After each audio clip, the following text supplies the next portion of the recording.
With the power of his newly upgraded system, especially the unity attribute that encompasses his mind, heart, and soul, it effectively manages these aspects. As a result, his control over the Tao heart has become precise. With every attack, the aura of the Tao heart penetrates directly through its essence, causing significant damage. Unlike last time, when he needed an entire day of non-stop attacks to destroy it, he now only requires an hour before it stops recovering and turns to dust. Ding! You have earned 1,000 system points. Others of his clanmates cheered after seeing that the monster was now gone. Hengsheng sighed with relief, even though the monster couldn't do anything to him. However, its aura really made him uncomfortable. He couldn't feel the monster cultivation realm at all. The monster also had an unusual imbalance since its attack power and speed were so potent, but its defense was that of mortal. He really wanted to know where the abomination came from. He was sure it was definitely not a normal demon beast. He turned to one of his clanmates, the one who had led him here, but noticed that another guard was missing. "You, where is your friend who guards the cave entrance with you?" he demanded. The man, who had previously cheered at the monster's death, immediately turned to sadness and replied, "Brother Hengsheng, Lan Fengyi is dead. He was eaten by this demon just a while ago." Hengsheng frowned and asked, "How many have we lost?" The man looked up, trying to recall the events. His hesitation confirmed to Hengsheng that the losses would be significant. Finally, he answered, 15. I couldn't count exactly how many brothers and sisters we lost there outside. I even saw someone being thrown down from the mountain by the demon. I have to check on him first. Has he died yet? At Hengsheng's urging, the man hurried off to check on that individual. Hengsheng's expression was serious. He did not expect disaster to be confined solely to their group. "Who? Drag this monster here and bring them to me," he shouted. In the middle of the clanmate group, Hengsheng noticed that a group of 5, both boys and girls, stepped forward, trembling with guilt. Hengsheng immediately noticed them and gestured for them to come closer. Other clanmates recalled the entire event and seemed angry at these 5 for having brought the demon here. Hengsheng shook his head and ordered, "Everyone else, go clean up and collect the dead bodies. We will give them a proper funeral now." With that command, the others hurried to the entrance of the cave to clear up the mess. Only Hengsheng and the 5 who had just returned remained. They appeared to expect punishment for bringing danger to the clan, but Hengsheng would not do that. He turned to them, his eyes narrowing as he surveyed the group of 5 clan members, his voice firm yet laced with concern. "Explain, Sylvester, what exactly happened? How did this monster come after your group?" One of the girls in this group, who seems to be the senior among them, answered his question with a trembling voice, "Big brother Hengsheng, we didn't mean to bring this monster to endanger our clan. But a broken bar, we are out of options. We've been chased by this monster non-stop for a month." She began to tear up as she continued to speak. "At first, our group have 10 brothers and sisters traveling in the secret land for 2 years. We found many opportunities, and a month ago, we decided to come back here for a safe place to break through. But on the way back, we encountered a group of people dressed in black, covering their entire bodies to the point where their faces or genders are unknown, performing some kind of creepy ritual in the middle of nowhere."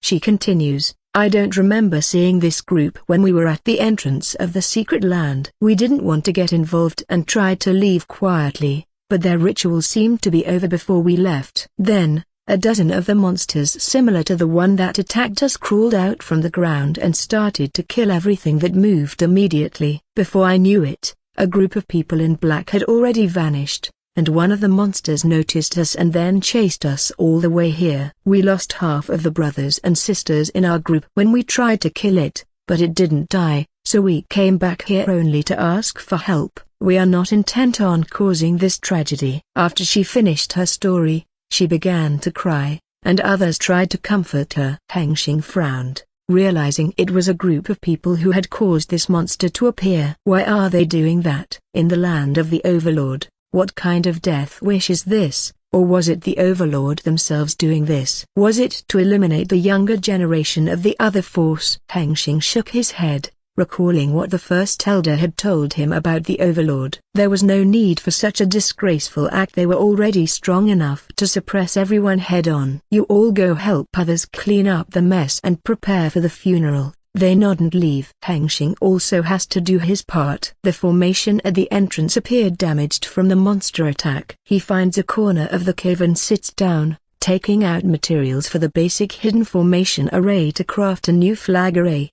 He did not take long to craft a new flag array in the past 2 years. Not only did he treasure hunt and cultivate, but he also practiced the basic profession skills he acquired from the Golden City. He practiced until he was completely proficient in the basic skills of 3 professions. The basic hidden formation was just a rank 1 formation, so it was not hard for him to create it alone. He went to the entrance and saw others now almost done cleaning up. At the side of the cave entrance, there were many deformed bodies lying on the ground. He saw only 7 bodies intact. It seemed that the other bodies were being eaten by the monster. He does not waste time setting up the formation array precisely and quickly. He gestures his hand for a second and sends the flag array floating into the right position. When glowing with and forming a chi pattern after a while, it slowly disappears along with the cave entrance. The new hidden formation is complete. After cleaning up all the mess, we finally know that 19 of his clanmates died by this monster attack, including the 5 that died before even reaching Lan Clan base. The funeral was as simple as the one where the body is kept intact in a space ring to be properly buried in the clan area. For those that are not good to look at, we burn the remains and collect the ashes in a chamber pot. In the last case, where nothing remains, we find their belongings and return them to their family. It was just a ritual back in the clan. Their family might already know their child is gone since their soul lamp is extinguished. When everything ended, he ordered everyone to enter the cave and not come out for a while since another monster might be out there. Once he saw everyone had gone back inside to the cave, Hengsheng's face turned dark because, while he was presiding over the funeral, his divine sense noticed someone in the endless forest below trying to peek at them from very far away. He might not have noticed this without the wide range of his super divine sense. He wanted to know who they were and what their intentions were. He took one step and then disappeared from the rocky mountain silently. On the west side of the endless forest, a group of 4 people dressed in black and carrying swords at their waists moved through the endless forest at high speed, yet surprisingly remained silent. No sound came from their footsteps. After traveling a long distance from the rocky mountain, they began to slow down and eventually stopped to rest. One of them broke the silence. "We were surprised to find the Lan Clan hideout. I told you, the group that ran away from the god's spawn. They are wearing black and green dresses, which are Lan Clan costumes. If we kill them all at that time, then we might not find their hideout, especially the one acting all high and mighty among those black water bumpkin. That must be Lan Hengsheng, whom senior brother Y asked everyone to look for. We really have a jackpot this time. This Lan Hengsheng bounty is high. If I remember correctly, the senior brother said 50,000 low-rank spirit stones. What? That much? Even if we split it, it would still be worth more than 10 years of sect wage. What a poor bastard. If he didn't dare to humiliate those weak asses of our sect, he wouldn't have had to die so miserably at the hands of Senior Y. I still remember a young man from a merchant family who dared to obstruct him from taking some women. That guy's end was so horrible, including his entire family being sold as slaves. What do you think senior brother gonna do with him then? I think he properly destroys his cultivation and makes him crippled for life. That was so basic. I think from senior brother Y's standard, he properly forces this guy to eat his clanmate's dead body. Or, that disgusting, haha broken bar exclamation mark a broken bar, ha ha ha, a broken bar a broken bar. Unbeknownst to them, a dozen miles away, a pair of eyes is watching them from the forest's darkness. Judging by the eyes' reaction, it seems the owner of those eyes can hear what they are discussing. Hengsheng follows them for a while and keeps his distance, not letting them notice him. As he observes these 4, he can feel their cultivation realm. They are the spiritual foundation realm cultivators. Not long after that, they seem to slow down and eventually stop moving. Hengsheng senses that they are leaning against the tree as if they are resting. He notices that they seem to talk with each other while they rest. but he can't hear it since if he extends his divine sense to the point he can perceive their voice, they properly notice him, but he has a way of concealing his divine sense. He activates the concealment function. Ding. Activated concealment mode. 100 system points deducted. 5 o'clock. 4:59. 4:58. Hengsheng did not waste time since this option had a time limit. Within this time frame, he would be almost completely concealed and undetected by any means. Even if he stood in front of the opponent, their naked eyes would have a hard time noticing him, let alone detecting his divine sense. Anyone in the same cultivation realm as he definitely can't detect him. Of course, heaven will not let him have an easy time. A certain rule of balance imposes a temporary limitation on him when he uses it against someone who does not possess Tao. The effect of concealment will be nullified if he attacks or is attacked. He quickly sent his divine sense to peek at their conservation. We were surprised to find the Lan Clan hideout. I told you, the group that ran away from the god spawn. They are wearing black and green dresses, which are Lan Clan costumes. If we kill them all at that time, then we might not find their hideout, especially the one acting all high and mighty. Among those black water bumpkin, that must be Lan Hengsheng, whom senior brother Y asked everyone to look for. We really have a jackpot this time. This Lan Hengsheng bounty is high. If I remember correctly, the senior brother said 50,000 low-rank spirit stones. A broken bar, a broken bar, a broken bar, a broken bar, a broken bar, a broken bar, a broken bar, a broken bar, a broken bar. What do you think senior brother gonna do with him then? I think he properly destroys his cultivation and makes him crippled for life. That was so basic. I think from senior brother Y's standard, he properly forces this guy to eat his clanmate's dead body. Or that disgusting, haha broken bar exclamation mark a broken bar, ha ha ha, a broken bar a broken bar. Hengsheng eyes fill with rage at hearing this degenerate trash talk about him. How dare you? He calms himself and focuses on another thing that is more important. These guys are definitely the Thunderclap Blade sect disciple. He guessed from their conversation that he had already known they would hunt him down, but he did not expect his bounty to be so low, a mere 50k low-rank spirit stone. They greatly underestimated him, but that was fine. The senior brother they mentioned, Hengsheng, suspected he was just a villain-type young master who is commonly found in a world full of murderers. Just hearing about this young master's feats made him want to kill that guy immediately. Even though he wasn't a hero-type person, letting bad guys run free would come back to haunt him someday. It was a lesson he learned from his past life. He continued to listen to their conversation. It was mostly nonsense for fun. We stopped for 3 minutes already. Let's hurry and move back to the main camp. If we do not hurry, we will be late for the next seal-breaking ritual next month. If that happens, our neck would fall. That's right, but even if we were not there in time, with the news we got, it should be fine, right? I'm not sure about this, but the cult mission is far more important than the senior brother mission. We better stick to schedule. Let's move. Hengsheng watched them begin to move. He was now deciding what to do. If he let them leave without doing anything, his clan base would not be safe, or he could follow them to their base and kill them all like he gonna do it anyway. But he decided not to because he did not want to leave Yunsu alone for a month. Before they move much further, he decides to kill them all here, not letting them return with information on his clan base. Hengsheng began to chase after them as he moved past the hundreds of trees with each step he took. Soon, he was in front of them. They didn't seem to notice him at all because he was now in concealment mode and started the attack first. His chi palm flew through the air, and his concealment broke at that moment. 4 cultivators noticed him immediately, but it was too late. His chi palm had already reached the one who led the group. Pack, boom, echoed as the blow connected.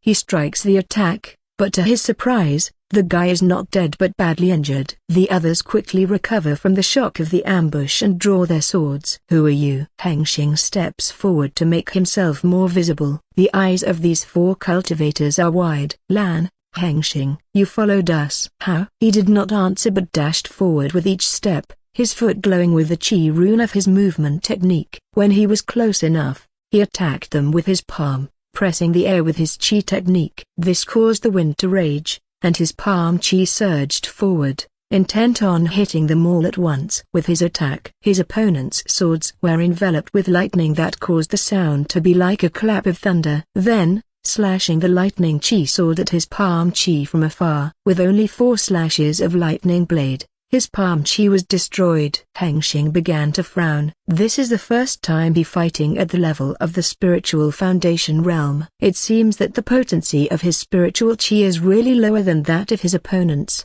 but he compensates for the durability of his chi structure due to the large amount of chi his technique contains. Hengsheng pressed forward, closing the distance and attacking his opponents with his fists and palms as they countered with their swords. The clash of 4 blades and 1 fist created massive shockwaves in the air around them. One opponent sneaked up behind him, aiming to strike his back, but just as the sword was about to slice through, Hengsheng swiftly moved away and unleashed a barrage of chi cannons. 4 opponents dodged in different directions to escape the blasts, while others shattered the projectiles mid-air with lightning blades before they could reach their target.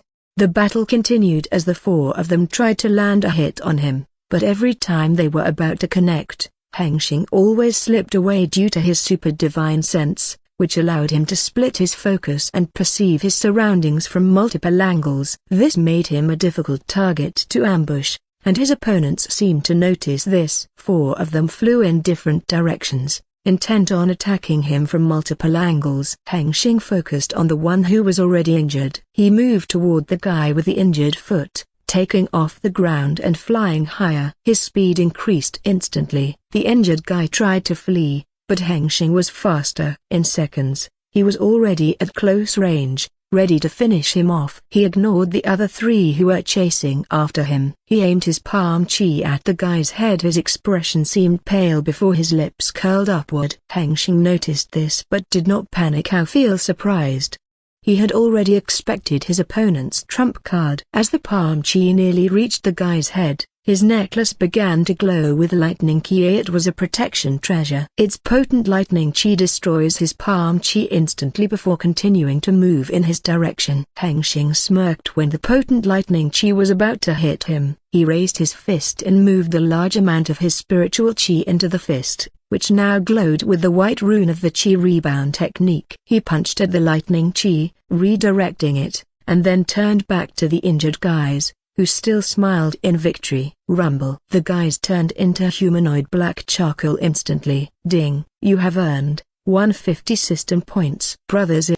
No. The other 3 seemed to be shocked by their friend's death. You die. Hengsheng feels numb as he looks at his entire arm, which is severely burned by lightning chi. His right arm cannot be used to fight anymore. The other 3 have already reached him, their swords glowing with intent lightning chi. Hengsheng shakes his head, disappointed in his performance. With his cultivation foundation, he should have easily overwhelmed his opponents in the same cultivation realm with chi and techniques, but it was not. He promises himself that after returning, he will undergo intent training to have a better grasp on his new cultivation realm combat method. Just as the 3 lightning swords were about to reach him, Hengsheng released his Dao Heart aura. The 3 lightning swords were halted by his aura. Without even him lifting his hand, the attackers' faces turned pale, and one of them managed to gasp, "It's not possibly broken," before he could finish his word. Hengsheng then waved his hand, which glowed brightly with his Dao Heart aura, and in an instant, the bodies of the 3 cultivators exploded into a mist of blood. Ding. You have earned 120 system points. X3. After dispatching the 4 cultivators, Hengsheng paused and stood silently amid the aftermath. He felt no surge of triumph, only a persistent, uncomfortable unease that weighed on him like a shadow. Hengsheng said, "Well, this is normal since it's the first time I've taken a human life." Honestly, he feels more of a sorry when he has to end Ant Queen's life. At that moment, they were just unfortunate enough to cross paths, but in this case, they were the enemies he had to kill for his own and his clan's survival.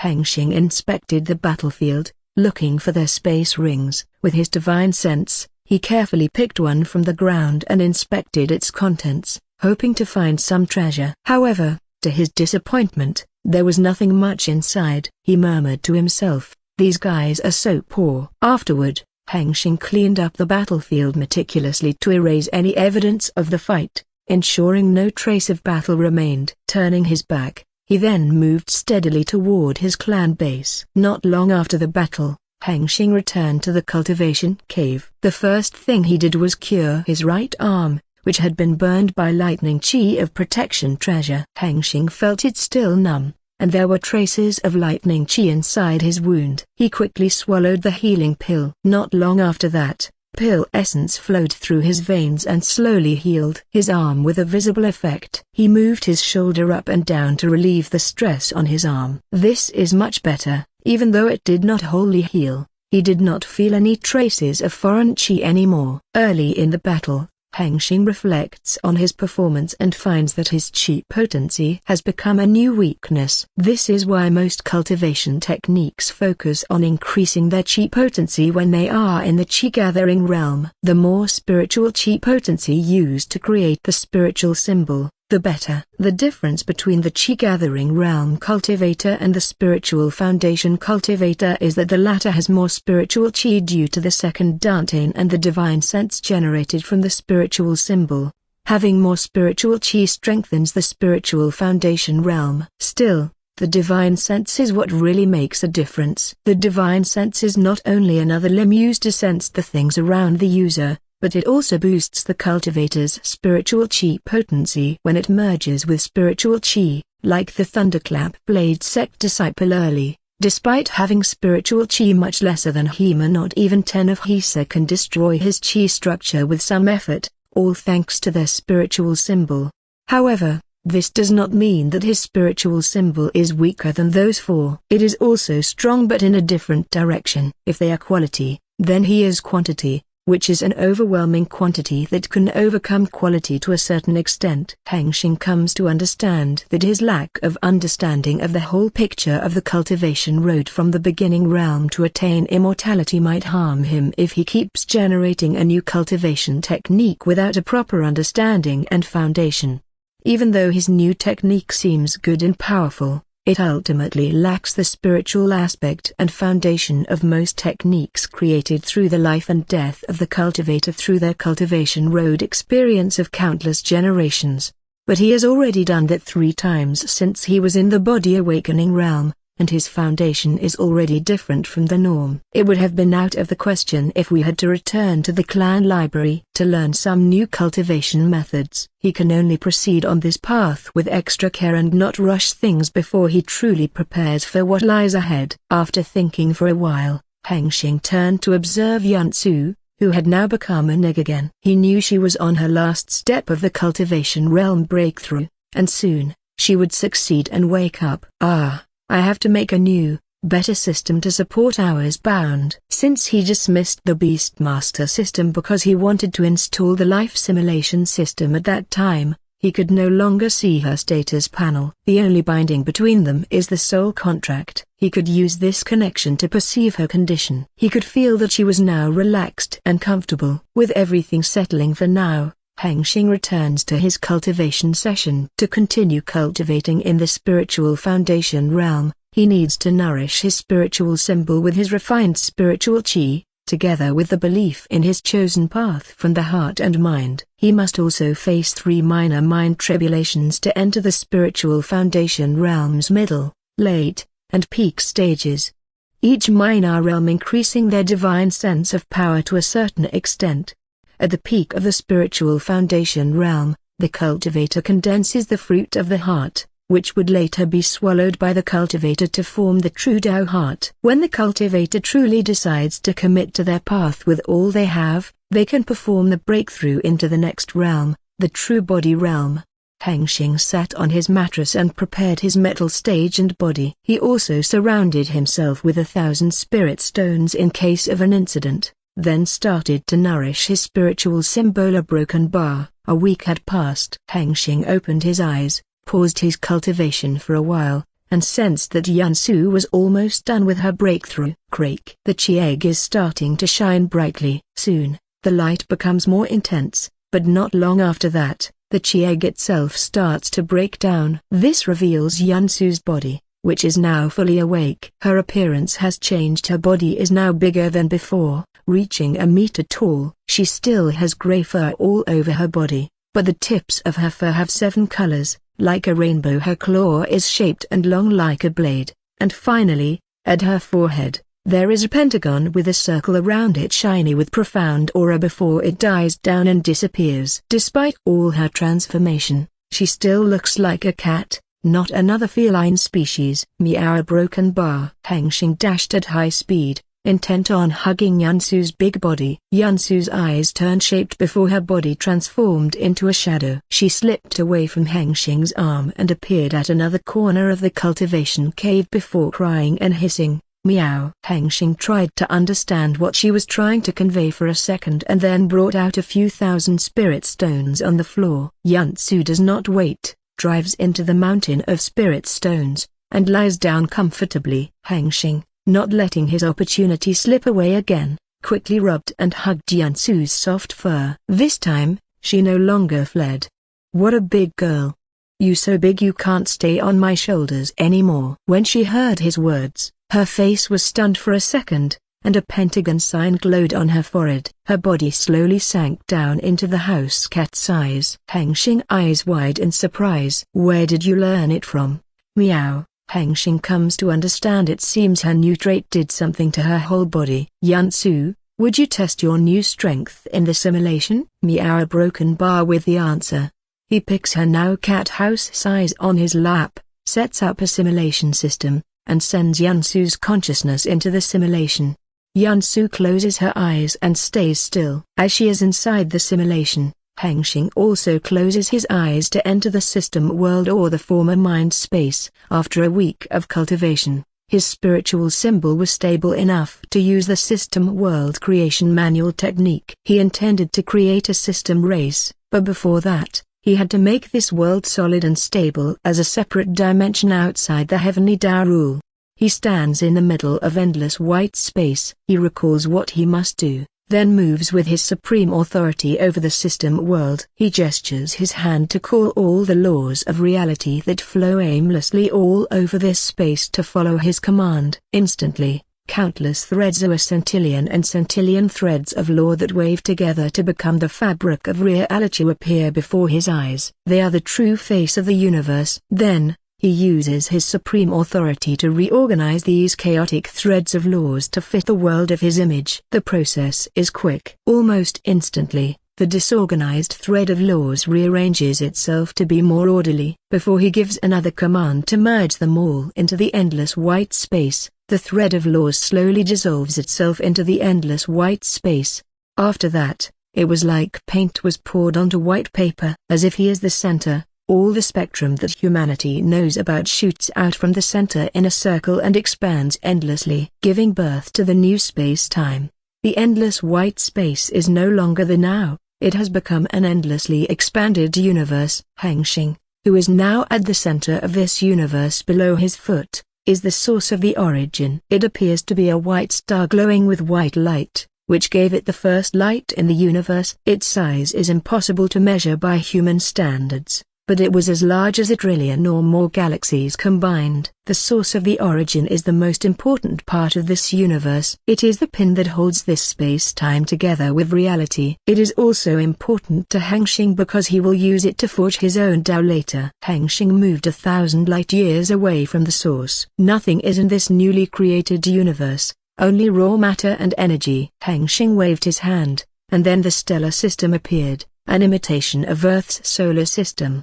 He stood on Mars, the red planet devoid of life because of its thin atmosphere. He fixes that with a wave of his hand. With another wave, the blue orb appeared. Blue, the system administrator, was a super AI that he had created to assist him in all systems related to both creation and operation. Now, he will give it life, but one thing he has yet to decide is whether it should be a man or a woman. Hengsheng holds the blue orb and asks it directly, "Blue, I will give you a life. But before that, I want to know what gender you want to be?"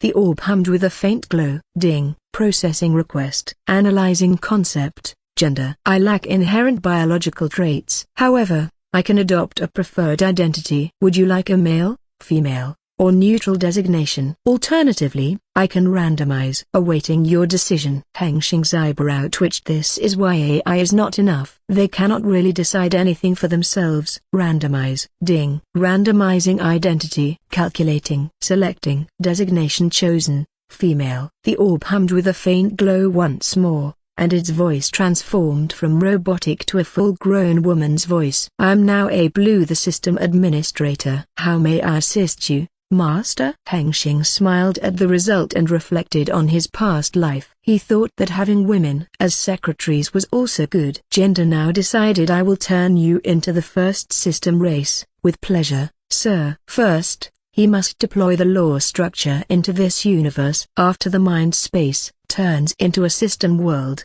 the wishing power completely merges with him. He doesn't have to make a wish to do things anymore. He has truly become omnipotent in this universe. If he were to define this place, it would be the lower dimension. Hengsheng sent his thoughts through the whole universe. The thread of laws following his command began to arrange itself again to fit his preference. Inspired by a tiering system, he divided the power structure of this universe into 10 layers, from Tier 1 to Tier 10. After that, he created metaphysical energy. While his thought is the highest power in this universe, he intended to create 3 types of energies for other beings in this universe to use for different purposes. First, he created the origin energy, the omnipotent energy that can be used to do anything in this universe, which draws directly from the source of the origin. This energy will be the energy that only the system race can wield. Second, he created mana, the energy that certain individuals can use to alter nature's pheromones through various means, such as magical formation. He will assign it to the supernatural world that he intends to create later. Finally, divine energy, which represents a higher form of mana capable of altering the laws of this universe to some extent, is directly linked to the creation of his Tao of system.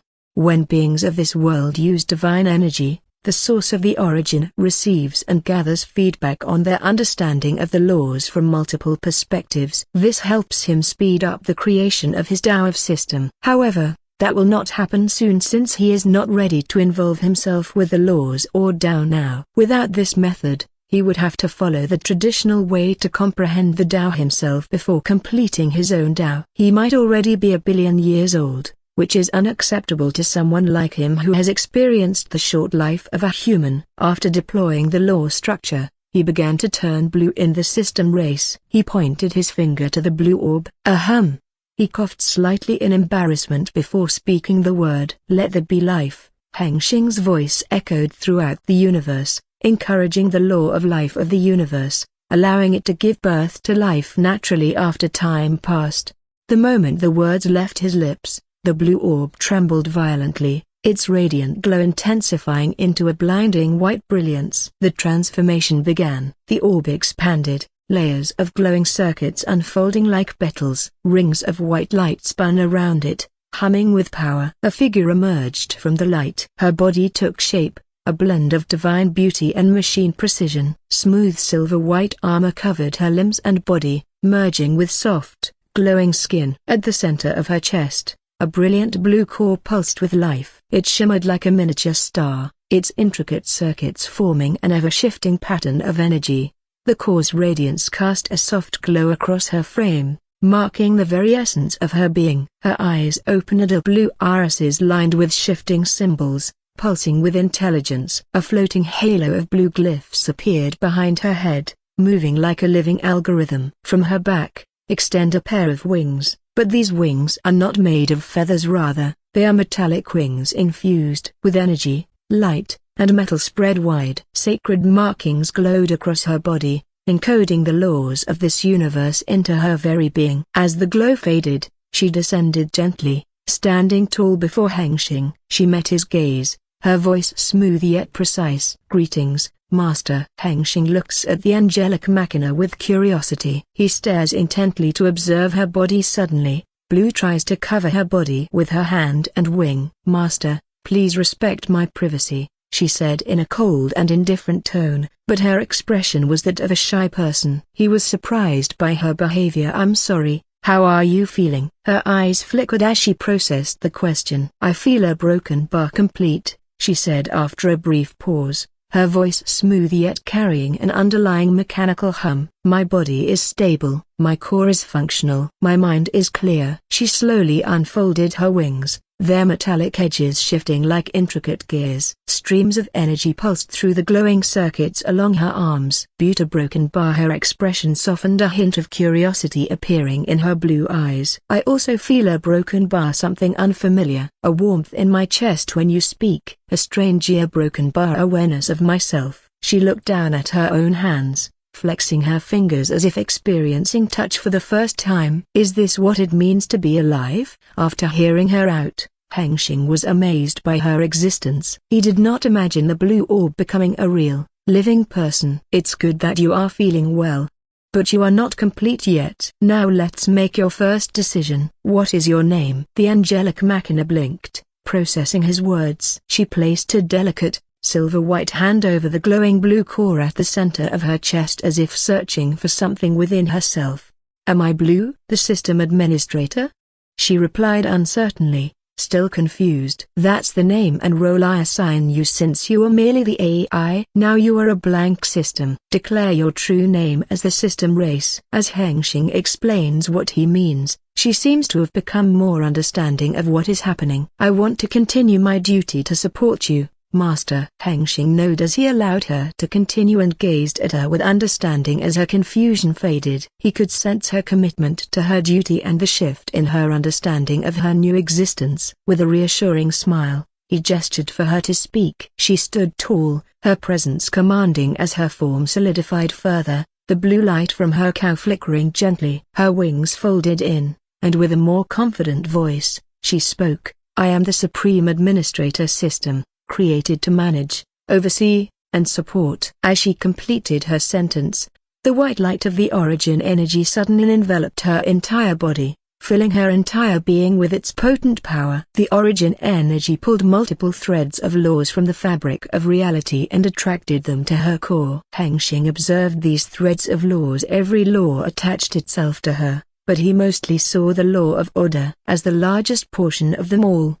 The process was fast. In just a matter of minutes, the white light faded, revealing Blue Ear, the Supreme Administrator System, whose early aura was no different from that of him in the cultivation world, yet now her entire body glowed with the aura of a powerful being beyond human comprehension. Her expression was full of confidence with her newfound power. Hengsheng asked her, how is it going? Have the connections with the source of the origin been successful? She touched her core, and the blue halo at her head began to spin as if she were processing her calculations at a high intent level. A second later, the halo stopped, and she began to answer his question. Yes, Master, now I have access to the origin power, and I have granted authority over the law of order, the power that I use to manage and control everything in this universe. After saying that, she looked up at the sky, an empty universe, and then used her power. The raw matter and energy regulated themselves, forming billions of galaxies and filling the empty universe with the light of stars. Hengsheng was amazed by the power of law. It was truly formidably. Just one action caused the entire universe to burst into life. How about what your power as the system? He asked hopefully. After hearing his words, she slightly lowered her tone before answering. I can program my system to be anything that fits the system concept of an administrator who has the power to manage and control. She continues, and as a system race, with your permission, I can create a prime system node, allowing me to exist in the same dimension as your real body. I can also create a clone node, but it will be a non-living system that aligns with my system concept and is entirely under my control. Regardless of the location, I can maintain a connection with them, allowing me to exchange resources through this link. Hengsheng nodded in understanding. Can you handle the link of my soul between Yansu and me? She smiles and says, easy. Hengsheng opened his eyes and brought out all of his spirit stones, whether low rank or middle rank. When he was ready, he began the process of creating a prime system node, the physical body of Blue Ear, the Supreme Administrator System, so that she could exist in this world. Spiritual chi began to gather in front of him. Crake. Crake. Crake. The spirit stone drains rapidly to form a blue orb at the center of the Qi whirlwind. As Hengsheng focuses on continuing to supply his spiritual Qi in the process, something unexpected happens. Ding. Heavenly Dao Quest. Quest title: Residency Permit Fee. Description: Your act of bringing the foreign entity into the world under the Heavenly Dao threatens the stability of the world's cause and effect. The Heavenly Dao requires payment of a residency permit fee. Objectives: deliver the Tier 3, upgradable, Order Dao-related system to the Heavenly Dao. 01. Rewards: 1,000-year residency permit for the Supreme Administrator System. Time limit/conditions: 1 hour or decline the quest. Failure penalty: struck by Tier 3 Heavenly Tribulation. Accept yes/no. What the hell is that? Hengsheng never imagined Heavenly Dao could be this ridiculous. It was completely absurd. How on earth does Heaven even know about things on Earth? Have you read my memories or something? Yes. He keeps this matter aside for a while and focuses on the node creation process. Not long after that,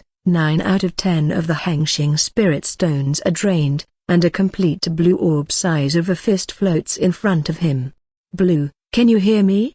The blue orb glowing with undetected energy before the full-grown woman's voice rang out. Yes, Master, but I feel something pressure me. I can't move my node at all. Hengsheng knew it instantly. A Heavenly Dao was holding the hostage. He began explaining the situation to her. Can you create the clone node? Now. The blue orb glows a little as she gathers some data momentarily before answering him. Yes, I can, Master. That's good. We have an hour. Let's go to work. He and Blue designed a new system together, a clone node that will be under Blue's control. The new system design is complete in no time. Hengsheng raised his hand and sent intent above his palm. The spiritual Qi of heaven and earth flowed into his hand to form another blue orb that looked the same as the Blue Prime system node but was smaller and faster than his own creation. In just a minute, the small blue orb was complete. Hengsheng smiled with suspicion. Blue, how is the connection with the clone node? The connection with the clone node is stable. Without any issue, Master. Hengsheng considers his actions. He is now going to send his system through the Heavenly Dao, and he wants to know what the Heavenly Dao does to it. He sent his divine sense to call out the Heavenly Dao, and soon, the familiar scene happened before him. The purple golden cloud appeared and transformed into the plate. Before he placed the small blue orb above the plate, its purple golden cloud slowly disappeared. Blue, do you see anything? He asked with excitement as he was about to explore the heaven's secret. The blue orb glows and answers him. A broken bar. I don't see anything, Master, but a clone node is moving at a speed that I can't calculate. It was too fast and could easily overrun our system world universe expansion speed by 1 trillion times. He was stunned by what he heard. He knew how fast his universe's expansion was. Oh, it was faster than light multiple times. But is there something even faster than that? It was even faster than the speed of the universe's expansion. Hengsheng thought to himself, this world of Heavenly Dao can't be underestimated. It was completely beyond his common sense. Ding. Congratulations. You completed the quest. Rewards: 1,000-year residency permit for the Supreme Administrator System. Accept yes/no. Yes. As he accepts, the golden light comes out of nowhere and condenses itself into a golden rune in front of him, and it merges itself into a blue orb that is pinned in the middle of the air as the golden rune disappears into the blue orb completely. Hengsheng, seeing that blue orb, starts to float toward him and sink into his body, residing inside his upper dantian and attaching to his spiritual symbol. Ding. The strongest cultivator system panel. Name: Lan Hengsheng. Race: human. Spirit core: system neutral. Spirit core: Earth. Cultivation realms: spiritual foundation, 1.55%. Cultivation techniques: the system world creation manual. Attainments: Dao heart. Status attributes: overall battle power, Tier 3, B. Physical, Tier 2, A. Energy, Tier 3, C. Unity, Tier 3, A. Abilities skills, Tier 3, C. Traits: the system world, Tier. The sun gaze genetic, Tier 1, S. Abilities skills library, abilities, super divine sense, vast meridian. Combat skills: 1000 motion art, endless step technique, horizon shift technique, world shatter palm art, chi surge cannon technique, heaven's pulse fist technique, pure chi rebound technique. Secondary skills, hidden mind sutra, basic formation mastery, basic artifact crafting, basic rune engraving. Auxiliary systems 2/4, life simulator system, tier 2, S, the supreme administrator system, tier 3, B. Available functions, absorption, upgrade, inspection, concealment. System points, 1410. He saw that Blue is now registered as his auxiliary system without problem or drain to install. That was the advantage of this cultivation technique. If he has another system, he can swap them without problem as long as he has already created the system node and attached it to his spiritual symbol. Blue, open your system panel. Ding. The Supreme Administrator System Panel. Administrator, Lan Hengsheng. System tier, tier 3, B. Upgrade requires 10,000 AP. System functions, system administration, territory management, quest, supreme order, contract control, administrative territory, system world, plus 100 AP/D, Lan Clan cave, plus 1 AP/D. Administrator points, 101 AP. Hengsheng looked at it with wonder. This was not what he designed, but it was thoroughly done by Blue herself. Blue, why don't you use system points? He asks, curious about this new element he is unfamiliar with. I am now an independent being master. I can't share the resources with you. That would make me a parasite, and I can't cultivate like you since I am a being outside the heavenly Tao rule. As a system race, I don't need spiritual chi, but I still need specific resources to sustain and strengthen my system concept, so I create administrator points, an energy that encompasses any resources that can be used to strengthen me. Hengsheng came to understand what she needed. The system world creation manual only taught him how to create a world and a system race. It did not provide detailed information on how the system race processes and develops their strength. If it were a normal system and he needed stronger system functions, he could simply create a new system. It would be easier that way. Upgrading an already created system will require more than just only spiritual chi to strengthen its chi artifact constructor, whether through treasure or a specific requirement which Hengsheng assumed was unnecessary. Hengsheng continues to open her functions one by one to learn what they can do. The first one is system administration. It can help him oversee all of his main and auxiliary system states. It allows him to make adjustments just only by spending AP without he needing to perform an upgrade like he did a week ago. The next system function was like its name. It showed him details of the territory within his control and its condition. The information was so extensive that it caused him a headache, so after scanning the panel full of data, he decided to skip it because he did not intend to focus on the territory for now. When he learned a function of quest function, Hengsheng Ishine, it was a function that he wanted to add to his main function after experiencing what Heavenly Tao did to his system. This function can generate a quest for him. If he succeeds in the quest, he will be rewarded. Moreover, he can also give other people a quest, but he has to provide reward himself. If that person completes the quest, he will receive an AP as a reward. Hengsheng frowned at the power of the Supreme Order, which allowed him to impose the order on anything. Whether the order will work depends on the difference between his and the target's strength and how much AP he spent on it. Hengsheng tries to impose the order to test its function. Hengsheng points his finger to the pebble on the ground. Supreme Order, turn yourself into the gold. Ding. Supreme Order activated. 100 AP deducted. As the order is now imposed on the pebble, it trembles violently and starts to move. It beats itself against the ground as it tries to turn itself into gold somehow, but it does not succeed. Finally, it completely crumbles into a small piece of dirt and stops moving. Hengsheng turned confused. He did not intend it to be this way. He thought it would magically turn itself to gold. Maybe he spent too little AP? It seemed like he had to be careful with his words when he used the Supreme Order. Master, please don't waste my AP with pointless action. Blue's cold voice ran through his head, indicating her dissatisfaction. All right, I will be careful next time. Hengsheng read through the content of the contract control function, which Blue specifically created at his request. The interface showed him a list of all the contracts he had ever made. He even saw a soul contract between him and the Lan Clan. This function allows him to edit the contract's content or even nullify the effect imposed on him if he violates it. Of course, he has to spend AP to make a change.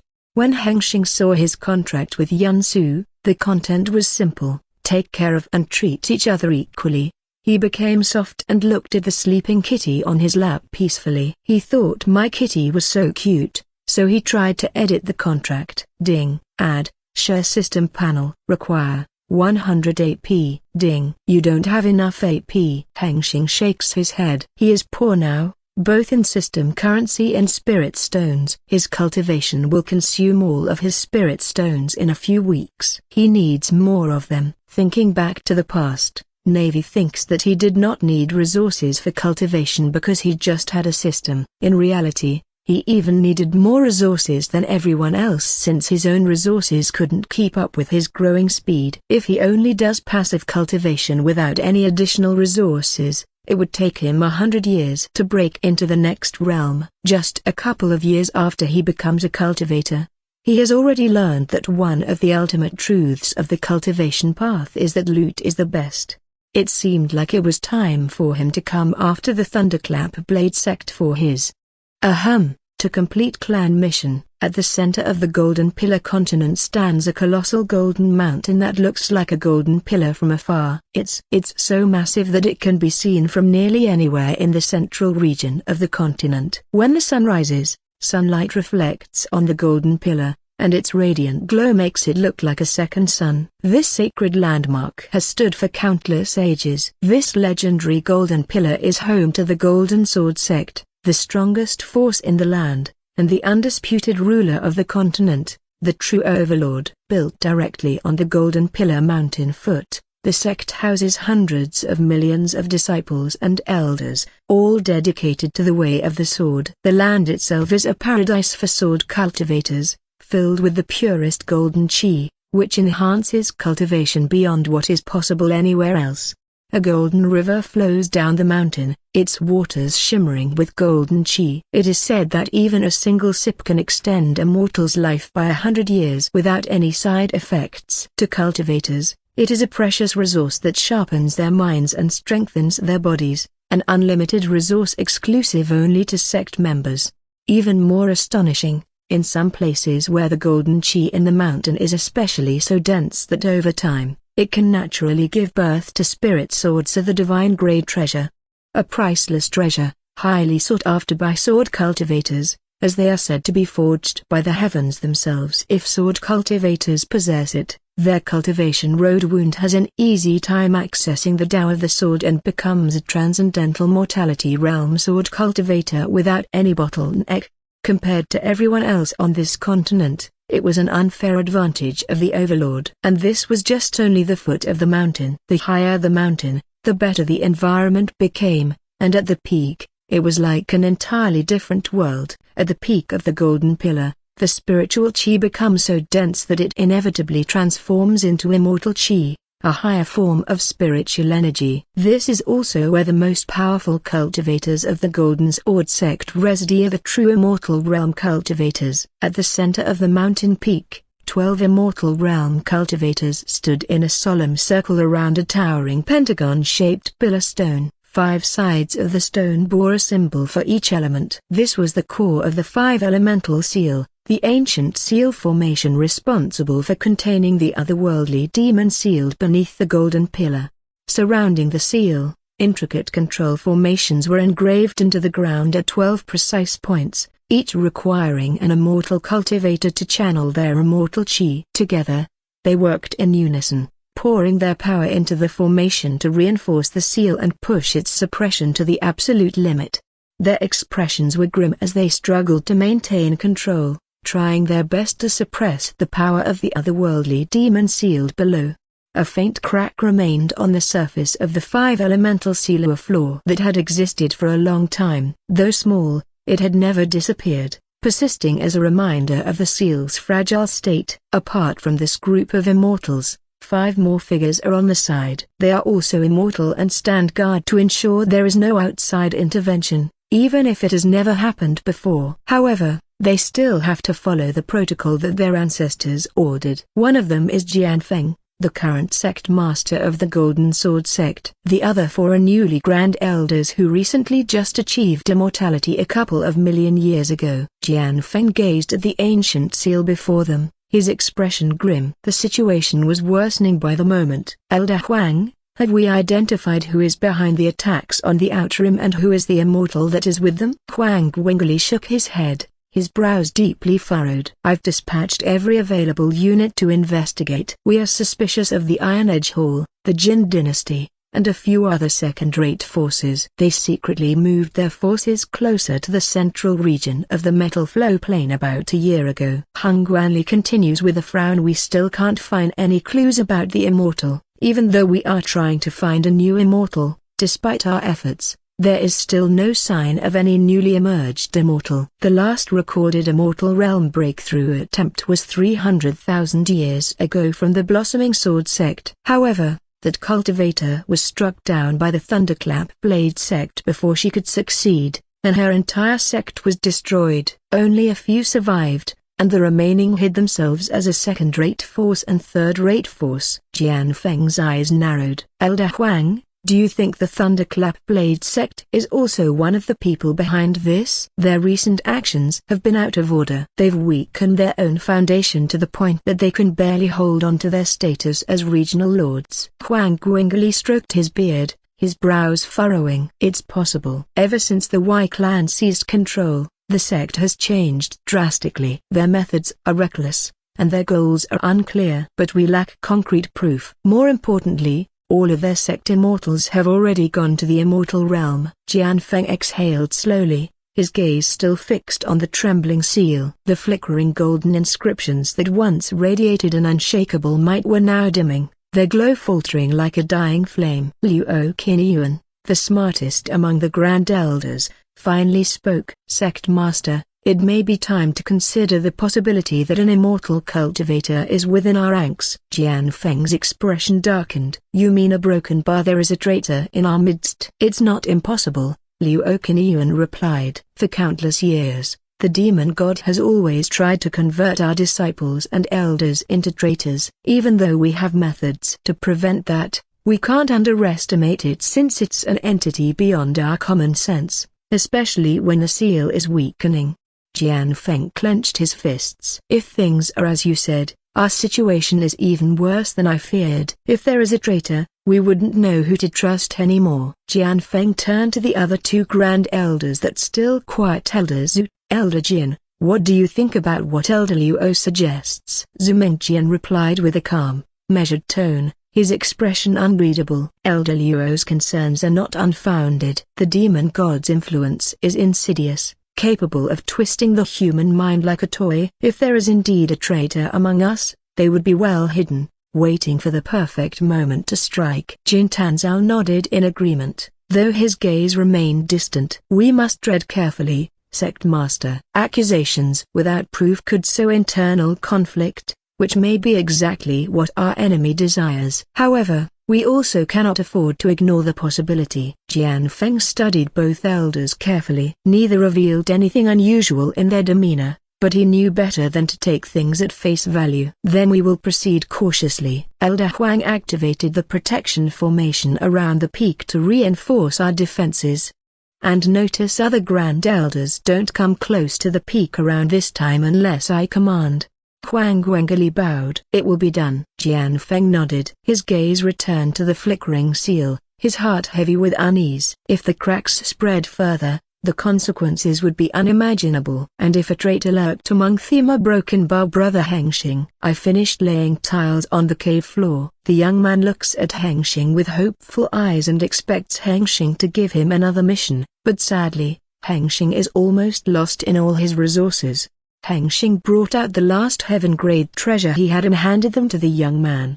You can go now. The young man looks at the treasure with excitement, but after hearing Hengsheng say, His expression turns into disappointment as he expects Hengsheng to give him more order. He bows and walks away to leave. Hengsheng, now alone, quickly opens the Supreme Administrator System panel. Then, he goes to the quest function and enters the administrator-issued quest menu. He finds a list of tasks that he has given to other people. Most of them have already been completed. The quest he gave this young man was the last task on the list. Ding. Administrator-issued quest. Task. Decorate the base floor A. Complete. Rewards. 500 AP. Accept. Yes/no. Yes. Ding. You have earned 500 AP. Hengsheng sighed. His goal was finally reached before he left, and he went on to hunt his enemy down. He also wanted to generate a quest for the mission so that he could shoot two birds with one bullet. He left the list page and returned to the main panel, where he looked at his AP section. Hengsheng smiled. Administrator points, 20,345 AP. Blue, can you generate a quest for me now? Yes, Master. But do you have any new preferences? Hengsheng thought briefly before replying. Can you add the map to the quest? I can master it, but the reward will be decreased to a minimum. I suggest you create a new auxiliary system for the job is a better way. Hengsheng nodded. Alright, do as we agree then. Understood. Please wait a moment. As the blue word ended, Hengsheng waited for a few seconds before hearing a system notice. Ding. 20,000 AP deducted. Quest generating a broken bar. Ding. Quest. Quest title, Lan Hengsheng's secret mission. Description: as a descendant of the Blossoming Sword sect, your clan has entrusted you with a secret mission to eliminate all Thunderclap Blade sect disciples within the secret land of the Pillar Foundation. Objectives: eliminated all Thunderclap Blade sect disciples within the secret land of Pillar Foundation. /300 Rewards: 25,000 SP, 25,000 AP. Significant increase in Lan Clan Chi luck. Time limit/conditions: 1 year. Failure penalty: your cultivation realm progression will be locked, and you will be unable to cultivate for 1,000 years. Accept. Yes/no. Hengsheng looked at the failure penalty and swallowed saliva with a little fear. He designed it himself to maximize the reward to the highest degree. If he failed, it would be the death sentence for his cultivator life. But Hengsheng is confident. In this secret land, most cultivation realm people can progress in just 10 years. Only within the spiritual foundation realm no one can get through to the true body realm within just this little amount of time. So, Hengsheng believes he can handle everyone here if he goes all out. Besides, if he succeeds in the quest, the reward outweighs the failure penalty with an increase in chi luck. It will benefit everyone, including himself. He didn't know how, but when the first elders said it was so important, he had to believe it. Yes, as he accepted the quest, time immediately began to move. Hengsheng also began standing up from his mattress and storing his things back in the space ring. Meow? By his sudden action, Yansu could not help but ask. Hengsheng continued his action, but he also turned to reply, I will go hunting. Do people want to help me? Meow. Yansu, lying on her back, showing her belly, gets up and swings her tail around excitedly. Hengsheng knows Yansu loves hunting. It is like the innate trait of a cat. Hengsheng packed his things and walked out of his cultivation cave with Yansu on his shoulder. As he walked outside, he saw the cave transformed into a real living space. Everything was decorated, from the floor to the ceiling. The wall used to glow with dim light but is now replaced by refined light stone, which supplies stable light. All this change was due to the task that he had assigned to his clanmate to gather AP. When he reaches the cave entrance, the stone gate on top stone carving with the words Lan Clan Cave, 2 new guards notice him immediately and quickly move to greet him. Brother Hengsheng. Hengsheng raised his head high as he looked at the sky to make himself look great and said, I will go find an opportunity deep inside the secret land, and I don't plan to come back here for at least 2 years, so notify others to be careful. Without waiting for them to reply, Hengsheng disappeared in the direction where he had fought with 4 cultivators of the Thunderclap Blade sect. Hengsheng travels using his horizon shift technique. Each use makes him cross a couple of miles in the distance, and it only takes him an hour to reach the battle scene. He steps there silently and observes the whole place to see if there are any signs of people. After a while, he confirmed that everything remained the same. When he left, there was no sign of people or investigation, so he stepped out of the shadow of the wood and sat down on top of the rock. He looks in the direction the four are headed before their life ends by his hand. Hengsheng sent his divine sense to talk with Blue. Blue, are you busy? No, Master, I just finished creating an uninhabitable planet, she said. Such an absurd thing as it was normal. Still, Hengsheng knew she really meant it since she was managing his system world for him, and he didn't have time to do it himself as he focused on his own cultivation. That could come to help me design a new system to track down my target. Yes, Master, I will open the system design panel. Ding. A broken bar, a broken bar, a broken bar, a broken bar. Hengsheng node, as now he doesn't have to enter the system world to create a new system and leaves his real body vulnerable to external threats. Since Blue has added a ready-made program for creating a new system into her system administration functions, Hengsheng quickly moved his hand to assemble the pieces of the system function together. He thought that creating a one-time use system was somewhat wasteful, so he put extra effort into creating something that he could rely on for a long time before it became unnecessary. Ding. System creation in progress. A broken bar 1%. Hengsheng felt a slight drain on his spiritual chi reserve, and he could sense that a new system node was slowly forming inside his upper dungeon. This time, he did not use spirit stones to speed up the creation because he had run low on them. He needed to keep them in case of emergency.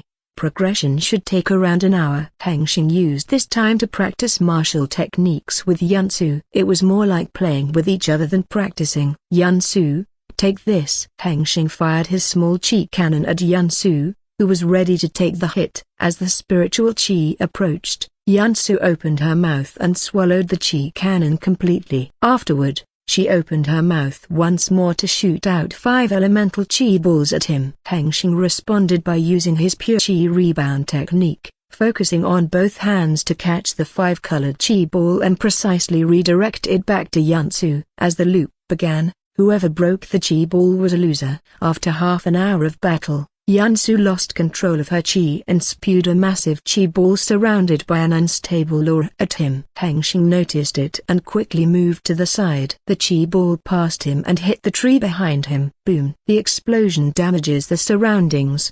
Meow! Yunsu cries displeasure and asks why he dodges it. Hengsheng shakes his head. If he catches it will blow up in front of his face. You loser, no excuse. Come here. Yunsu obeyed his command and slowly walked toward him. When she was in front of him, she lay on the ground and showed her belly. Hengsheng did not waste his precious time and quickly rubbed the cat's belly. This little monster has grown greatly since becoming the rank 3 spirit beast. Her bloodline has gotten stronger multiple times, and she is now capable of easily swallowing the raw chi of other people if they are not much stronger than her. But because she is so strong, finding someone much stronger than her in the same realm is difficult. Due to her extreme cheating traits and bloodline, she can even rival him when he uses his Tao heart power. In the past week, he has gathered enough AP to edit his and Yunsu's contracts. Now, Hengsheng can once again see Yunsu's status panel. Ding. Status. Name, Yunsu. Race, Spirit Beast. Domestic Cat. Bloodline, Myriad Devourer. Divine, 5 Agents. Divine. Affinity, Neutral. Shadow, Yin, Yang. Wood, Fire, Water, Metal, Earth. Cultivation Realms, Rank 3, 6.01%. Cultivation Techniques, A. Attainments, A. Status Attributes, Overall Battle Power, Tier 3, B. Physical, Tier 3, B. Energy, Tier 3, C. Unity, Tier 3, C. Abilities Skills,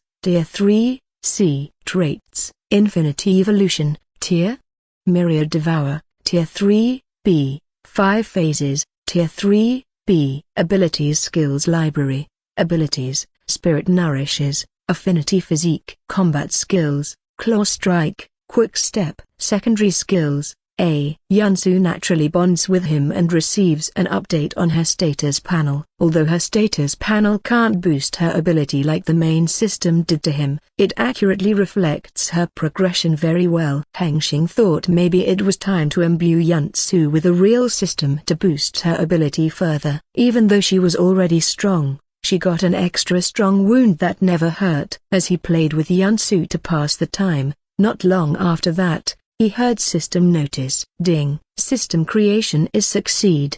Ding. System creation successful. After hearing the system notification, Hengsheng sensed that the new system node had completely formed and was now attached to his spiritual symbol. When he checked his status panel, he saw that a new auxiliary system had been installed. Without hesitation, he quickly opened the new system panel. Ding. The Solar Rise System Panel. User, Lan Hengsheng. System Tier 3, B. Upgrade requires 10,000 AP. Sun Gaze Genetic Trait, Tier 1, S. Upgrade requires 1000 SP. Sun Gaze Ability, Solar Blast, Precise Vision. System Functions, Heavenly Insight Mode, 3D Map. Good. Ever since he obtained the Sun Gaze Genetic Trait, he had been somewhat disappointed with its power, as it did not align with the vision he had hoped for. After studying it carefully to determine the cause of its weakness, he discovered that its strength was deeply linked to the energy stored in his cells and human genetics rather than the energy within his spirit core.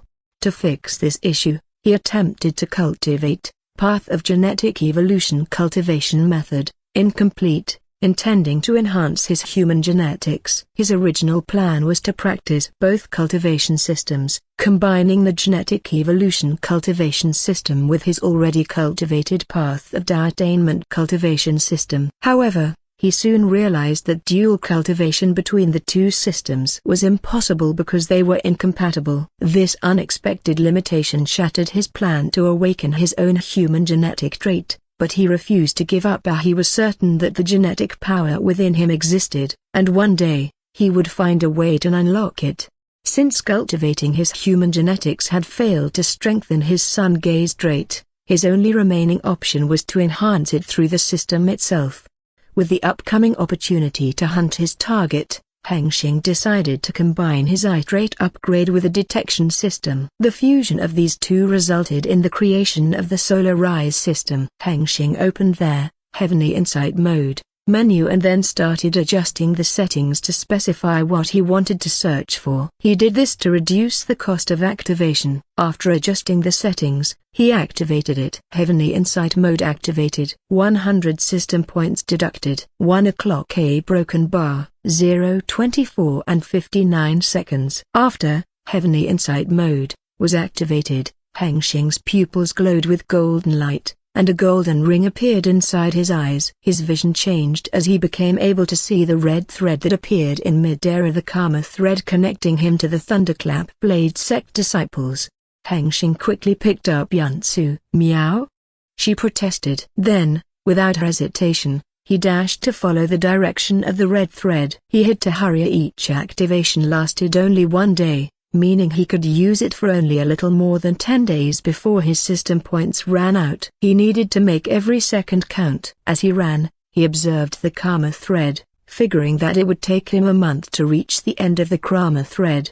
He regretted not having a flying treasure for himself, for it would have helped him a lot in his travel. Running a marathon for a month was not going to be fun. As Hengsheng dashed forward, the Karma thread flickered faintly, stretching endlessly into the horizon. His golden eyes locked onto it, tracking its every movement as it pulsed with energy, guiding him toward his prey. Yansu, still cradled in his arms, let out a soft meow of protest, her tail flicking in mild annoyance. Quit complaining, Hengsheng muttered, his steps light but swift. You're riding for free while I have to keep my foot moving. Yansu squinted up at him, as if considering whether to bite him in retaliation, but eventually settled into a comfortable loaf position, her ears twitching as she lazily observed their surroundings.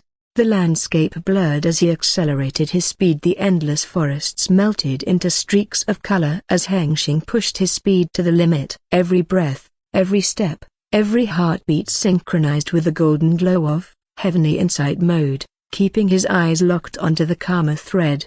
10 days later, Hengsheng's body had long adjusted to the constant running, though his patience was wearing thin. The Karma thread still stretched into the distance, never ending like a cruel joke from the heavens. Miao Yunsu purred, shifting in his arms as she spoke in cat language. Are we there yet? No, but we're close now. Why don't you try sniffing the air? Maybe you can help me find anything. Yunsu lifted her head and sniffed the air, her nose twitching as she focused. Soon she shook her head as she did not find anything interesting.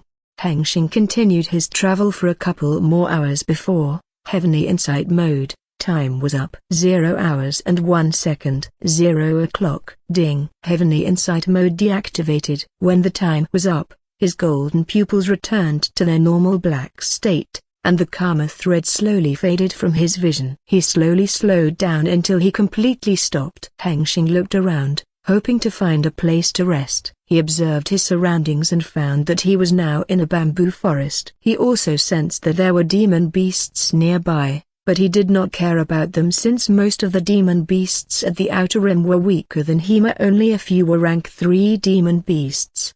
He traveled in the direction that the Karma thread had laid out before it disappeared. Soon he found a small river, and he decided to rest there for a while. He prepared the place before sitting not far from the river. Hengsheng looked at his remaining system points. Ding. System points, 410. I'm poor now. I had to do something with this. Hengsheng tried to avoid killing the demon beasts just to collect system points because that was too selfish and lowly. Killing the weak to earn money was the way of a thug, and he was too proud to do that. Luckily for him, he now had another way to earn system points. Blue. Hengsheng called out to his secretary. Yes, master. Do you need assistance? Her voice came through, sounding occupied. If you're busy, I can call you later, Hengsheng said, checking on her. I'm currently teaching a so-called primordial god a lesson. He dared to proclaim himself the owner of the universe. But if you need something, master, just let me know. Hengsheng's eyebrow twitched. What nonsense was she dealing with now? He hadn't checked into the system world for a while,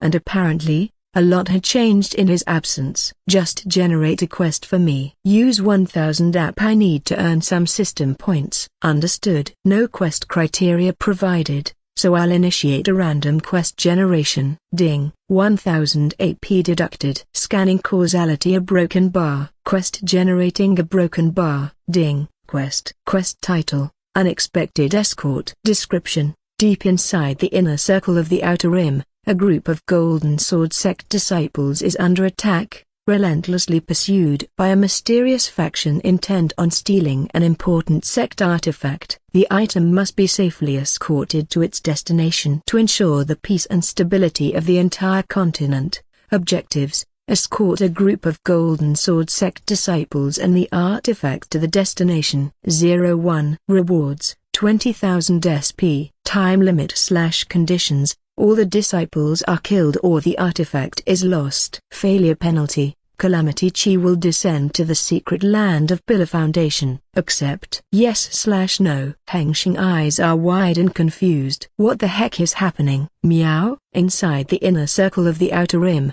a region once isolated by a powerful formation set by the Golden Sword sect. The formation has been destroyed or shattered by the immortal power contained within a talisman used by a mysterious group. With the barrier broken, the inner circle is now exposed, allowing both enemies and other gathering participants to enter freely. On the southeastern side of the inner circle, a group of 10 Golden Sword sect disciples is desperately fleeing. They are relentlessly pursued by the mysterious attackers, whose sole intent is to seize the Earth Seal Cow formation. They cannot allow that to happen. News from their senior disciples at the Metal Seal in the southwest confirms their worst fear. The Fire and Wood Seals have already fallen to the hand of the traitor. If they lose the Earth Seal as well, the enemy will control 3 of the 5 seals, granting them dominion over the Outer Rim Seal formation. Their mission will fail, and with it, calamity will surely descend. Senior brother, they're getting closer.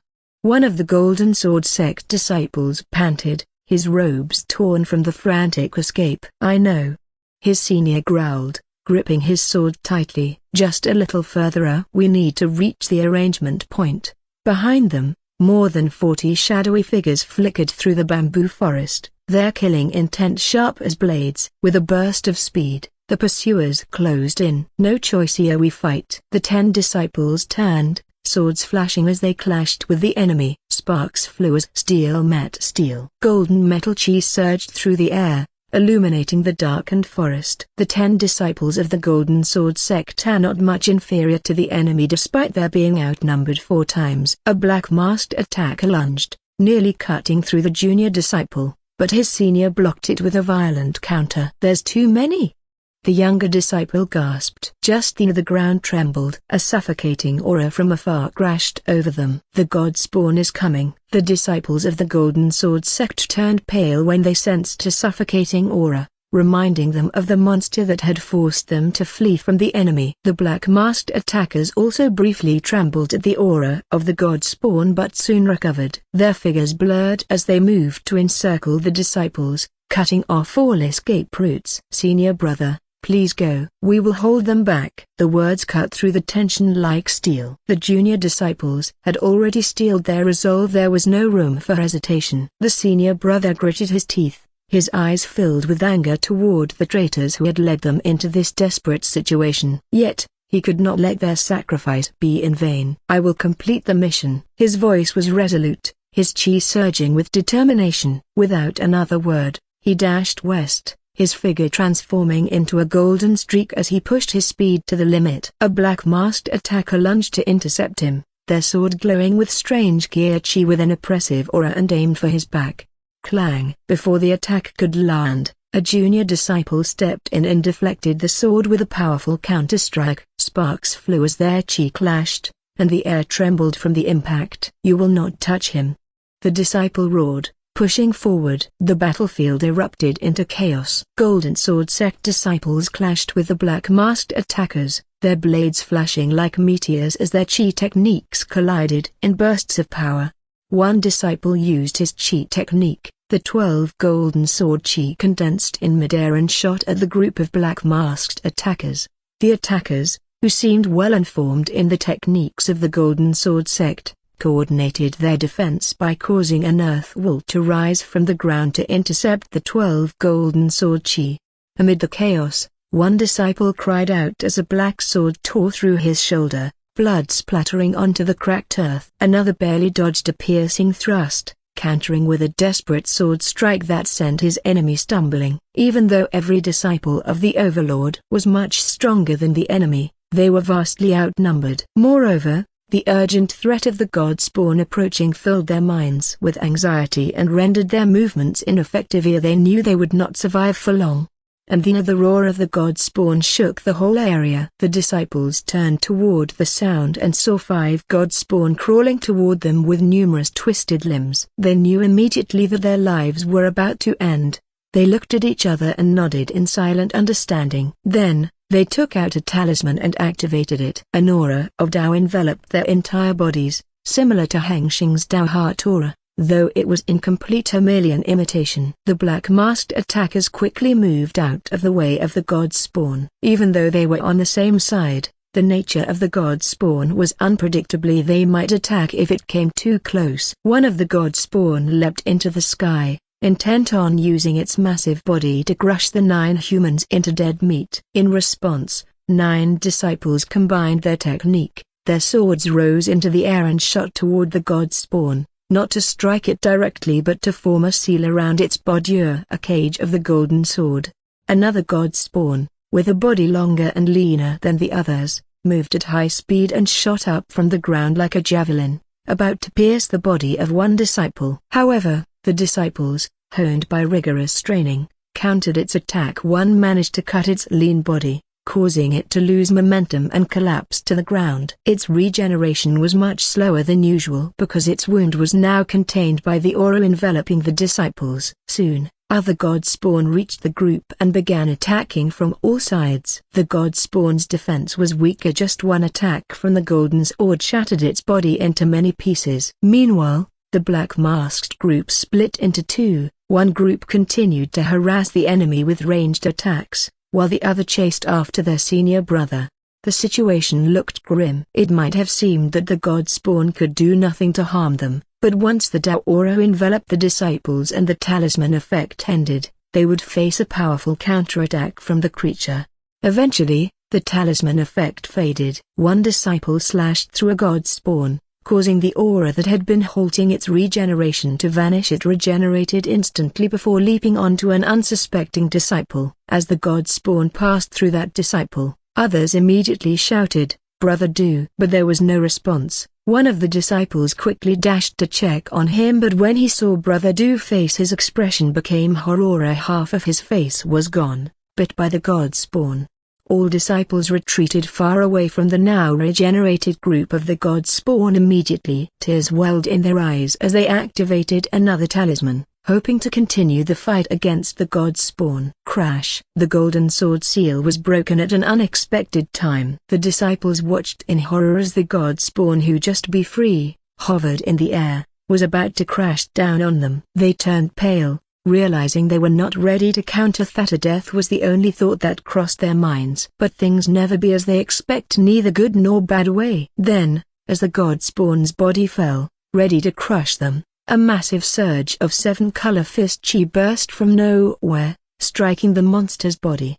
Doom! Its body exploded into countless pieces that rained down to the ground. The fragments tried to crawl together, but their movement was weaker, almost powerless. It was not over. Another chi cannon rained down upon them.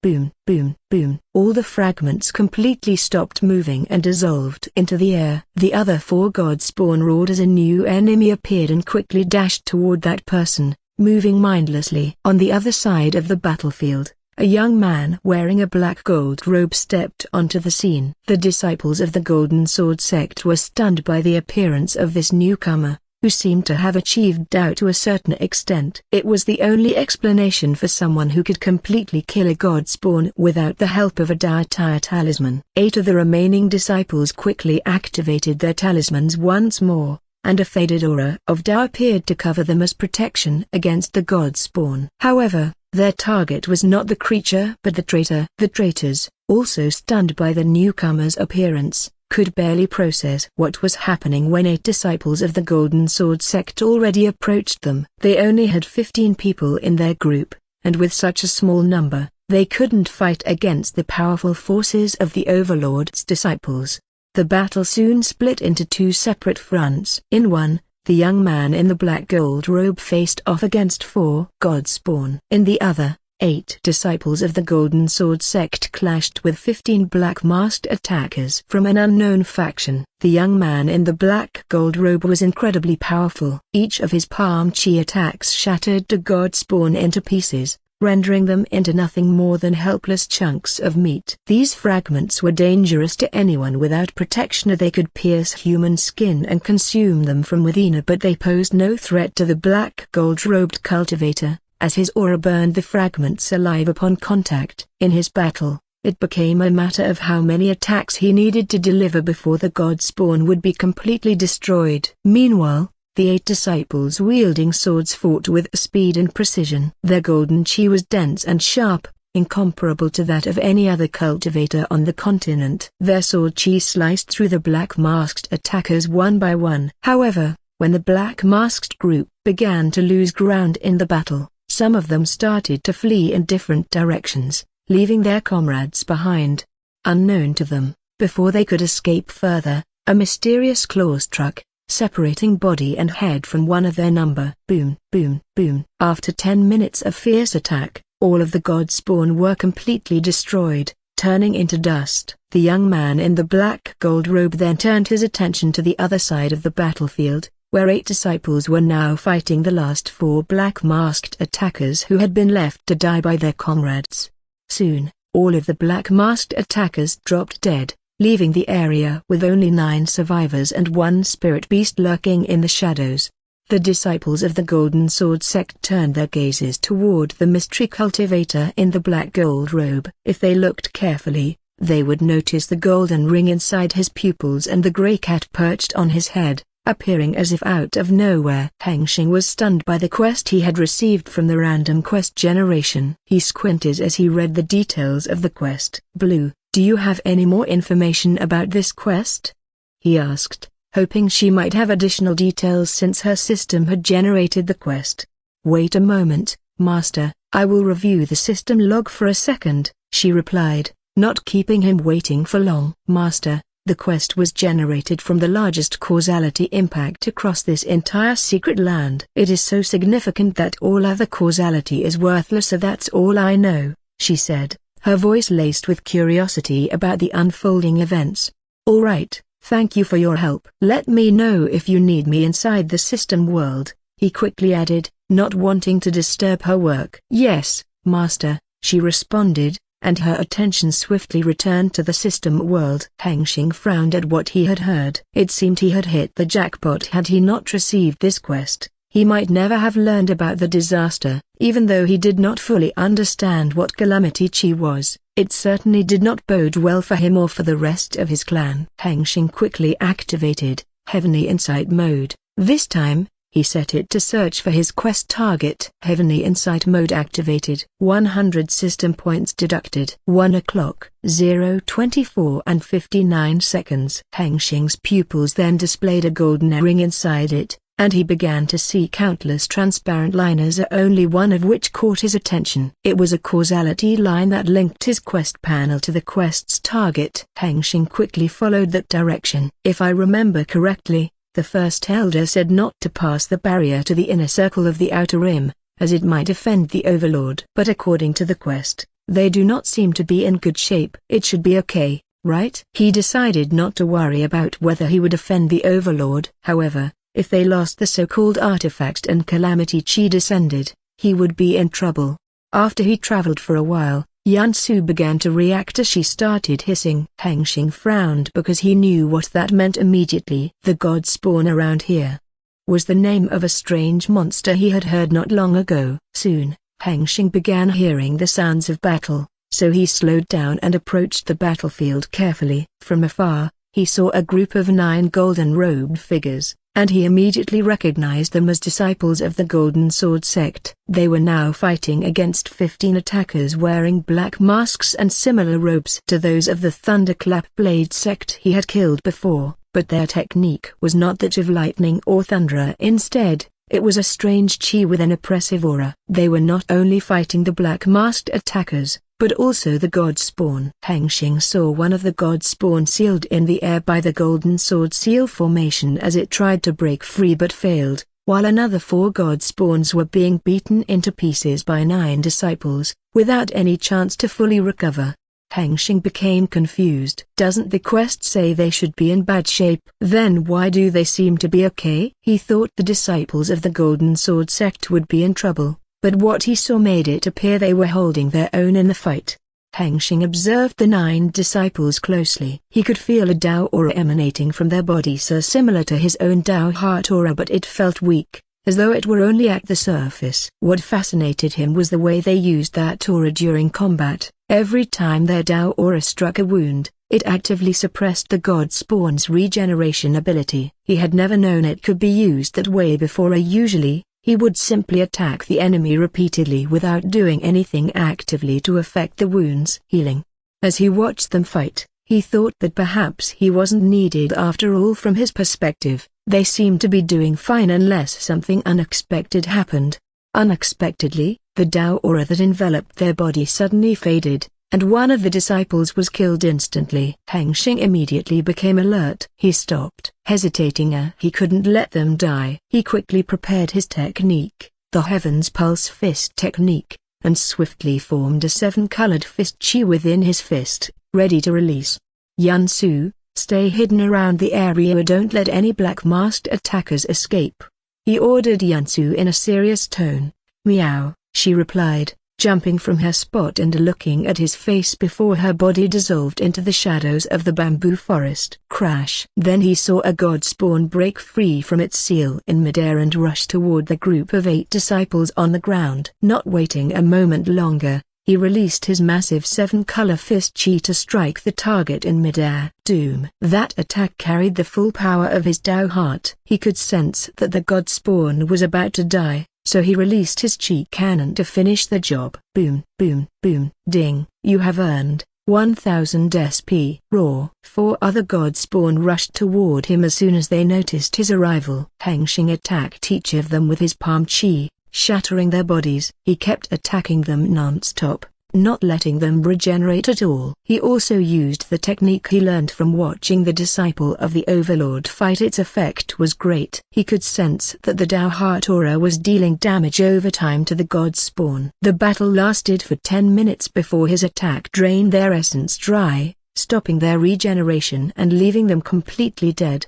Ding, you have earned 1000 SP. X4. Hengsheng then observed the group of 8 disciples who were finishing off the remaining black-masked attackers. Soon, the black-masked fighters fell, and they came to face him, their expressions filled with doubt and hurry. One of the disciples seemed to be the most senior of them, stepped forward, bowed with both hands, and greeted him. Greeted fellow Dao, I am Cao Feng, a disciple of the Golden Sword sect. Thank you for helping us. May I have your name? The Golden Sword sect will return the favor later. We don't intend to be rude to the benefactor, but now we have an urgent mission. Hengsheng looked at them. They seemed desperate. He then noticed that one of the causality lines was missing, which meant there was another group of disciples. Hengsheng bowed with both hands and replied, I am Lan Hengsheng from the Lan Clan of the Southern Metal Flow Plain. I see you're in a hurry. I also have my own issue with these black-masked attackers, so they seem to be causing trouble for you as well. Allow me to follow you. I believe I can find them this way, and I'll handle them. The group of disciples looked at him with suspicion. Cao Feng, who was in front of him, asked, May I ask what these traitors did to you? Hengsheng thought, traitor?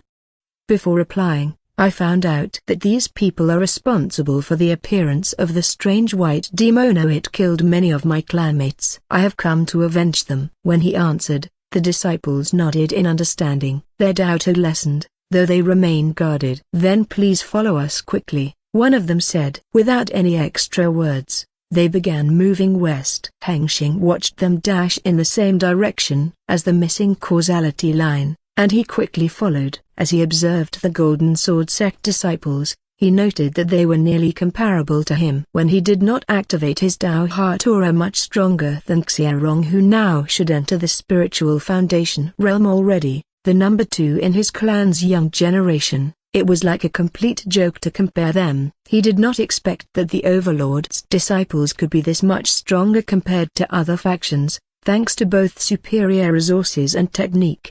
He also began to pity his own Lan Clan's young generation. He knew they were also delicate in their path of Dao, but the gap between the Overlord and the second-rate forces was so large that it could not be bridged by normal means. He thought, maybe I should give a system to my people to give them an edge in this unfair world. Shaking his head, he realized it was risky. If someone caught them and discovered the system's existence, he might be in big trouble. But with a clone node, it should be safer to do so. Hengsheng began to plan how to strengthen his generation of clan members, so the first step was to have them all come completely under his command. A broken bar. A group of 9 people continued to move west and eventually left the bamboo forest behind, entering the endless forest. However, this forest was different from the one near Hengsheng's Lan Clan cave. It was made of metal trees. Hengsheng saw through the causality line that they were close to the target. Soon, his divine sense picked up the sounds of battle a dozen miles ahead. Hearing the sound of battle, Hengsheng accelerated his footstep instantly, leaving the other 8 figures behind. His figure blurred as he dashed forward, and the landscape changed rapidly. He could feel a strong air resistance against his skin. Soon, Hengsheng arrived at the scene. He saw a lone disciple of the Golden Sword sect with heavy injury fighting fiercely against a couple dozen black-masked cultivators who had encircled him. All of these attackers were in the early stages of the spiritual foundation realm. The lone golden-robed disciple was exceptionally powerful. Despite his own heavy wound, he battled with unwavering ferocity. The floor around him was littered with the corpses of several black-masked cultivators, who had fallen by his sword. Behind Hengsheng, other Golden Sword sect disciples finally caught up. When they saw the scene, they quickly rushed in to help the encircled disciple. With the sudden arrival of reinforcements, the black-masked attackers were caught off guard. 8 disciples, wielding their swords, struck at the backs of the attackers, and one by one, They dropped dead. Hengsheng did not wait any longer. He asks Yansu to secure an escape route like last time. He doesn't intend to let any of the black masked attackers escape, and then he joins the battle himself. Hengsheng rushed forward, striking his palm chi against one of the unfortunate black masked cultivators. The man's body exploded, and he then turned and sent his chi cannon toward the black masked one who was about to flee from him. Boom! As he battles his own, Hengsheng also observes the disciples of the Golden Sword sect fighting while using their chi technique. Their swords flew through the air, following their hand signs and piercing the enemy's bodies with deadly precision. A surge of Golden Sword chi erupted from the ground and impaled a helpless black-masked cultivator. Some disciples performed a technique that summoned a golden river of chi, which they wielded as a formidable whip sword. Hengsheng couldn't help but be impressed by their chi technique. After the reinforcements arrived, there was no longer a battle, it had become purely a massacre. Executed by Hengsheng and disciples of the Golden Sword sect, the black-masked cultivators keep falling one by one at a visible rate. With each attack Hengsheng launched, he heard the system notify him that he had received system points. The sound encouraged him. He didn't feel any remorse about killing these guys since their association with the god spawn was enough reason for him to label them as villains. Soon, the battle ended, and only two black-masked attackers remained alive within Hengsheng, gripping their necks tight. He intended to investigate them and learn their goal. Junior brothers, junior sisters, you are alive. A heavily injured disciple shouted in a joyful voice before collapsing from his injuries. Senior brother. Another disciple rushed over to support him, but the injured man shook his head and refused the support before he said in a weak voice, I already sacrificed my spirit core. No, senior brother. The juniors cried out, immediately realizing that their senior did not have much time left. In their sect, every disciple had to learn many basic techniques, including how to sacrifice their spirit core to gain a surge of power, a technique that no one wished to use unless in a dire and certain death situation, as it would bring down an enemy along with them. It is not surprising why he decides to make this choice, since he is surrounded by a dozen enemies who have the same cultivation realm as him. Even though he is stronger than they are, being outnumbered so greatly leaves him no choice but to sacrifice himself, as he is not willing to hand over the seal artifact to the enemy so easily. Tears flowed from the juniors' eyes as they gritted their teeth and looked at the living enemy in Hengsheng's hands, the black-masked attackers, with anger. One of the disciples even stood up with a sword in hand and walked straight toward Hengsheng's direction, aiming for the heads of the black-masked attackers Hengsheng held. Hengsheng knew what this guy intended to do. Wait. I intend to let them live for a while so I can investigate them for the information, Hengsheng said in a firm tone before this disciple could kill one of the black masks in his hand. The disciple seemed to recover from his sorrow and recalled Hengsheng's strength. He acted politely and said, Fellow Daolan, an investigation is meaningless. Our sect has tried that many times, but these cultivators tend to have soul contracts with their faction. They will die immediately if they attempt to split their word out.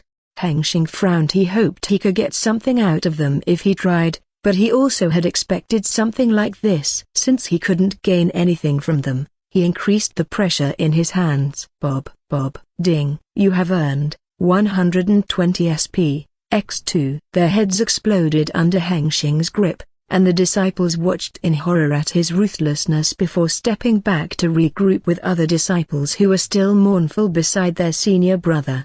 Hengsheng looked at the dramatic scene from afar, not wanting to get too involved with these people. Moreover, he did not trust Thema. Their eyes secretly had a hint of disdain, and his instinct told him they were looking down on him or harboring other negative thoughts, despite his having saved their lives. The senior brother took out a pentagon-shaped metal seal with the rune word Earth engraved on its surface, a rune Hengsheng recognized from his studies. He is curious to know why such an artifact, if it fell into the hands of those black-masked people, might cause the problems as it described in the quest panel. Senior brother, who is very weak as time passes, leans his back against the metal tree and hands the artifact to Cao Feng. Seems like he entrusted his mission to the juniors. As they spoke, Hengsheng noticed that senior brother glanced in his direction and nodded in thanks. As Hengsheng watched, they seemed to speak to each other with divine sense, intentionally not letting him hear what they were discussing. He did not care much about their secrets. He intended to leave quickly after the quest was done before they realized he was not there. While waiting for these people to finish saying their goodbyes, he opened his system panel. Since the start of the battle from the god spawn to the black-masked cultivators, he had accumulated quite a few system points. Ding. System points, 6,750 SP. He planned to spend them on upgrading his sun-gaze trait, as it did not cost him Muka only 1,000 SP. Ding. Sun-gaze genetic trait, Tier 1,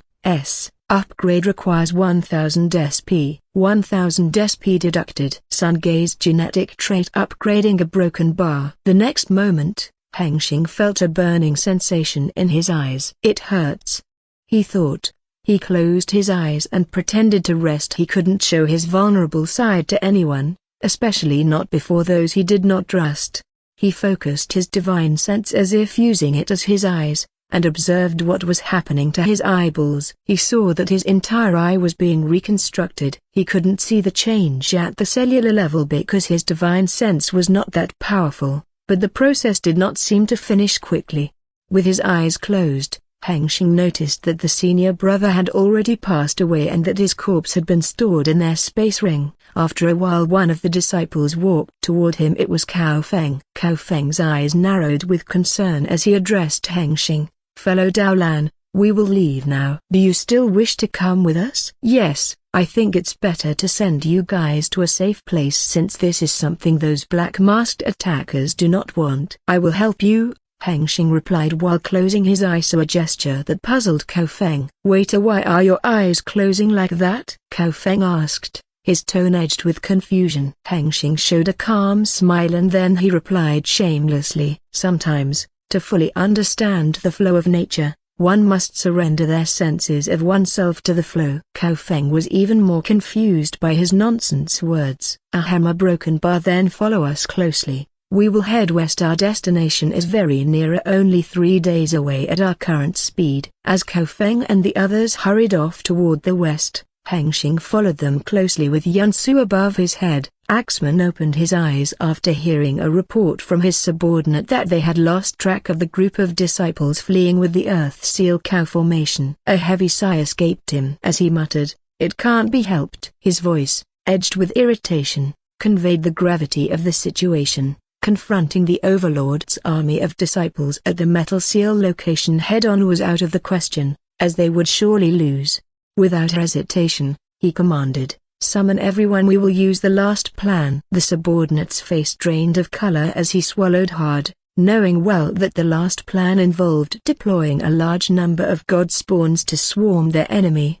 "As you command, Prince Da Shan," the subordinate replied, his tone trembling with anxiety yet marked by unwavering obedience. Axeman watched his subordinate step out of his tent. He thought about his goal. His eyes were filled with a hint of insanity and madness. For the Lord of all senses, Hengsheng traveled with these disciples for 3 days, and during that time, they did not stop to rest. He was surprised when they began to get tired after only half a day of travel. At that point, the Golden Sword sect disciples brought out a flying sword and began riding it like a surfboard, using it to glide quickly above the ground. Hengsheng watched with jealousy. He, too, longed for a flying treasure. However, he soon discovered that their spiritual chi was being consumed at a rapid rate by the flying sword. They could only use this method to rest their bodies for a couple of hours before having to resume traveling on foot. During the journey, he learned all their names and got some insight into their situation. It turned out that the 1,000 disciples of the Golden Sword sect who operated within the Outer Rim were the best of their generation. He also heard that a few of the strongest disciples, like himself, had awakened their own Tao hearts and gained power far beyond the norm within a spiritual foundation realm. Another revelation was why they joined the gathering with other forces. Although they could come and go from the secret land at will, since that land was essentially their sect's backyard, the 1,000 disciples joined not for resources but to secure their sect's facilities inside the secret land. What facilities is never be answered. Apart from common topics, they never spoke about God's spawn or traitor. It seemed that these were matters meant only for others. Hengsheng couldn't help but frown, sensing a fishy secret that might affect him. While traveling within the inner circle of the outer rim, he noticed that the demon beasts in this area were more powerful than those outside, as all he met had now reached the spiritual foundation realm. Some attempted to attack him and the disciples, but as expected, they stood no chance. He earned him some extra system points. On the third day of travel, Hengsheng finally opened his eyes as his upgrade finished. His sun gaze genetic trait had advanced to Tier 2, C level. When it was Tier 1, S level, it functioned only as a flashlight with slightly better vision. Now, at Tier 2, C level, it can shoot a laser beam from his eyes. Although this power is still weak comparable to the early stage of the Qi-gathering realm, it is a valuable addition, as he can use it to surprise his enemies. He had never heard of any technique that allowed someone to shoot a Qi burst from the eyes, since learning and practicing such a technique was considered too dangerous because the eyes are delicate and complex. Failure could mean losing one's sight permanently. If he fought someone of equal strength and unleashed the laser beam, his opponent would surely be caught off guard and might expose a weakness. After checking the result of the upgrade by testing it on some aggressive demon beast, Hengsheng opened his Solar Rise system panel to see how much the next upgrade would cost. Ding. Sun Gaze genetic trait, Tier 2, C. Upgrade requires 3000 SP. It was cheaper than he had expected. He had enough system points for one more upgrade. However, he decided not to upgrade further right away, preferring to save his system points to upgrade his spirit core, which he knew was the most cost-effective investment. He still remembered that when he upgraded his spirit core to Earth grade, his strength became twice as strong at that time, and with 10,000 system points to upgrade it to Heaven grade, he became twice as stronger if the result held the same.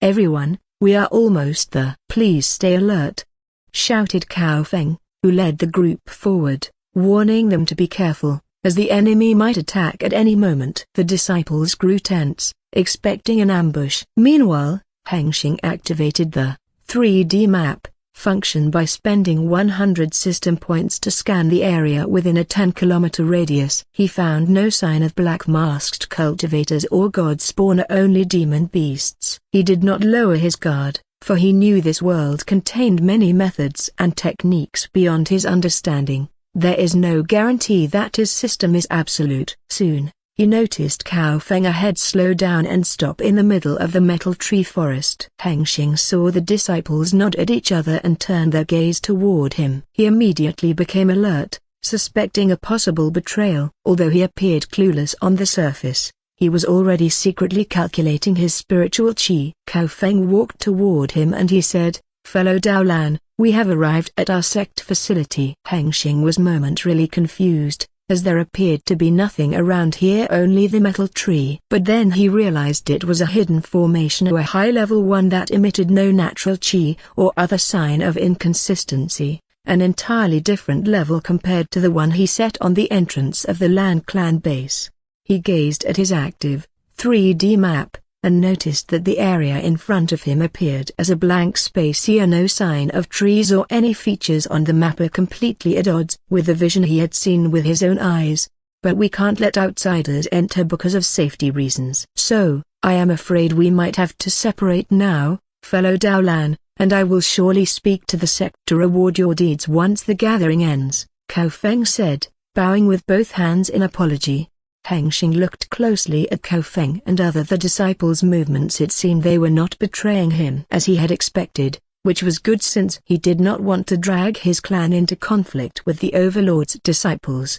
Hengsheng clasped his hands together, bowed, and replied, "I have no problem with this, but I have another thing to tell you." He continued, "While fighting a black-masked cultivator before I met your group, I uncovered some of them possess a technique resembling lightning or thunderclap. I hope this information proves useful." Cao Feng gritted his teeth in anger, understanding the meaning behind Hengsheng's words. "Thank you for the information, fellow Daolan. I will definitely report it to the sect." As Cao Feng said goodbye, Hengsheng saw one of the disciples step into the forest and vanish without a trace. Later all of them disappeared. He was amazed by the formation power because he couldn't recall which direction they had taken. He had never seen the formation that could twist his sense to this extent before. Ding! Congratulations! You completed the quest. Rewards, 20,000 SP. Accept. Yes/no. Yes. Ding! You have earned 20,000 SP. As Hengsheng reviewed his newly acquired system points, he also considered what his next move should be, whether to pursue his target immediately or spend more time upgrading himself before continuing his mission. Hengsheng decided to chase his target immediately, as he was already close to them when he followed the Krama thread last time. His information indicated that they were in the inner circle before the Krama thread disappeared. If he took too long, he feared they might relocate, and he would have to waste more time chasing them again. He activated Heavenly Insight mode. His eyes formed a golden ring inside, and once more he began to see the red thread of the grammar. This time it appeared much more visible, and he seemed to be able to read its contents to some extent. This change was due to his upgraded, sun gaze genetic trait, as he had designed the system's function to link with his trait power. Unable to resist, he cautiously peered into the Krama's content. His eyes glowed with intense golden light, and then he saw a vague vision. They call every a broken bar a broken bar. Just a second of the vague vision goes on, his instinct kicks in. Hengsheng quickly pulled himself out of the vision before he saw anything further, sensing a negative intent to an aura reminiscent of the heavenly Tao warning him not to peer any deeper. Meow! A broken bar Yansu, hovering above his head, suddenly reacted. Her paw tapped his face. Hengsheng then noticed on his face there was a small amount of blood dripping down from his eye sockets. He gently rubbed Yansu's head. Thank you, he murmured, quickly wiping the blood away with a handkerchief. He was grateful. He had learned his lesson to control his impulsiveness. If he had not pulled back in time, there might have been serious consequences. He recalled what he had seen. It seemed that the Thunderclap Blade sect was cooperating with another force, and they were the ones who received the orders. Hengsheng frowned, unable to imagine who could command first-rate sect disciples as if they were subordinates. Moreover, he observed through the Krama thread that his target was coming his way. Hengsheng smiled. Good, I don't have to run around to find them since they are the ones who come at me. No, they come for. He paused, gazing into the empty space in the middle of the 3D map. Hengsheng appeared far away from where he assumed to be the Golden Sword sect's private space, but he was not too far from them. He needed to wait for those black-masked attackers, including the Thunderclap Blade sect disciples, to come, so he could strike them from behind as planned. He quickly set up a concealment formation at the entrance of a cave he had discovered while roaming the metal forest in search of a resting place.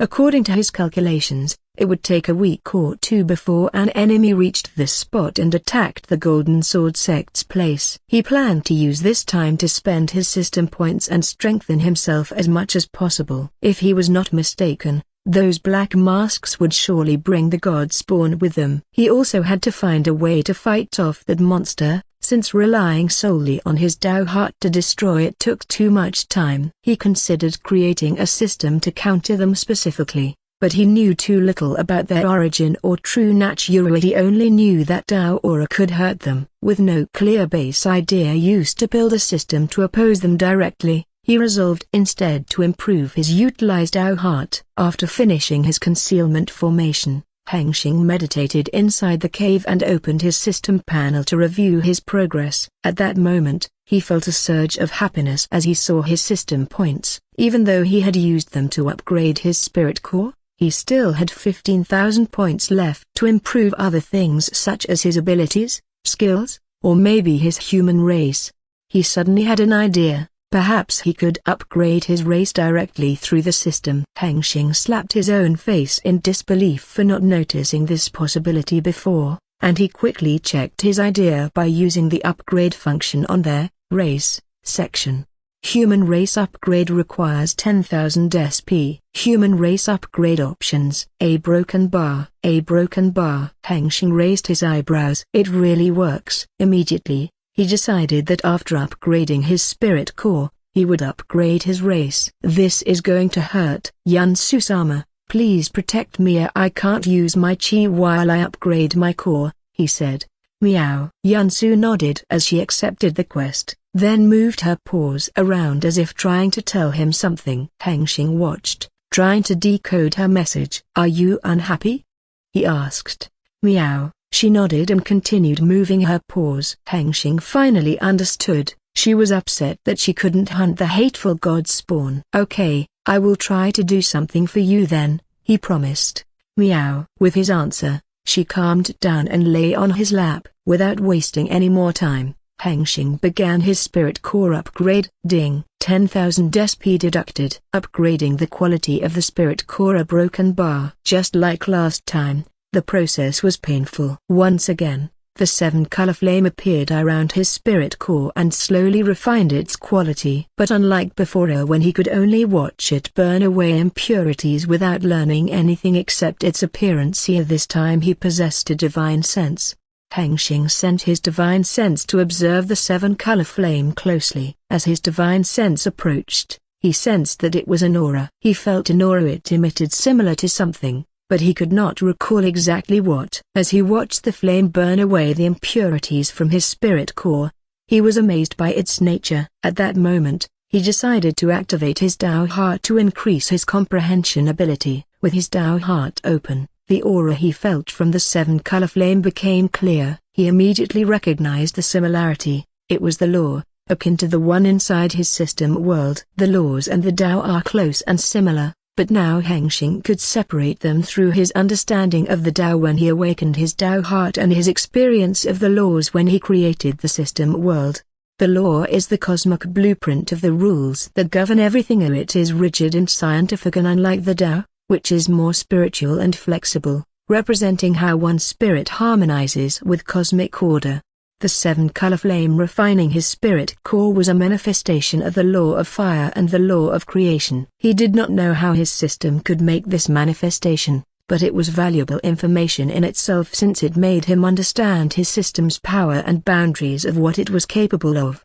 Hengsheng continued to observe the 7-color flame as he tried to comprehend its nature. It burned his spirit core, but instead of damaging it, the flame refined it, making it even better. The flame, an ever-shifting spectrum of vibrant hues, emerald, violet, scarlet, azure, gold, indigo, and rubia, enveloped his core in a purifying embrace, erasing impurities and awakening latent potential. It was not a flame of destruction but a trigger for creation. The flame of creation, Hengsheng thought, was the only name he could describe for this phenomenon. He remembered the legend of the primordial phoenix, a spirit beast that later became the ancestor of all the phoenix demon clan, which also possessed the power of the flame of creation and passed down a degraded version of it to its descendants as the flame of rebirth.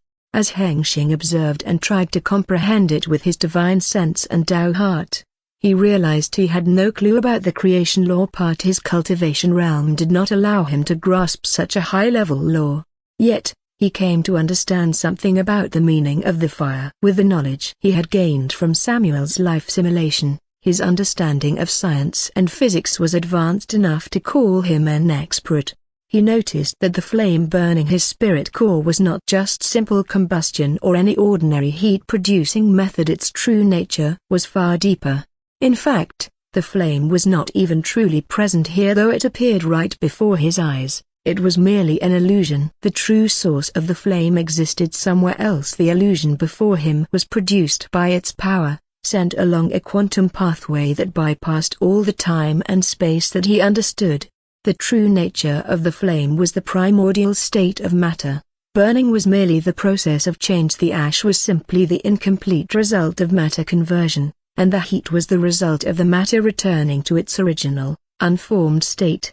The prima materia, quark-gluon plasma, whatever it is called in the Indo, it is all the origin state of fire. Hengsheng entered a state of enlightenment, his entire body being enveloped with the power of heaven and earth, an award by the heavenly Tao, who performed its duty to encourage all beings under heaven to strive for advancement. Hengsheng's entire body was completely enveloped by the flame of creation, and not only was his spirit core refined, but his whole body was purified and strengthened. Once someone becomes enlightened, even a dog or a cat will benefit. Yansu, who rested on his lap, also benefited from this process as her bloodline was further purified. Previously, she had not received any significant power-up due to her limited access to a potent bloodline to absorb, but now, refined by the flame of creation, her already strong bloodline has become even stronger and purer. The impurity even seemed to leak from Hengsheng's skin, a testament to the impurities he had long neglected, especially after consuming massive amounts of spirit stones and natural treasures beyond anyone's wildest imagination, courtesy of his unnatural absorption ability. Black mucus flowed out of his skin like a river. If Hengsheng and Yansu had still been fully conscious, he would have vomited at the awful stench. Yet the flame of creation, beyond imagination, does not spare even the black mucus with its refining power. Once touched by the flame, the mucus began to transform into a transparent pure chi mucus. If a cultivator were to discover this substance, it would be classified as a divine-grade treasure, capable of directly increasing their cultivation base. Truly the perfect treasure for someone in the bottleneck. Ironically, Hengsheng will never know that this treasure, which he found to appear out of nowhere, was in fact his own waste. After a while, the flame of creation slowly faded, leaving Hengsheng and Yansu still reaping the lingering benefits. Soon after, Hengsheng opened his eyes and quickly used his divine sense to scan the surroundings. Finding no immediate threat, he sighed in relief. They still stayed within a dangerous place and couldn't lower their guard. Meow! Yansu meowed softly as she perched on his lap,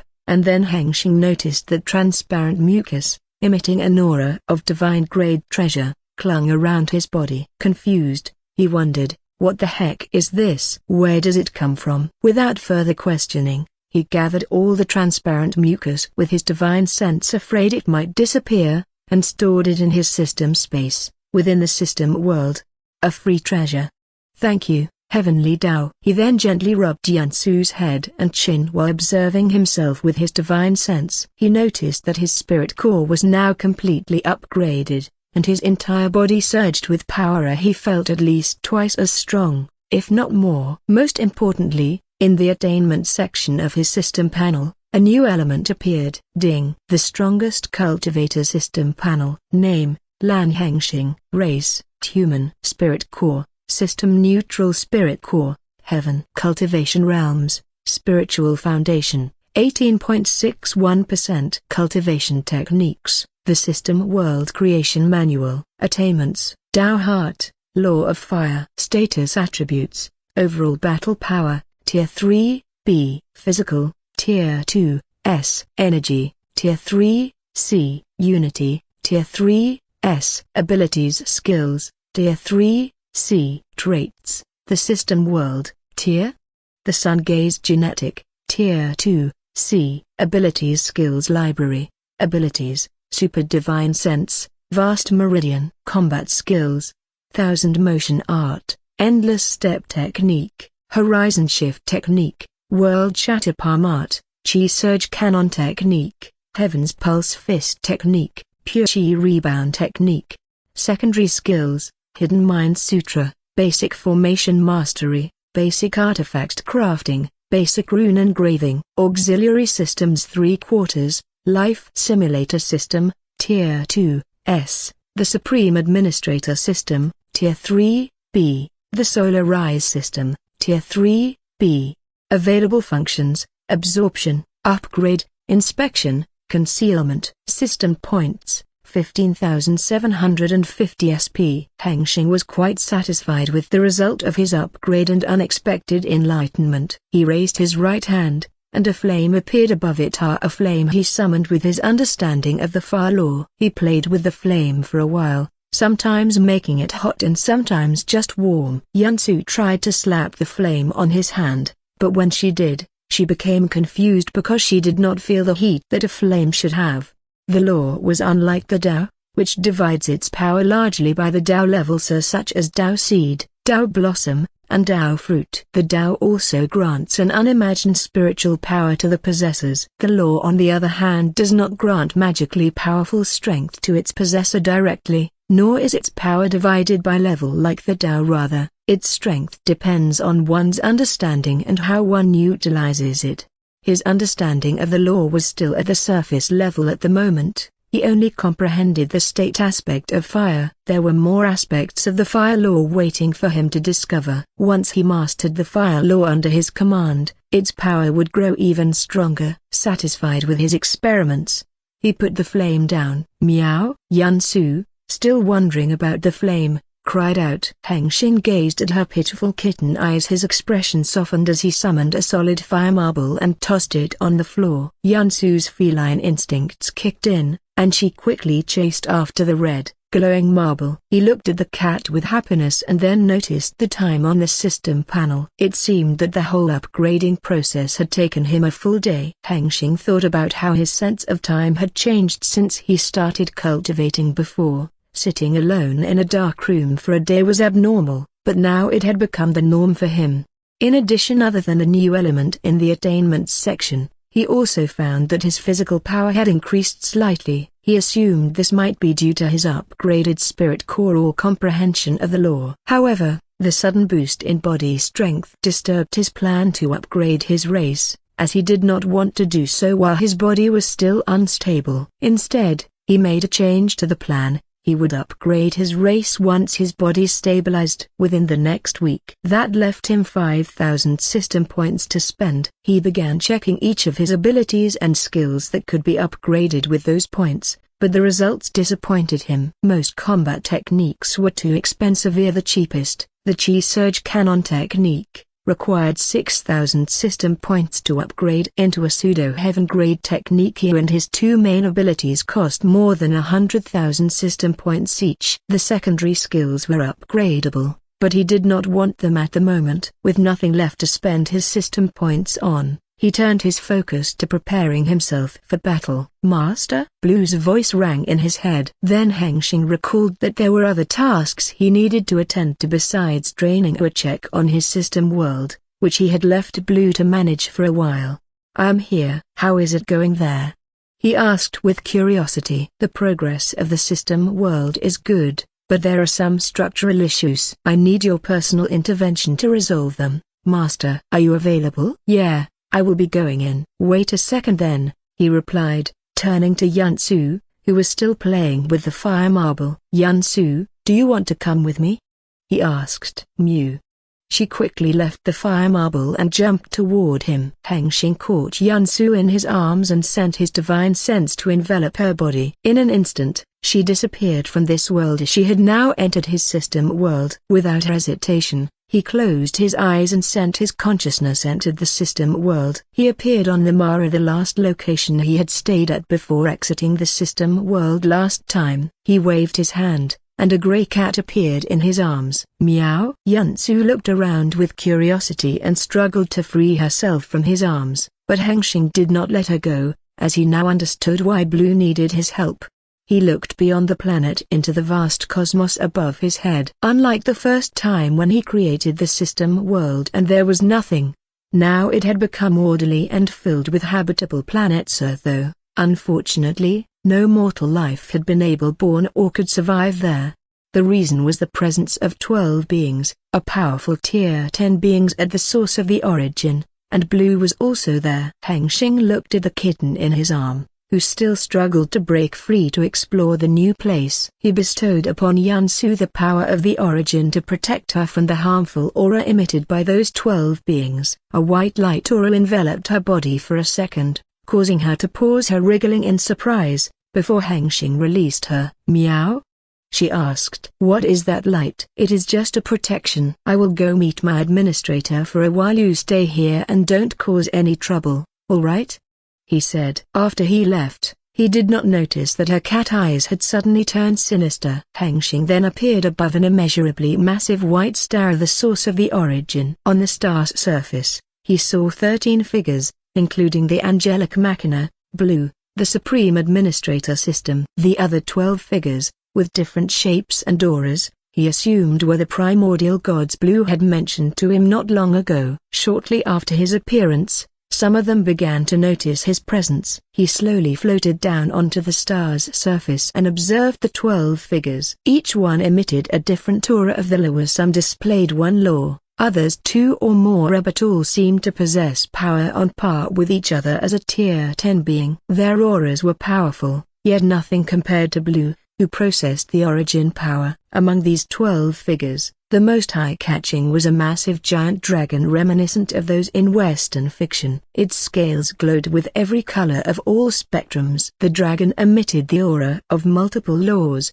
but every one of them was the elemental laws of fire, water, wind, earth, or even light and darkness. Hengsheng had to admit, the dragon looked truly amazing and cool. Other figures had their unique features as well. Hengsheng observed a massive golden tree emanating the aura of life and nature laws. A Grim Reaper, a humanoid skeleton holding a dark scythe, exuding the aura of death and soul laws. The twin titans, human-like but they had massive bodies bigger than the solar system. One of the twins had a black hair with the aura of space law, and another one is a white hair with the aura of time law.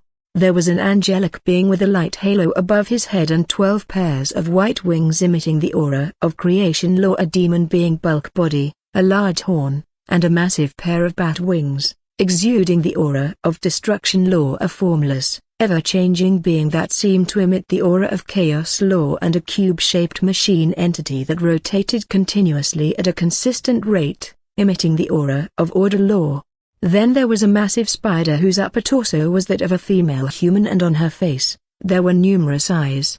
Standing on the invisible thread emitting the aura of fate and destiny laws, and an impossibly long and massive large purple energy life form in the shape of a serpent emitting the aura of infinity law. The last figure puzzled him the most. To a human figure, a tall and well-built man who emitted the aura of balance law. When he touched the ground, his human size was completely dwarfed by these 12 figures. Even the smallest, the human primordial god with the aura of balance, stood at a height of 5 meters.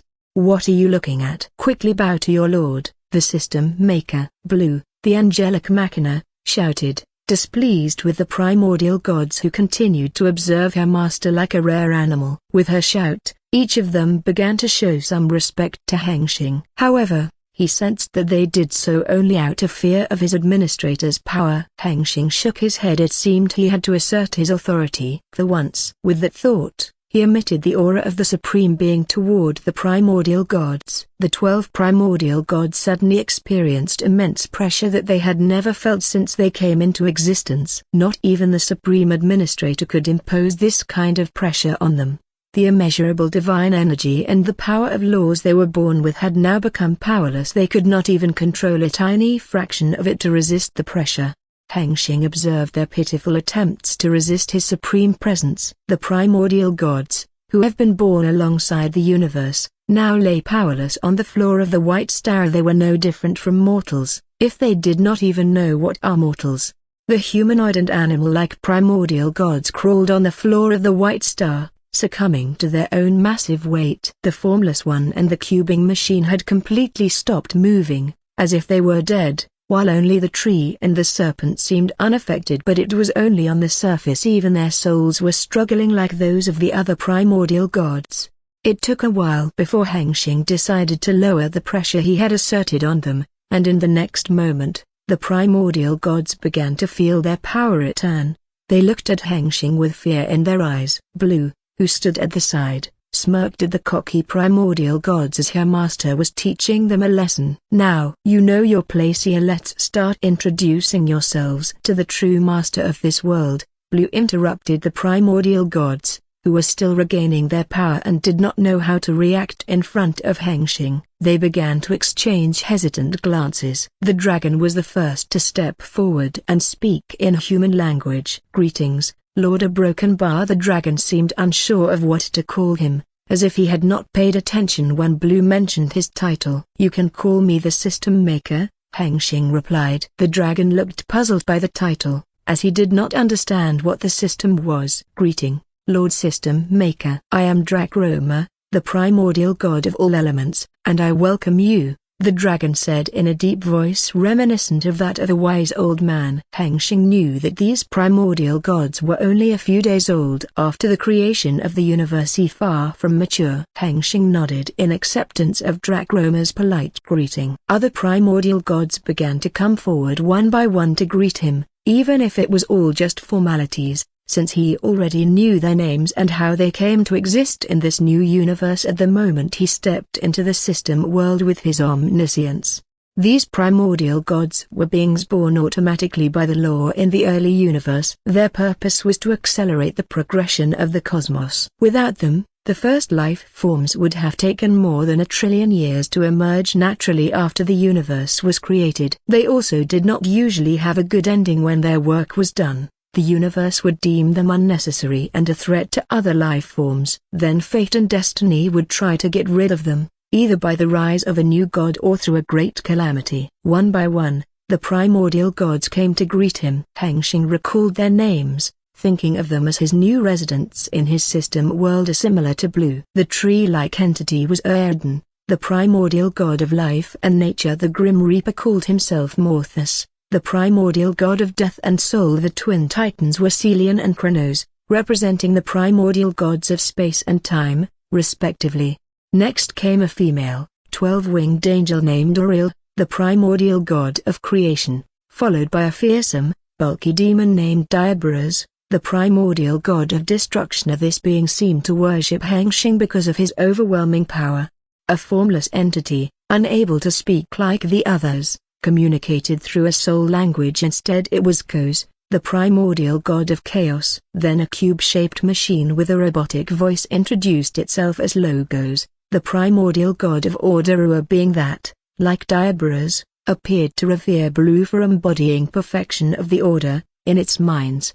Following them was Arachne, a spider-like being named after the myth from Olympus on Earth, which gave Hengsheng chills because of this coincidence. She was the primordial god of fate and destiny. Next came a purple energy serpent named Eternus, the primordial god of infinity, and finally, a human named Balan, the primordial god of balance, who seemed curious about Hengsheng's human appearance, as it was the first time he had seen someone so similar to himself.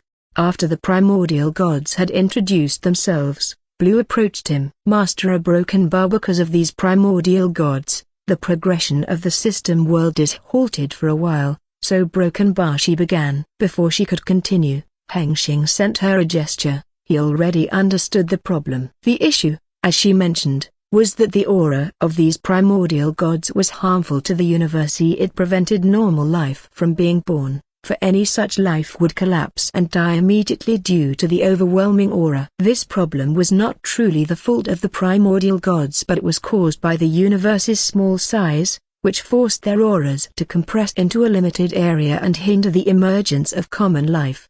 The problem could resolve itself if the universe were allowed to expand over 1 million years. Then the primordial gods' auras, spread thin across space-time, would no longer prevent natural life from emerging. To fix this issue, Hengsheng separated the space-time of the universe into two. At the moment he decided to act, he raised his hand and split the world as easily as tearing a sheet of paper. The primordial gods watching him from behind turned to horror, as his move exceeded what they were capable of. The system maker did it effortlessly, and they watched in shock as Hengsheng reshaped space-time in a new. Once the universe was separated into 2 dimensions, one of which was the same as before, the universe full of stars. Hengsheng brought everyone from the source of the origin into the new dimensional space. At first, it appeared as a white, endless expanse similar to the mind space, but as soon as the primordial gods stepped into it, the entire space slowly changed. The space was changing according to the aura of divine energy and the law one possessed. The space around Erden began to transform into an endless divine forest landscape, full of life and nature, while the area around Drachroma turned into a mountain range of all elements. As the transformation progressed, Hengsheng observed that these primordial gods seemed pleased with the new environment, as it was a perfectly designed space to their preferences.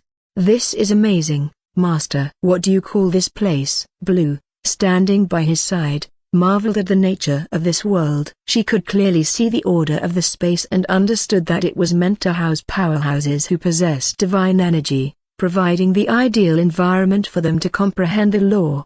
I call it the divine world. It will be used to separate normal life forms from God-tier beings, and this place also provides an opportunity to train a new system race. What do you think? Hengsheng replied. That's a good idea, Master. It would be beneficial if the system race gained more experience before being sent out to fulfill their duty, she agreed. Master, if you don't mind, you could consider turning them into the system race. They are born with the pure mastery of their representative law, but unfortunately, they are already tier 10 and can't improve themselves or contribute anything further in the system world. It would be better to send them out, she added, looking at the clueless primordial gods, who still playing with their new environment. Hengsheng considered Blue's proposal. It made sense. He had created divine energy to help beings here comprehend the laws and gather their understanding into the data to improve the power of the source of the origin. But these primordial gods,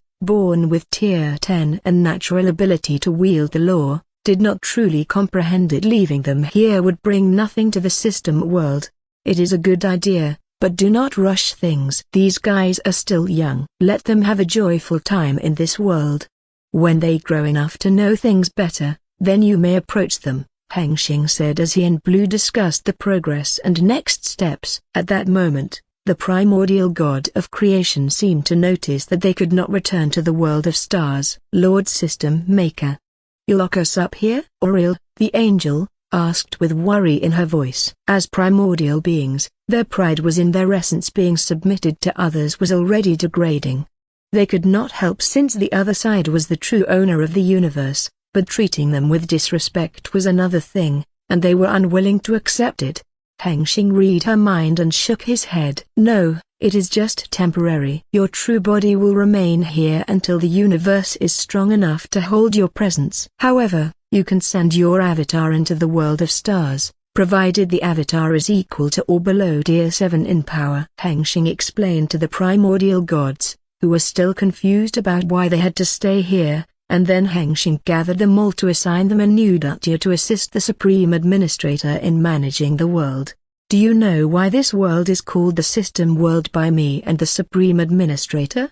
He asked. The dragon, the titan, and the other primordials, if they had heads, shook in silence. Hengsheng continued. This world was created to give birth to the concept of the system, not as a naturally created world. The knowledge you were born with and your primal instincts as primordial gods are inapplicable here. I expect you to adapt to suit this world. They were shocked by his words. These primordial gods had been born with the instinct and knowledge of their original duties, as assigned by the Mother Universe, yet now the System Maker was telling them that all they had been born with was unnecessary.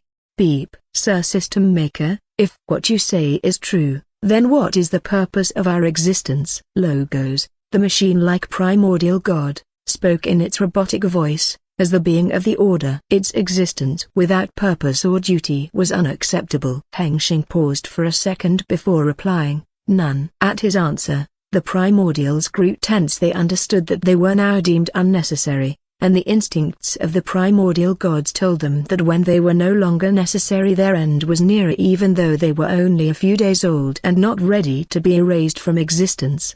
A broken bar. Lord System Maker, a broken bar. Are you going to erase our existence? Morthus, the Grim Reaper, asked in a cold voice filled with worry. No, I will not erase you, Hengsheng assured him. Even though I don't need you as primordial gods in my world, you can still become something else. Become the system race, a powerful race, just like the Supreme Administrator. As Hengsheng spoke, some of the primordials became excited, especially the dragon and the demona, since one of their primal instinct was to rule over the world, but such an action required overwhelming power, which at first they thought of themselves as the supreme power cause they are the primordial gods. Unfortunately for them, the moment they began their conquest to become the master of the universe and rule over their fellow primordial gods, the Supreme Administrator intervened and hit them hard with her overwhelming power. Now, The system maker told them they could possess the same power as the supreme administrator. Drachroma turned its massive head to the angelic machina and smirked, thinking that they would soon be an equal match, ready for a revengeful confrontation. However, the next words from Hengsheng made the dragon hope that Blue would not notice its smirk. But to become the system race and gain supreme power, you must meet certain requirements that you are not yet ready for. If you want to become the system race and gain a new purpose in life, then listen to the Supreme Administrator and do not cause any trouble that could halt the progress of this world. After that, Blue took charge of the primordial gods and assigned them a new job, one whose only purpose was to ensure the prosperity of the system world. Hengsheng looked at the angelic machina, so diligent, and wondered how he was going to reward his people. As a system race, her character was deeply linked to her system concept, so Blue should be happy to have more responsibilities to manage and control. Ding.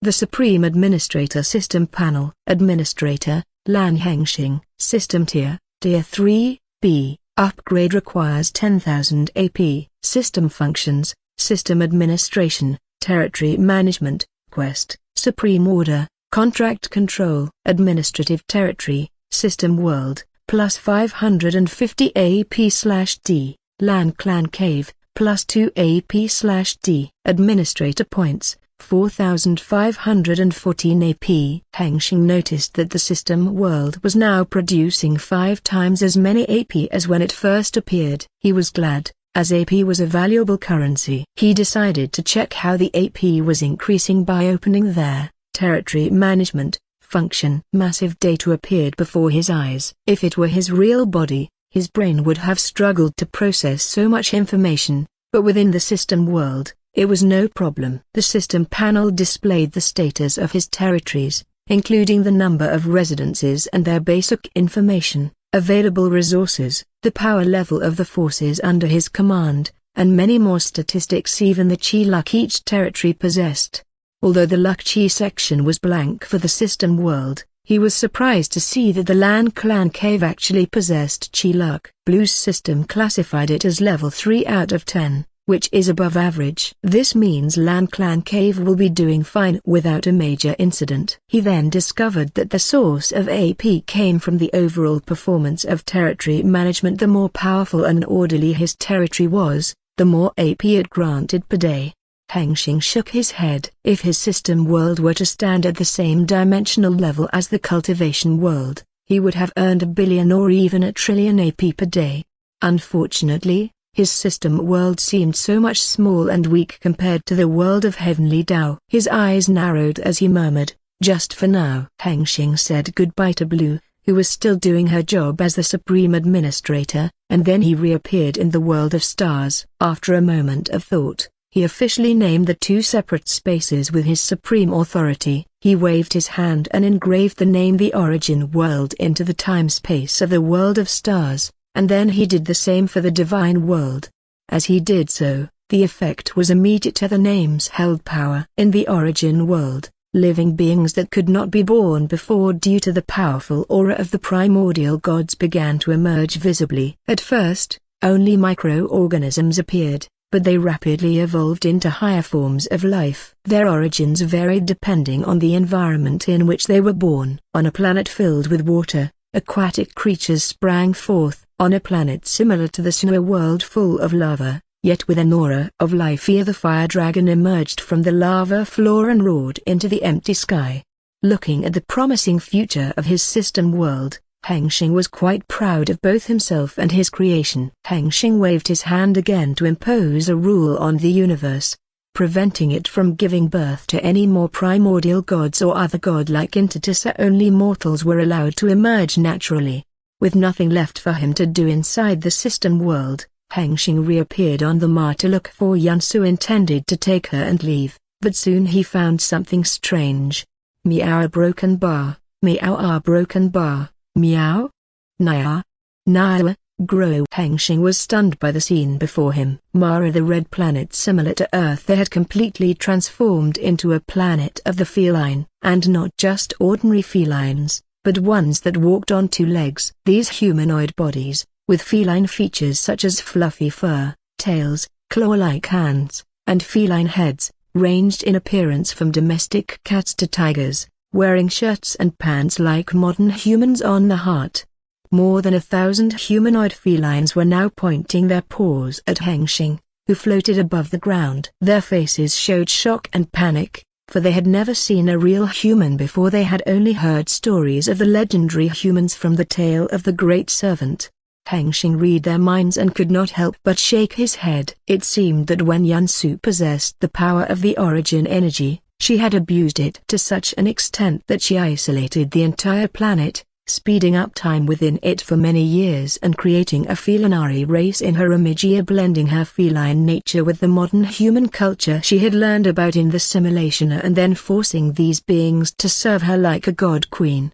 Hengsheng erased their memory of him, then reappeared above a massive mountain castle. Inside, Yansu sat on a throne with her belly exposed, attended by more than 10 felinari, each about 2 meters tall, who served her by feeding her fruit and massaging her cat shoulders. Her expression was as relaxed as any cat's could be. But soon her ears twitched and her eyes widened as she sensed Hengsheng's presence. She immediately took a fighting stance and hissed at the sky, leaving her felinari servants confused. They had never seen their god queen act like this before.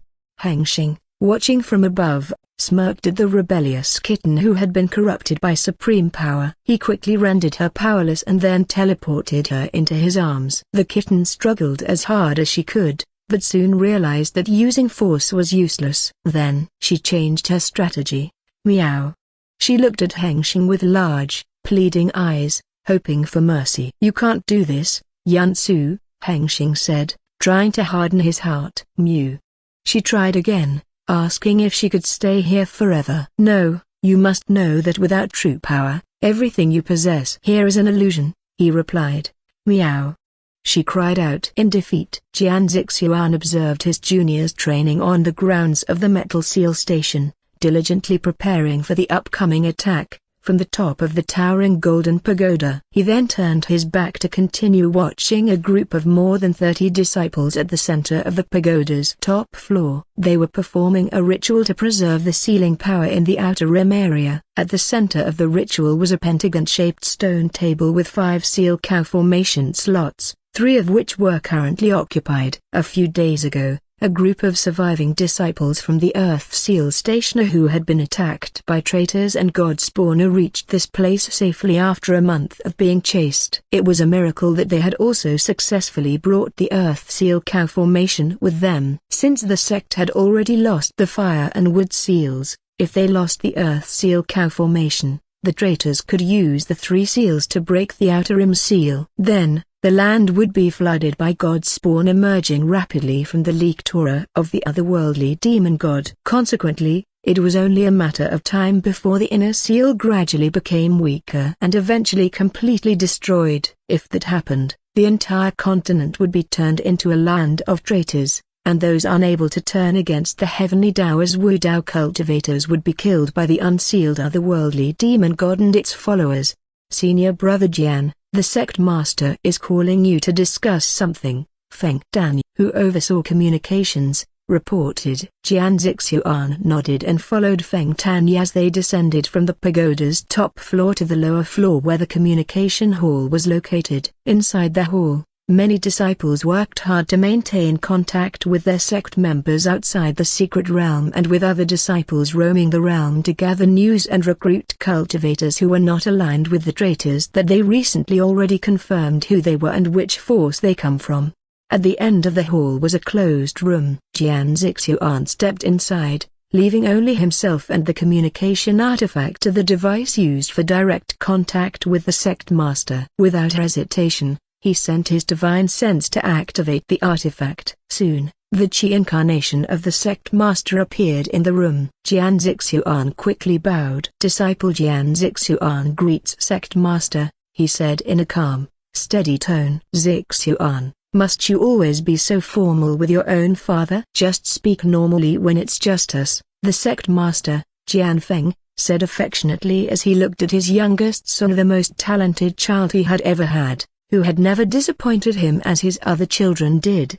"Understood, Father, I will try to speak more casually when it's just us. Please, tell me the matter for which you have called me, Jian Zixuan replied, quickly getting to the point, aware of the urgency of the situation. Jian Feng's eyes sharpened as he began to speak. Zixuan, the situation on the surface has taken a turn for the worse. We have identified the immortal who crafted the talisman that attacked our formation in the secret land. It turned out to be Grand Elder Yu. When Jian Zixuan heard this, his eyes widened in disbelief. How is that possible? Grand Elder Yu has served as vice chief of the professional department for over 5 million years. How could he turn traitor? Jian Feng shook his head, equally confused by how the sealed otherworldly demon god could corrupt an immortal cultivator. I don't know either, Jian Feng continued. We have already sealed him away, and we will learn more once the situation is resolved. But this clearly shows that our sect indeed has a traitor, and I don't think Grand Elder Yu is the only one. He paused,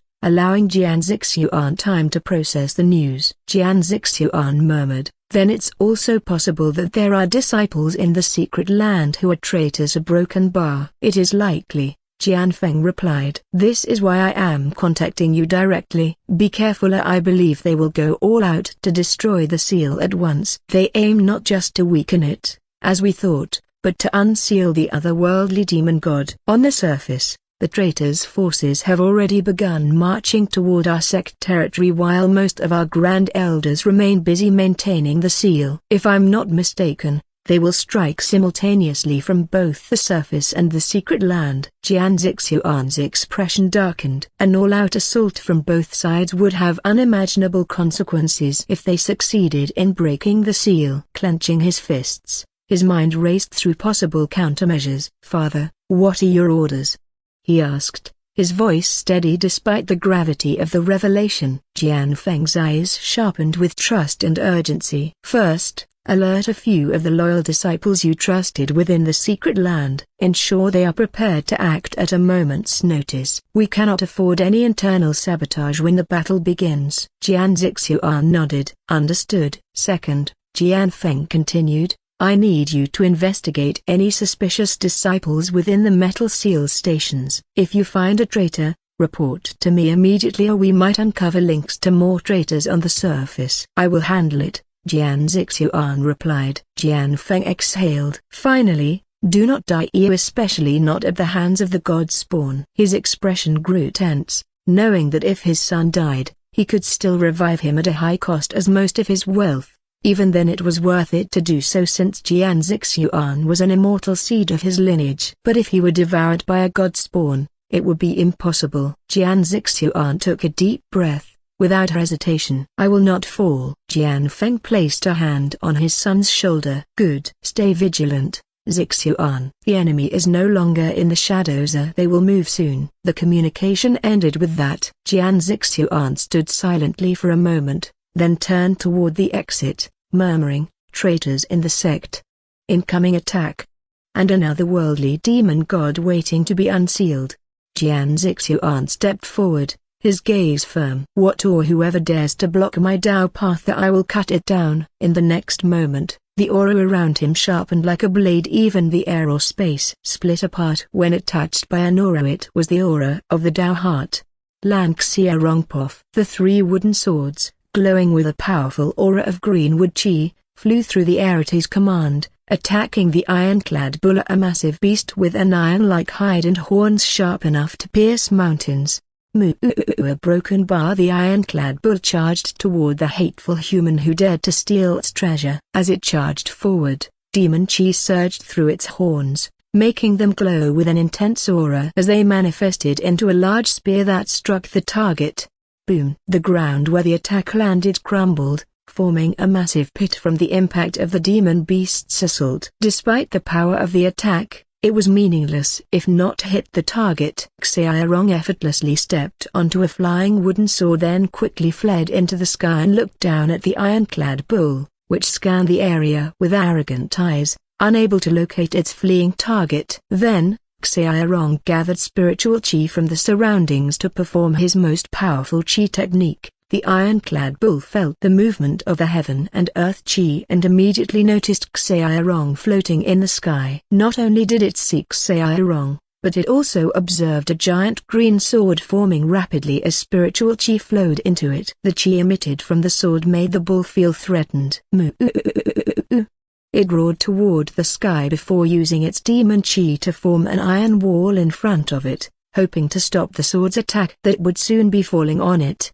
The giant green sword soon fully formed. Without waiting, Xiaorong commanded the sword to fall upon the bull. It appeared to descend slowly, but in truth, the sword was already rooted to its chi fused with the target. Even if the bull tried to flee, it would be hit. There was no escape. The giant green sword was one of the chi techniques within the flowering sword cultivation technique. Here the main cultivation manual of the Lan Clan are known as the verdant colossus sword, a pseudo-heaven grade chi technique. The giant sword met the iron wall with a resounding shing. Initially, the iron wall appeared to withstand the sword, but upon closer inspection, the giant green sword slowly absorbed its chi construct.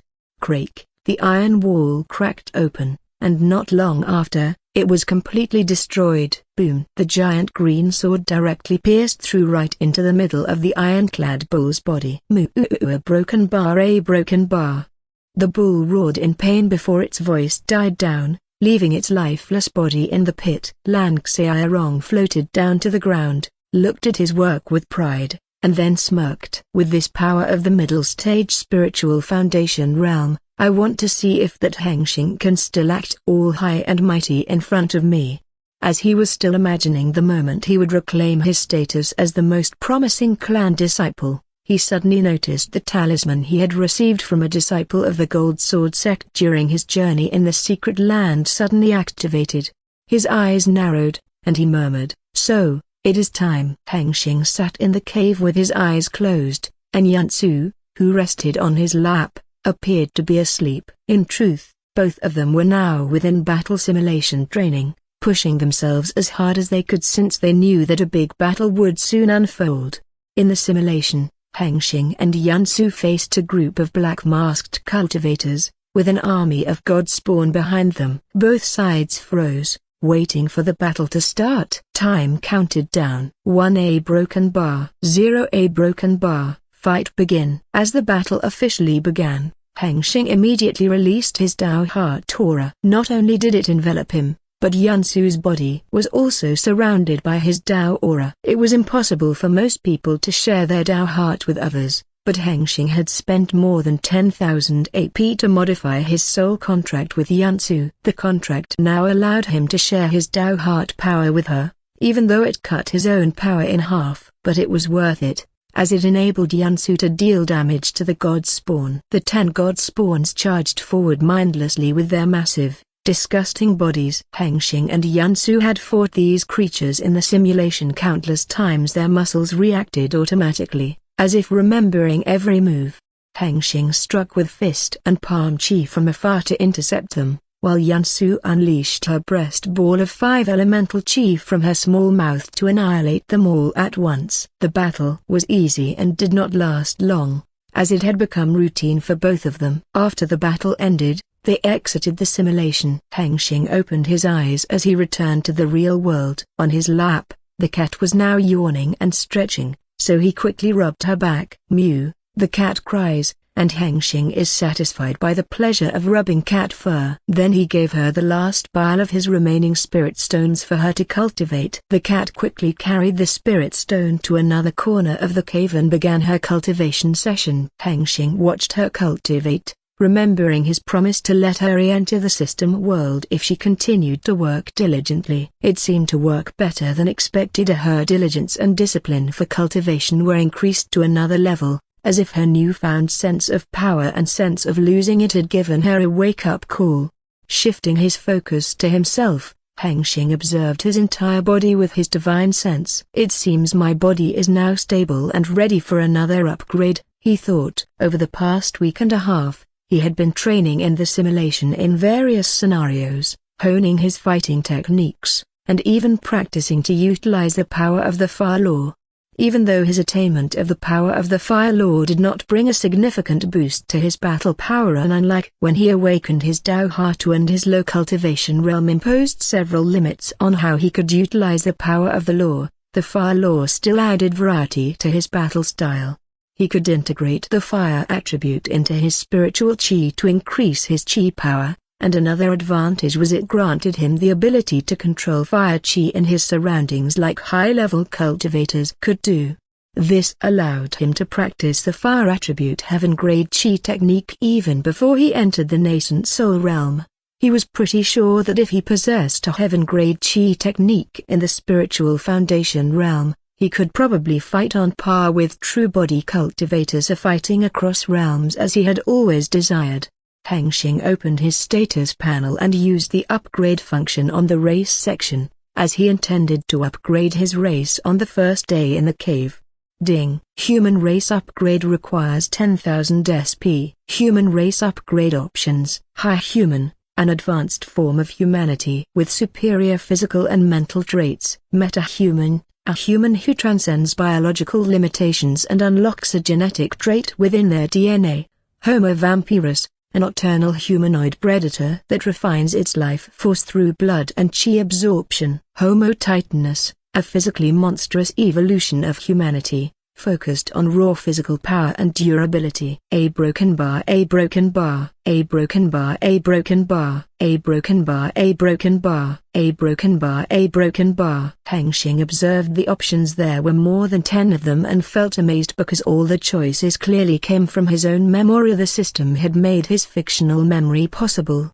Although the other options looked impressive and interested him, he had already decided to follow Samuel Barlow's path. Ding. Meta-human evolution selected. 10,000 SP deducted. Human race evolution in progress. A broken bar. Warning, evolution will induce biological restructuring. Prepare for temporary discomfort. Hengsheng's eyes are wide as the warning appears. This feature will appear only when the change that he is going to undergo is beyond his current pain tolerance level. Before he could even prepare himself to face the pain, an explosion of pain erupted from within his cells. His muscles vibrated, his bones creaked, and his veins burned as if molten sap had replaced his blood. Every fiber of his being screamed in rebellion, resisting the transformation as his body shared its soul limits and embraced something entirely new. Hengsheng collapsed to the cave floor, his fingers digging into the soil beneath him. A deep, earthy scent filled the air as wooden roots burst from the ground, wrapping around his arms as if nature itself was responding to his transformation. Crack! His skin, especially on both of his arms, hardened for a moment, turning a deep, bark-like brown before softening again a stronger, more resilient. He gasped, feeling his muscles knit themselves back together, denser and more flexible than before. His vision flickered, and for an instant, he felt a new sense from both of his arms. He sensed a pulse or something pulsing with life. Timber grasp genetic trait awakened. When a system notice appeared, Hengsheng had already reached his limit. His consciousness began to fade. 10 hours later, Hengsheng slowly opened his eyes, finally waking from his unconscious state. But he did not get up from the floor because he still felt extremely exhausted from the progress of genetic evolution. He thinks back to what he just experienced. The pain was on another level, worse than even the heavenly tribulation lightning could compare. He slowly turned his head, still on the ground, toward Yansu, who was behind him, licking his hair. He did not know why she did that. Meow? She mewed, asking if he was finally awake. Sweetie, please give me one spirit stone. Yeah, I will return it 1,000 times, okay? Hengsheng said as he looked at the pile of spirit stones he had given her, not expecting to need them now. Meow. She turned back to the pile of spirit stones and carried one spirit stone in her mouth before dropping it near his hand. Hengsheng extended his currently weak divine sense to grasp the spirit stone, placing it in his hand before beginning to absorb its spiritual chi. Thanks to his system power, his absorption was astonishingly rapid. He depleted the stone's spiritual chi in just a minute. Crake! The spirit stone turned to dust, and Hengsheng regained some of his strength. Woo! This time, the feeling of breaking down at the cellular level was truly terrible, he muttered. Then he slowly got up from the cave floor.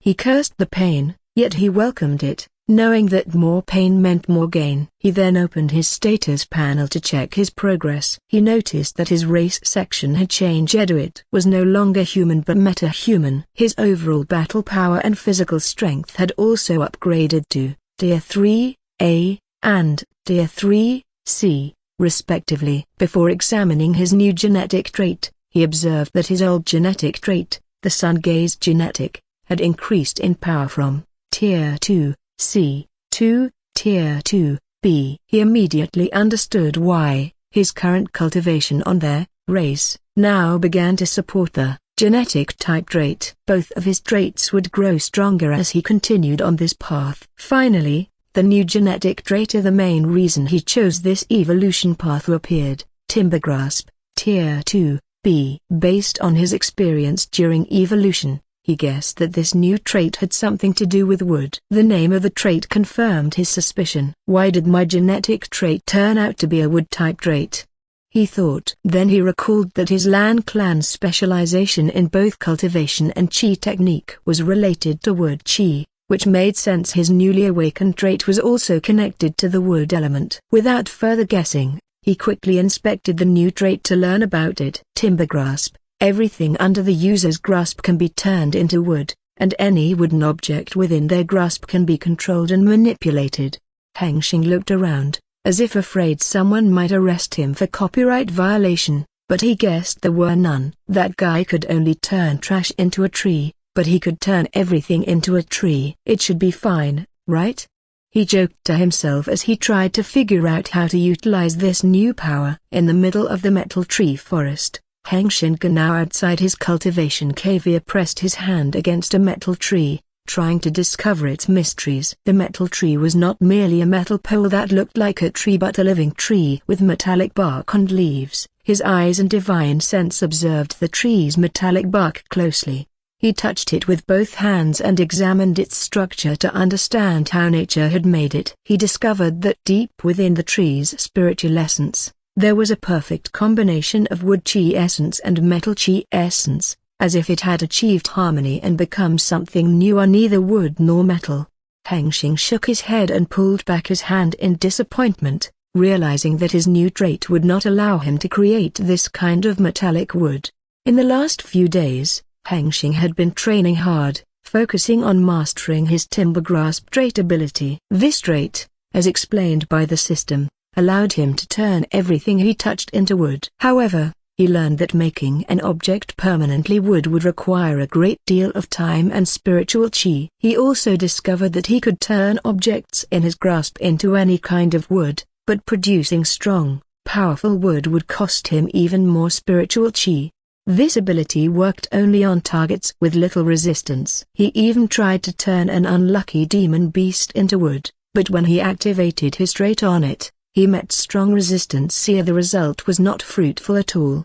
After all his experiments, he concluded that his new trait was very hard to use in direct battle. Perhaps it would improve once it got stronger, but for now, it was nearly useless. Even so, his new trait had another ability, to control and manipulate wood. Hengsheng raised his right hand, which glowed with a green light as his trait ability activated. Spiritual chi from the surroundings was slowly drawn into his grasp and rapidly transformed into a beautiful red wooden staff, 1.5 meters long. He spent some time here and a large amount of his spiritual ki to make this staff a permanent object. An hour later, Hengsheng played with the staff in his hand for a while, then thrust it forward. The wooden staff extended to 10 meters. Striking a tall metallic tree. Crack! The metallic tree showed a crack in its metallic bark from the impact. He pulled the staff back, and its length returned to the original 1.5 meters. It was good to have a weapon. Hitting people with fists and palms sometimes dirtied my hands too much, he thought. He threw the staff into his system world and walked back to where his cultivation cave was located, as he had finished studying his new trait. When he reaches the cave entrance, he notices that Yunsu waiting for him in front of the cave, and when she notices him she quickly dashes to him as she has something urgent. Hiss. When she reaches him she taps her paw against his leg, then Yunsu hisses and points her other paw in the direction of the bamboo forest territory. Hengsheng's eyes narrowed as he knew the battle was near. Yansu could sense the smell of the god spawn with her high-level perception. He quickly packed his stuff in the cave ready to leave. When he is done packing, he steps out of the cave and quickly active heavenly insight mode, but this time he adjusts the range of what he wants to see to be wider since he now has more system points to spend.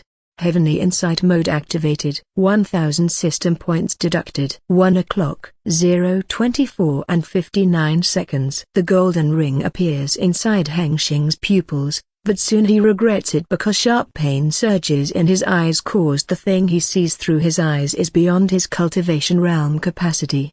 But Hengsheng did not panic.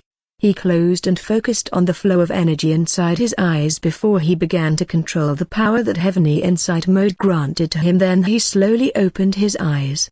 Before his eyes, the world changes slightly. He can see many things that normally eyes could not, but all those mysterious things do not matter now. He focused on two things within his vision. One is the red thread of the karma thread and the other thing is the translucent linear, the causality line. With his experience with these two, he began to read them both as he tried to discover the enemy's plan from afar. Once again his low cultivation realm is the problem when dealing with heavenly secrets. Then he decides to take things in the traditional way. He picks up Yansu and places her on his shoulder. "Yansu, don't make a noise when we get there, okay?" He asked for her cooperation with a polite tone. "Mew," she answered with serious mew. Her tail was swinging right and left as she was now in her alert mode. Hengsheng began to follow the red thread that linked him with the Thunderclap Blade sect disciples through the grudge that formed when he smacked their faces in the Golden City. On the way, he noticed that demon beasts around this area were thinner than before, as if they already moved to somewhere else safer. It seems demon beasts really have a good sense of danger compared to humans. Soon he entered the bamboo forest territory. He did not dare to spread his divine sense without a sense-hidden method to search for the enemy. If he did that, equally reveal himself to the enemy as well. Fortunately, he had a better method to spy on the enemy without their notice. It was better than just hidden his divine sense. Ding. Activated concealment mode. 1000 system points deducted. 60 minutes, 00 seconds. 59 minutes, 59 seconds. The mysterious invisible energy enveloped his and Yansu's bodies, separating them from the world and rendering them almost completely invisible to the perception of other beings. He quickly followed the karma thread, as he did not have much time in this concealment mode. His immediate goal was to gather information about his enemies, who they were, why they were interfering with the Golden Sword sect to such an extent, and most importantly, what the hell the God Spawn was. His instinct told him that the origin of the God Spawn was a critical factor, one that must be directly related to the conflict with the group that dared to oppose the Golden Sword sect. The bamboo forest usually teemed with life, whether insects, birds, or demon beasts, but now it was silent. The only sound he could hear was that of a distant river. The silence reminded him of when he had crossed the endless forest, a clear sign of the God Spawn's presence. After 20 minutes of fast travel, Hengsheng finally reached his destination. The scene before him made him turn cold. What he saw was beyond his expectations and rendered his preparations almost useless. An army of God Spawn. Not just the 10 he usually fought in simulation, but a massive force. The army covered the entire area. If he was not mistaken, there were more than 10,000 of them. Oddly, they seemed to stay still, quiet, and less aggressive than they normally were. He had not known that the God Spawn were so numerous, so it far exceeded the numbers he had expected to fight. They appeared in various forms. Some had long, deformed bodies like the ones he had fought before. One was a giant white human hand with each finger planted on the ground to support its body. Another was a white tongue with many smaller, tongue-like legs growing on its side, standing silently. Yet another was a white ball with one large, open mouth showing sharp teeth, among many other grotesque forms, all of which were pure body horror. What disturbed him most was the appearance of a humanoid God Spawn in the center of the army. It stood as tall as 5 meters, its body deformed yet possessing all human limbs and even extra ones. Although he could not sense their aura with his divine sense, he uncovered their essence with his eyes while in heavenly insight mode. With this insight, Hengsheng knew immediately that this one was the strongest among the godspawn, perhaps even stronger than a cultivator of the spiritual foundation realm. Fortunately, these monsters seemed to be dormant, not active, as if they were sleeping. Hengsheng stopped observing the monsters and began looking for a sight of humans. The karma thread is stretching in one direction. He quickly moves to follow it. It wasn't long before he found a cultivator camp quite far away from where the godspawn resided. He quickly moved toward that place. When he arrived, he openly walked into the camp through the front door, unnoticed because he was invisible. He saw a large group of cultivators dressed in black robes and masks, carrying weapons. They were training and cultivating as an army. He counted about 500 people present on the training ground, with even more inside the tents. In the center of the camp, he noticed a ritual altar around which some individuals were performing a ceremony worshipping a deity, as in the ancient times of the planet Earth's people. This was odd, as the people's culture in this world typically does not involve worshipping gods. Instead, people revere their ancestors and the heavens. Some mortals might worship Jade Emperor or other heavenly gods or the immortal god, but definitely not this one. Hengsheng thought while he gazed at the deformed creature statue at the top of the altar. He decided to ignore the ceremony for now, since his primary goal was to locate and identify their leader. Not long after, Hengsheng noticed one of the tents. It was well decorated and clearly belonged to the camp's leader. In the middle of the bamboo forest, there was a camp of cultivators. Despite the vastness of the secret land, it was almost impossible that people would meet each other by coincidence, but this camp held more than 500 cultivators, a feat only possible because they had prepared a method to reach one another within this vast secret land. The cultivators all came from various backgrounds, consisting of 3 first-rate forces of the Jin dynasty, the Iron Edge Hall, the Thunderclap Blade sect, and the other 5 second-rate forces whose power was not inferior to that of the Lan Clan. But it was just a surface. In truth, all of them were part of the Heavenless Tao cult, a cult that worships the Wu gods, the godlike entity that exists outside the heavens and earth. Their existence itself opposes the way of the heavenly Tao. At the center of the camp stood a tent that set itself apart from the others, exuding authority by its very appearance. Inside that tent was Jin Shan, the youngest prince of the Jin dynasty, the kingdom of both cultivators and mortals located in the north of the Metal Flow Plain region. The Jin dynasty was the most powerful force among 4 first-rate forces within the Golden Pillar continent, with the presence of 3 true immortal realm cultivators with them. If not for the existence of the Golden Sword sect, they would be the strongest force without a doubt.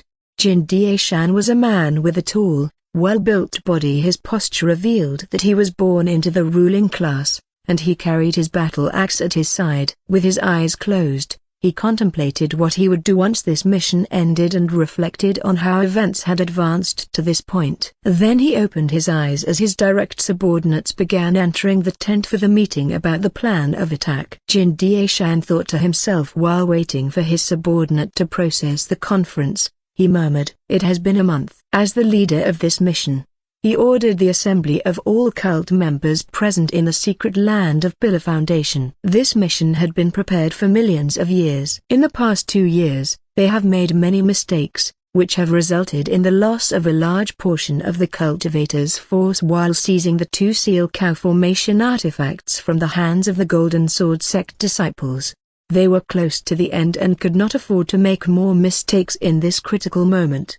The mission purpose must be achieved. The purpose was singular: to complete the mission, seize the rest of the seal artifacts, destroy the seal formation of the 5 elements, and release the incarnation of the Lord of all senses. When the Lord once again descended to the world, hateful heaven would be evicted from the Golden Pillar continent. No, from this 5-pillar realm. Your Highness? A subordinate asked as he waited for the conference to begin. Let's start by discussing how to deal with their concealment formation, Jin Shan said in a deep, serious tone. Subordinates on both sides swallowed hard, fearful of his commanding presence. Finally, one subordinate began the discussion. Your Highness, We now have only 3 immortal tier formation disturbance talismans left. I believe that should be enough to break their concealment formation and other defense formations, but unexpectedly, our source within the metal seal station indicates there is a natural Tao field that we can't do anything to this thing, so this battle would be unlike at other stations we used to fight. This means the god spawn will be vulnerable? Another asked with concern. Yes, but do not worry too much. The number of god spawn under our control this time is large enough to overcome the effects of the natural Tao field, to a certain extent, he said confidently. Even if the Tao field significantly reduces their regeneration ability, having 10,000 god spawn means should be enough to compensate for a reduction in ability. One more thing, it seems the Thunderclap Blade sect has somehow been exposed. We can no longer use them for a surprise attack. That is unfortunate, one subordinate remarked. How did they even get exposed? They never even joined the attack on the Golden Sword sect's seal stations, since their chi technique was so obviously recognized. As the meeting continued, Jin Daishan listened quietly, allowing his subordinates to report the situation. And finally the Tropic moved to the attack plan. While he considered the planned attack on the metal seal station of the Golden Sword sect, prepared to strike in a few days, he suddenly sensed an oddity in his surroundings. The power of Wu Dao seed within his soul, sensing a new presence had just entered into its domain. He observed from both inside and outside the tent with his divine sense, trying to find the source of the disturbance, but found nothing, only his subordinates who were still working hard to ensure that everything went according to plan. Yet, he did feel that something was off. Without more hesitation, he was confident in the power of the Wu God given to him. His sensibility must not be wrong, and he activated the full power of the Wu Dao seed within his soul. At that moment Jin Daishan's aura had turned to resemble the god spawn, and strength was revealed, the strength that was on par or even stronger than the peak stage of spiritual foundation realm cultivators, and his spiritual chi within his body was transformed into Wu Qi, the chi that did not belong to heaven. A new pair of eyes appeared on his face. These eyes looked abominations, not like human eyes at all. They moved around incoherently as if they were searching for something. This change made all subordinates within the tent shocked by the sudden turn event. They were confused as to why Jin Daishan suddenly activated the power of Wu Dao seed. They were also jealous because this Wu Dao seed was exclusive only to the disciple rank members of the cult of Heavenless Dao, not for the follower rank members like them. Jin Daishan ignored his confused subordinates as he saw through the source of the disturbance. It turns out that someone managed to sneak into their camp without anyone noticing. This must be the spy from the Golden Sword sect, he thought. The spy, a male cultivator in a black robe, stood at the entrance of the tent, with a demon beast cat on his shoulder whose aura was not inferior to his own. Jin Daishan's eyes narrowed. Their aura was perfectly concealed. If not for the power of the Wu Dao seed, he would not know about their existence even if they were in front of him. He observed his subordinates. They seemed oblivious to the presence of this man in the black robe, even though he was right in front of them. Without waiting any longer, he picked up his battle axe and appeared before the spy, intending to hack the spy's head off in one blow. Boom! The tent collapsed from the impact, caused the commotion across the whole camp. Other cult members quickly dash in this direction. What happened, Your Highness? One subordinate asked as others crawled out of the collapsed tent one by one. But Jin Daishan ignored them, focusing solely on the spy, who had effortlessly avoided his attack and appeared once again far away from him. You lowly rat! How dare you sneak into my place? Jin Daishan roared in fury. He was enraged that this black-robed cultivator posed a threat to him. Without the power of Wu God, he might not have noticed the spy movement at all. The spy's concealment technique was powerful enough to fool even his divine sense. It should be me asking how you even noticed my presence. What is your secret? The black-robed cultivator retorted. As he spoke, his appearance became clearer, and the subordinates began to notice both him and his pet cat. Who are you? How dare you act arrogantly in front of the prince? One subordinate yelled at the spy. Although his outburst seemed foolish, in truth, They had secretly deployed a method to imprison spite-type cultivators. Jin Daishan noticed that the eyes of a black robe seemed to discover what they were doing. "It seems I did not get anything further here. Let us meet again then," said the spy as he turned to flee. But Jin Daishan did not let him escape easily. Using his speed, he quickly closed the distance and swung his battle axe infused with the power of Wu Dao Seed at the spy's back. Just as the axe was about to hit, the black-robed cultivator turned and intercepted it with a fire palm chi strike. Shing! The axe and the palm were stuck together, causing the sound of the iron crash. Doom! The battle axe bent and nearly snapped under the impact of the fire palm, sending Jin Daishan's body flying back toward his subordinates.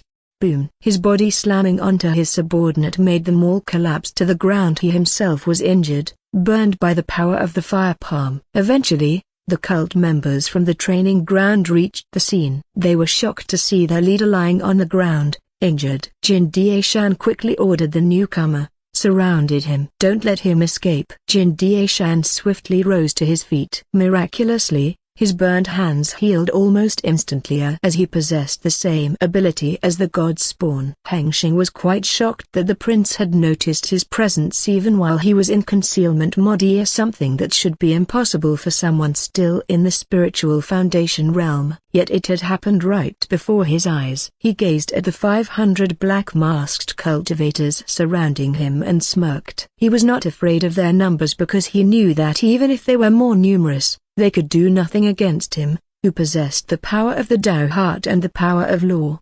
But what disturbed him most was the prince, whose mysterious aura resembled that of the god spawn. His strength was also higher, just slightly inferior to Hengsheng's despite his impressive record and cultivation achievements compared to most.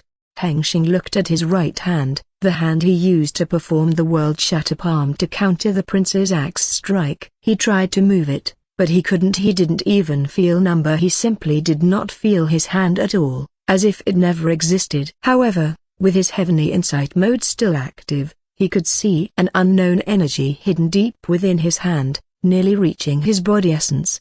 Without hesitation, he used both his Tao heart and the fire law to destroy that energy. Immediately, ash of the unknown energy rose from his hand and quickly dissolved away into nothingness. With the foreign presence gone, he gradually regained his sense of touch from his right hand, and then he was able to move his hand normally.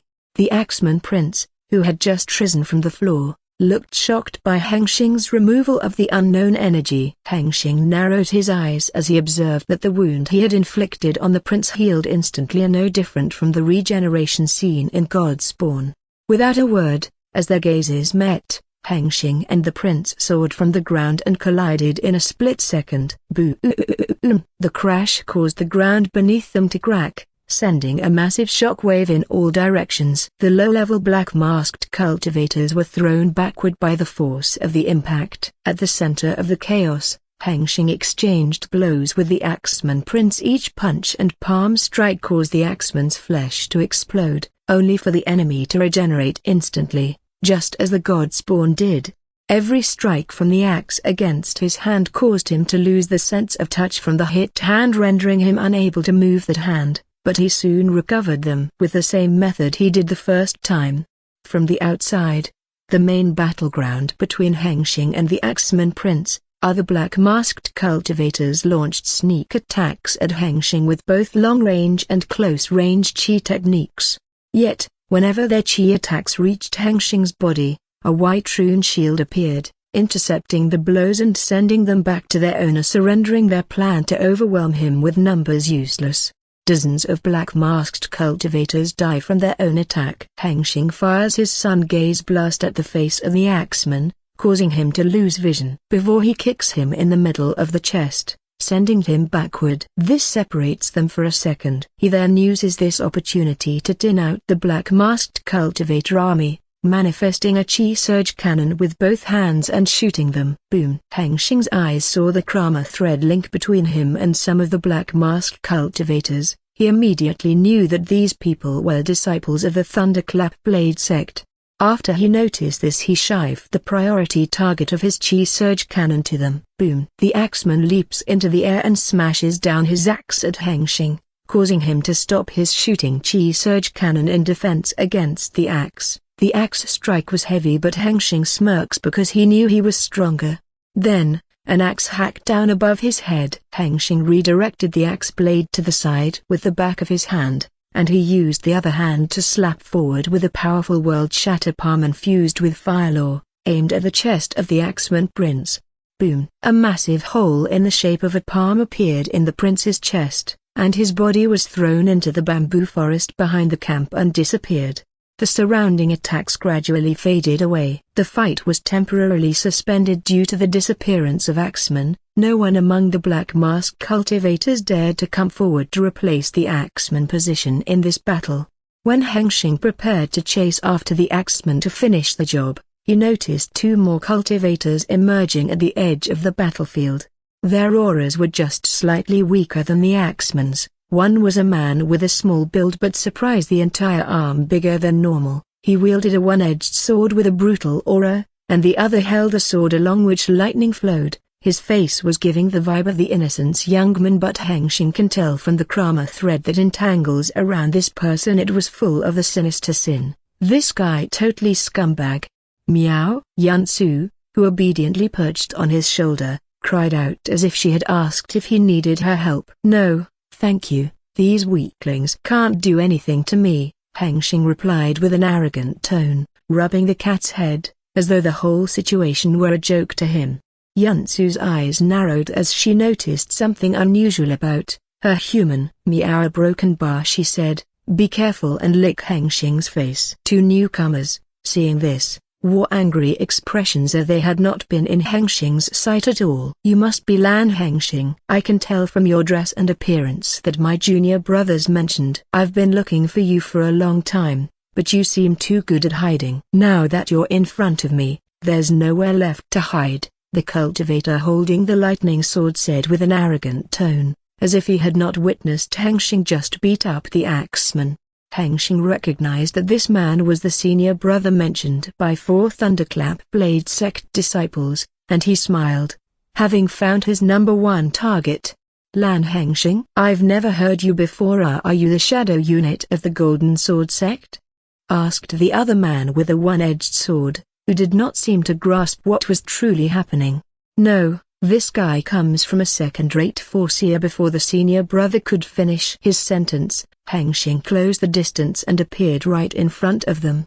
They were stunned by Hengsheng's unparalleled speed and they stood there as if they were not ready to fight. Hengsheng was about to strike them with 2 palm strikes at once. He looked at both clowns who dared think they were better than him. Hengsheng's face filled with a hint of arrogance. You villains, just shut up. Your only purpose in existence is to be my stepstone. Ha ha ha. Hengsheng mocked and laughed at them when he saw their stupid faces. At that moment, suddenly, his primal instinct deep inside his true soul shouted a scream through his very being, allowing him to notice the presence of the axeman who appeared behind him. But it was too late for Hengsheng to completely dodge the axeman's sneak attack, for the axe had already hacked down. His left arm was severed from his body. Hengsheng grits his teeth to endure pain and he quickly stops the blood with his chi and prepares his escape technique. Hiss. Yansu, still on his right shoulder, hissed and swiftly extended her chi claw at the axeman, forcing him to take a defensive stance. She unleashed her beast ball at the other two as well, not giving them a chance to make a following attack on Hengsheng. Boom! The two of them were attacked by beast balls at close range. Their bodies exploded, but soon they began to regenerate just like the axeman did. Boom! Yansu, seeing this, shoots another beast ball to the ground, causing their unfinished regenerated bodies to fly far away from Hengsheng and her. Boom! The ground shakes and massive mounts of dust fill the air, disrupting the naked eye's vision. Meanwhile, Hengsheng retreated using his horizon shift technique, here moving at a speed far beyond anything he had shown earlier, and disappeared completely into the bamboo forest. Jin Daishan gazed in the direction where he had last seen the spy before they even could react. He is about to shout the order to chase after the man, but he decides to against it since it would be useless if the one who chased was not him. You should aim for the head. This guy is strong, and he will be an unexpected variable for our mission, Wybujia stated, holding the lightning sword as he mocked Jin Daishan for his failure. How could someone like this appear out of nowhere? His strength should be on par with, or even stronger than, the immortal seed of the Golden Sword sect. Bao Long, the chosen of the Iron Edge Hall, spoke with curiosity. But it doesn't matter, he didn't have time to become immortal. He smirked like he already won the game. Jin Daishan, now injured and with his regeneration ability greatly slowed by the damage to the sense of life from the Black Robe cultivators' attack, said, "You seem to know who this man is. Tell me about him." He ignored Wei Bujia's mockery. He was interested only in learning about the man who had managed to hurt him so badly. Hengsheng stepped into his cultivation cave that he never expected to return so soon. His expression was grim because he had made a huge mistake. Why did I become like this? I should have retreated immediately after being exposed, but why did I choose to fight? This is because I want to satisfy my own excitement. Hengsheng had a countless thought inside his head, trying to reflect more deeply. He sat in the lotus position and observed himself using both his divine sense and heavenly insight mode eyes. It wasn't long before he detected a hint of unknown energy within his head, of the same energy that had caused his hand to lose its sense of touch. He did not know how and when it had appeared inside his head, but he quickly removed it using his Tao and Law power. The amount of unknown energy was so small, just one touch from the power of Fire Law was enough to completely destroy it. Once the unknown energy was gone from his head, he began to regain his sense of self. He began to reflect on how careless he had been. In the enemy camp, he had walked as if it were a park, completely losing himself and believing he was invincible. His change began when he was struck by the battle axe with the strange aura during a counterattack. At first, the change was slight, but when two cultivators who seemed to be part of the leader's group, the same as Axeman, stepped into the battlefield, he became completely full of himself. "Damn it, stupid fuck!" he cursed, hitting himself hard in the face with the only hand he had left. A while later, he calmed himself down from the anger and thought carefully. The unknown energy seemed capable of taking away his sense of both physical, like a sense of touch, and spiritual, like a sense of danger, endangering his very survival. If there is no sensation, people will not know where the pain was. What a dangerous power. Fortunately, my primal survival instinct has not been stripped away. Mew. Yansu licked his hand as she tried to comfort him. "Thank you, Yansu, without you I might be dead by now." Hengsheng rubs his beloved companion. This time, if not for Yansu with him, he might have been ganged up by the enemy when he lost his left arm and died there. When she heard his words of thanks, her cat's eyes turned sharp as she had a sinister plan. Meow. Yansu stood tall with her back legs, and she made a gesture with her front paws as if she were going to ask him for something, the smirk on her face showing that she thought she had the upper hand. "Meow. Meow, you are broken bar." Hengsheng observes Yun, who acts like a silly cat. He could not help but laugh. Meow. Yansu became impatient when she saw he did not take her words seriously. "All right, but we don't have time left. The enemy will be coming soon, and be ready when I call. Understood?" Hengsheng reminded her that they didn't have much time left to play. "Mew," she answered. Then Hengsheng sent her into the system world, to enjoy her godlike life as a reward for her deed. "Master, are you all right?" Blue asked as she saw everything that happened in the real world through her primary system node. Unfortunately, she couldn't do anything to help him in the battle since the battle is not her specialty. "Thank you, but I am fine. This wound is nothing to me." He looked at his left shoulder, below it now devoid of the entire arm, but at the cell level, his body slowly regrow in his arm. Even if it was slowly, if he left it to recover naturally, it would take him a year to completely full recover with his arm back. This was an advantage of becoming a meta-human. While his appearance looked like a human, in truth, he was an entirely new species that evolved from a human, or a human with extra race traits like the ability to naturally regrow the lost limbs.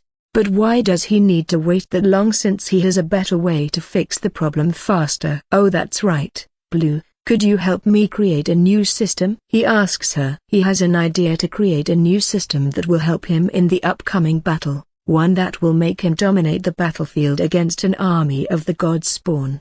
"With pleasure, Master. But let me prepare the system creation panel for a minute. I have an idea about the new system feature. I want to integrate it into my system node. Alright, take your time. While he waited for Blue to be ready, he once again thought back to the previous operation and tried to think about what he gained from this, but soon he had to admit that he really failed. Only the information about the god spawn that held real value, nothing more. He decided to move past his failure and focus on preparing himself for the next obstacle he was about to face, which is the army of the god spawn. In fact, he did not have to fight these monsters since his only target was the Thunderclap Blade sect disciples, and he already killed many of them with his Chi Surge cannon while he fought with Axeman. But Hengsheng remembered about the quest he had gotten by the random quest generation. This group of black-masked cultivators brought the entire army of god spawn with them. It was impossible to be just a small conflict with this much determination to destroy the Overlord. Something in-depth undercurrent is happening. If he did not mistake, this event was planned, not just happen because of fighting over the treasure inside the secret land. His theory was that if these black-masked cultivators succeed in whatever they aim to achieve, the Calamity Chi will descend to the secret land, as the quest had mentioned. I will confirm my theory once I have enough AP to generate a new random quest, he murmured. What are you talking about, Master? Blue asks as she puzzles why her master acting weird like talking to himself. Nah, nothing, I just had some thoughts. Forget about it, let's get to work. Hengsheng felt embarrassed. He reminded himself that he had a living system in his head, and talking to himself was a weird action in front of others. He quickly opened the system creation panel and scrolled up and down to put a piece of function together to create a new system. Then, he noticed a new feature on the panel. Blue, what is this? Awakening consciousness function? He asks, curious about a new feature. This function was used to turn the already created system into the system brazier broken bar. She continued to explain the new feature to him, and this was not the only one that had been added to the system creation panel. There are more features that he has yet to notice, but Blue began to explain each of the features to him. Each new feature gives a deep into his creation.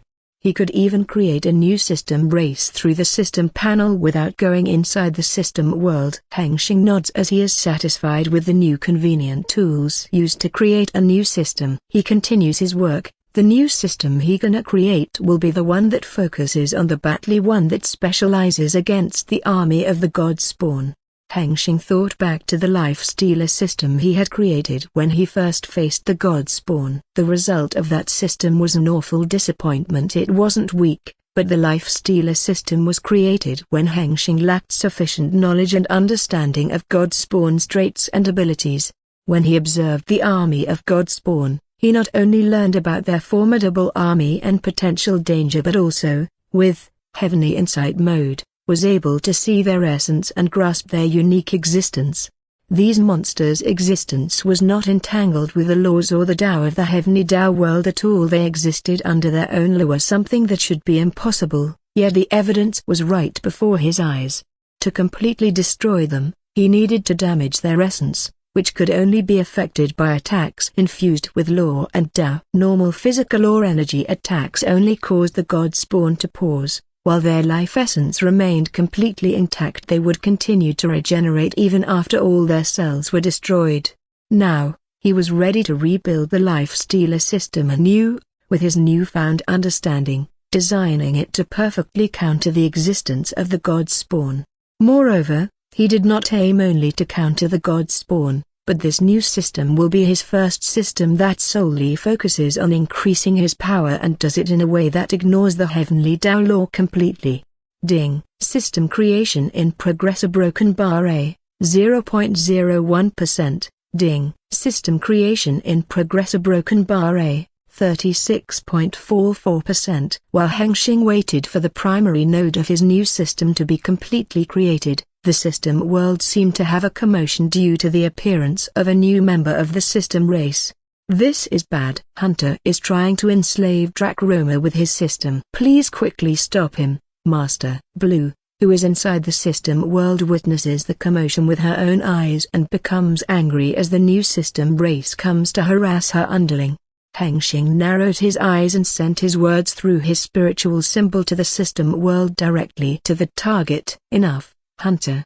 Don't force other people to bind to your system. But, Master, the world would be a perfect place if I just bind all existence under my control. The voice of a young man full of eagerness replied to Hengsheng. He tried to reason his dictator action was for a great good. Hengsheng shook his head, and he became a headache because of the new system race personality. At the moment when he was born he thought of himself as some kind of hero born to save the world. This type of person was the hardest to deal with. Hengsheng thought I should ask Blue to add the system race personality design into the next system creation panel update. I understand your point, but what point to become an evil themselves and hope others to be good? Poison trees will always grow the poison fruit, so let things be, and if something goes wrong we will fix it together. Isn't that better? Hengsheng speaks in philosophy that he remembers from somewhere in his past life, which he also doesn't understand. Hoping it will do some magic. Hunter, who stood in the divine world next to him, was Drakroma, the primordial god of all elements. The dragon god's expression was full of shame as he was defeated by an unknown guy who just appeared out of nowhere. Hunter appeared to be a man around 25 years old. He was dressed entirely in black theme on top with a black overcoat vintage. In his right hand was a long sword, not like the one used by the cultivator, but a Western-style longsword used by the knight. His eyes were sharp like someone who had lived through suffering for a long time, but in truth, he had just been born a few hours ago. His immature and naive inside was completely different from his outside image. His expression was serious as he thought about Hengsheng's words, like he began to understand the truth, and finally, he replied, I understood, Master. I will stop my reckless action from now on. I will first ask for permission and only bind myself to the one that has a heart of those who want to transcend themes of a broken bar. The young man's eyes were filled with resolve as he found a new purpose in his life.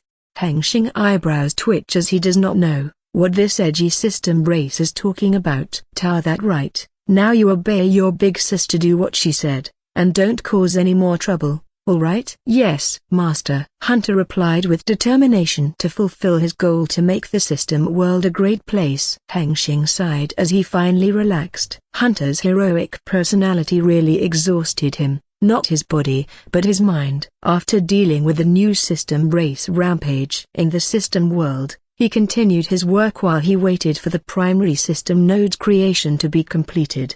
He continued healing his left arm with the power of Timber Grasp. It wasn't exactly healing, but he replaced his entire lost limb with a wooden prosthetic arm. It was a temporary measure until his new system was ready. Observe his wooden left arm as he continues strengthening it with his spiritual chi. He wants to make it as strong as possible, but it would take a long time to make it as strong as his real arm, since his straight power is still weaker than his cultivation realm.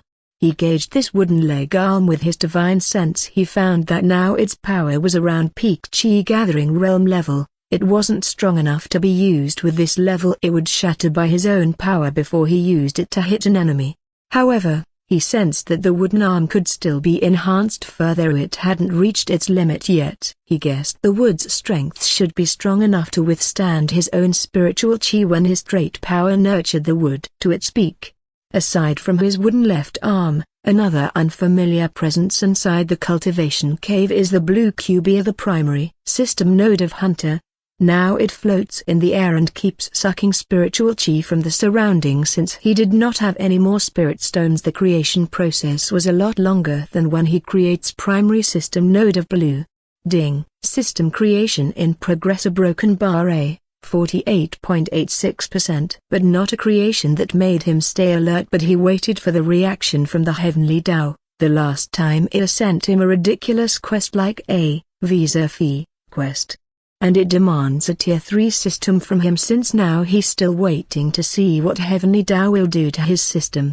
But Blue said the minor system node that she gave to heavenly Tao still keeps moving with uncomprehension speed. Even with her system race brain, which has computing power more than all computers on Earth combined, can't calculate anything from the minor node surrounding. She said that she would find out whether Heavenly Tao had sent the minor system Nodia, but only once it stopped moving. While Hengsheng pondered what kind of system the Heavenly Tao would demand from him this time, the system creation progression reached 50%. Just then, he heard the system notification sound. Ding.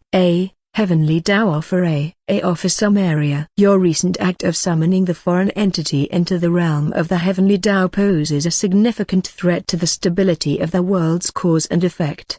However, despite the inherent risks, your actions and creations also reveal a new potential for the advancement of the Heavenly Tao world. After careful deliberation, weighing both the threats and benefits of your action, the Heavenly Tao has decided to extend an offer to you. The position of Heavenly Craftsman, rank 6, within the Heavenly Court. Benefits are unrestricted summoning of foreign entities under your control, privileges within the Heavenly Tao realm. Receive a position allowance every 1,000 years, in the form of a Heavenly Tao essence. Title: The System Maker officially granted access to the Heavenly Tao's resources while performing duties suited to a System Maker. Responsibilities are created a system according to orders of the Heavenly Tao. As the members of the Heavenly Court, you must act according to the Heavenly Path. Accept yes/no. Hengsheng was surprised by the surprising action of the Heavenly Tao. At first, he thought Heavenly Tao was going to send him another quest demanding that he create a system for it.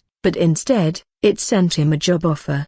He carefully read through the entire offer. The benefits were remarkable. The first allowed him to bring the system race into the cultivation world without restrictions. The second, even though he did not fully understand what the Heavenly Tao essence was, sounded like a Tao treasure that must be something valuable. And the third was a title essentially recognizing what he had already accomplished with his system module Heavenly Tao Connector, but now made official by the Heavenly Tao. Hengsheng thought deeply about the third benefit. Although the Heavenly Tao connector he had created worked very well, it ultimately operated with just the power of 7 Tao out of the 1,000 Tao. He wondered if Heavenly Tao itself allowed him to access its resources directly, would the effect be any different? However, he did not accept it immediately. Instead, he read through the details once more. Hengsheng narrowed his eyes as he realized that if he accepted the offer, he would be joining a faction of the Heaven Court. He did not have a problem with that. He was just surprised that the tales of the immortal God who oversees the realm under heaven were real, not merely legends. They work directly under the Heavenly Tao. They should be on the good guy side, right? No, heaven is heartless. He thought hard before deciding to accept the offer, even though he was not sure if it was a good decision in the long run. For now, though, it was perfect. Ding. You are appointed as a Heavenly Craftsman, rank 6, within the Heavenly Court. With system notice appearing, his entire cultivation cave glowed with the golden light from the golden cloud that floated around him and shone its light on him. Hengsheng observed the golden cloud with wonder. He knew it did something to him, something that benefited him. With his Heaven Insight mode still online, he tried to see what the golden light really did. He shifts the power of the eye to see the change, and he finds that the golden cloud is bestowing him chi luck. Normally, chi luck appeared like the white light of the North Star, shining brightly above one's head. The bigger and brighter the light, the better the chi luck. But now, Hengsheng's chi luck began to show a hint of golden light mixed into the North Star's glow. In the heart of the vast immortal realm, there is a magnificent territory surrounded by golden clouds and dense immortal ki, more abundant here than in most places in the immortal realm. This is home to one of the most powerful factions in the multiverse of the Heavenly Tao world of the Heavenly Court. The Heavenly Court is directly connected to the Heavenly Tao. During the Heavenly Court's founding era, the first Heavenly Emperor vowed to protect the world from both internal and external threats. Since then, the Heavenly Tao has appointed them as the protectors of the Heavenly Tao world multiverse. Their chi luck becomes one with the immortal realm's chi luck, the eternal golden immortal sunlight shining above the immortal realm. In exchange for their responsibility, the Heavenly Tao grants them eternal backing, as long as they follow the Heavenly Path. With the Heavenly Tao as backing, they possess the best cultivation resources, ones that most can only dream of finding in nature. As a result, they have always maintained their status as one of the most powerful factions, Even when calamities have struck the world since ancient times, they survive while most fall to time. Today, something unusual happened to the heavenly record table Eta, the artifact that records the edicts and historical events of the heavenly court. In the section on the rank of heavenly craftsman, a new name appeared without the approval of the Grand Minister of Heaven. The heavenly immortal, who holds the position of the record keeper, noticed the change immediately. His expression turned to one of surprise, for he had overseen the record for hundreds of millions of years and had never seen anything like this, except for vague rumors from the former keeper. The appearance of the new name in this manner meant that the heavenly Tao itself had appointed that immortal to the position, a rare occurrence that might happen only once in an eon. Heavenly Tao's standards for talented individuals were beyond comprehension. Its actions indicated that the individual was truly extraordinary and worthy. The record keeper scratched his head, unsure of what to do. I have to report to Heavenly Hall, he thought. With that, he quickly disappeared and reappeared in front of the golden heavenly gate, surrounded by golden clouds that created an otherworldly sight. Two heavenly immortals stood guard before the gate, clad in royal armor and wielding heavenly spears. The record keeper paid them respect before stepping through the heavenly gate. In the cultivation cave within the secret land of the Pillar Foundation, Hengsheng observed his chi luck change slightly. It did not grow bigger or brighter, but its only light had changed. Now white light had a hint of golden light inside the North Star. Hengsheng did not know what exactly changed, but he guessed it had to be a good change. Soon the golden clouds slowly disappeared into nothingness, and the cave went back into its normal state, glowing with dim light from the luminous stone that Hengsheng had installed. Hengsheng observed himself closely with his divine sense, and then he found that the heavenly Tao connector emblem within his spirit core now stopped active.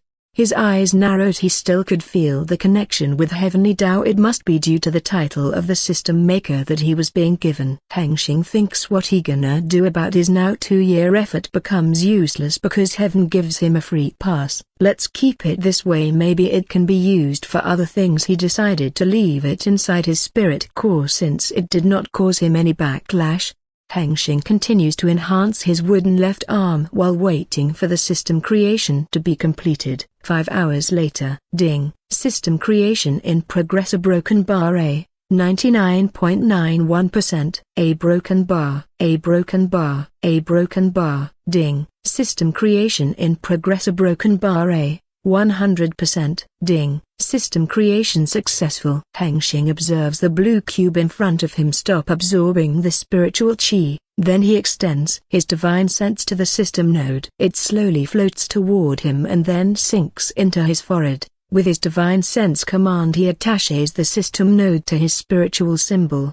Ting. A broken bar. Hengsheng can feel that the system is now fully online. Hunter, are you there? He asks with his voice in the real world to check the connection. Yes, Master. How about we start the binding? Hunter seemed to can't wait to activate his system and urge him to start the binding process. Hengsheng smiles. He also can't wait for binding. If bonded is successful in the cultivation world like he calculated, then he will truly hit the jackpot.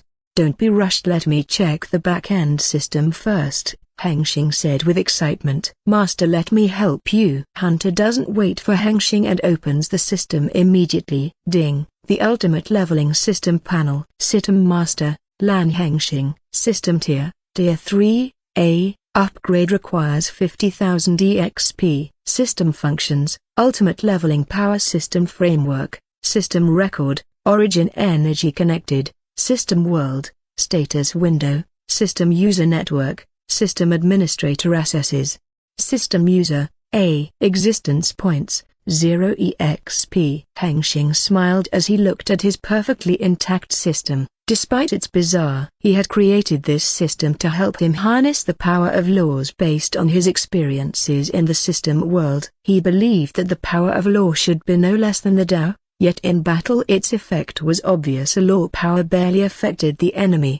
While it added variety to his battle style, the increase in power was hardly noticeable. He sought to understand why it was not as strong as expected. Eventually, he discovered that his spiritual chi was not optimal for channeling the power of law. In other words, the world did not support the power of law as fully as it did the power of the Tao. Thus, the power of law was relegated to a mere side dish, serving only to enhance the Tao. Hengsheng refused to accept that blindly because it would be a waste of his greatest advantage. He had long noticed that his system power operated in opposition to the heavenly Tao. It relied principally on the power of law.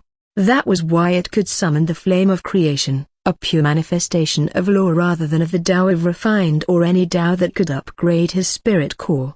When he discovered the essence of the God spawn, an idea sparked within him. What if he could adjust himself to be more like the God spawn? An existence that operated under a different set of universal laws, despite residing within the heavenly Tao world. "All right, Hunter, bind me," he said as he was prepared to accept the system window bound. "Yes, Master." Hunter quickly activated the binding process. Hengsheng then sensed origin energy flowing out of his spiritual symbol, the very place where the system world resided. When the origin energy met the heavenly Tao world lower power of a higher dimensional level, it was quickly transformed into the spiritual chi of heaven and earth. Then, the blue cube system node took action to protect the origin energy from being swallowed by the heavenly Tao world law. With the guidance of the ultimate leveling system, the origin energy flowed through Hengsheng's body. The energy began to apply its framework according to the design, using Hengsheng's body as the foundation to solidify its existence in this dimension. The process was quicker than he had expected, perhaps because he was the source of the origin energy, so there was very little lost during transmission. Soon, the system window binding was successful, and the origin energy disappeared from his body, leaving him with nothing. There was no visible change. Hengsheng observed his own body with divine sense and found that, although it appeared normal, there seemed to be another layer of dimension beneath his flesh, blood, and even his soul, like a shadow. He felt a new power dormant within his body, although it was very weak. "Master, please give me permission," Hunter urged. "All right, awake my mana," Hengsheng replied. After his words, a blue light shone all over his body, and the dormant power within his body began to move as it was awakened from sleep. "Ding! Your mana has awakened." Analyzing potential, Hengsheng heard Hunter's voice in an emotionless manner. This was just an automatic program voice. Detected, System Master. Class acquired, System Master, A.A.A.A.A.A.A.A.A.A.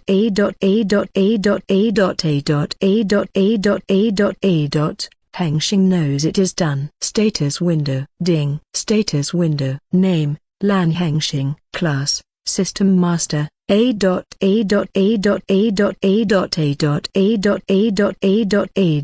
Level, 1, 10A. Tier 1. XP, 0.00, 100%. Health points, HP, 10, 10. Mana points, MP, 10, 10. Attributes, Strength, 10. Agility, 10. Stamina, 10. Constitution, 10. Magic power, 10. Skill points available, 1. Skill selection store, Skills, Codex of all skills, LV. 100A max. Skills creation, LV. 100A max. Skills modification, LV.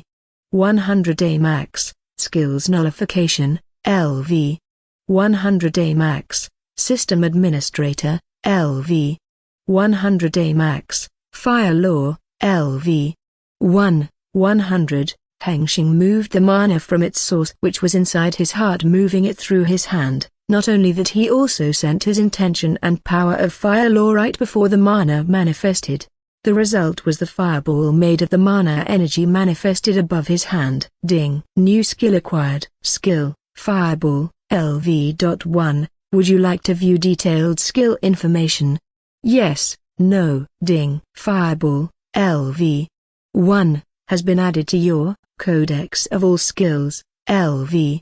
100A max. Hengsheng is testing the new power system that the ultimate leveling system has provided him for a while. He moved the mana around and gained some more low-tier skills while he did it. Then he checks the skill details to see how it is going. Ding. Skill, Fireball, LV.1, Tier 1A. Type, Offensive. Description: a basic fire elemental offensive spell. The user conjures a sphere of condensed flames and launches it toward a target. Upon impact, The fireball explodes, dealing fire damage and inflicting their burn status effect. Burn effect deals continuous fire damage over 5 seconds. Reduces target's resistance to fire attacks by 10% while active. Skill progression, LV 10, increases explosion radius. LV 20, increases fire damage. LV 30, adds a chance to cause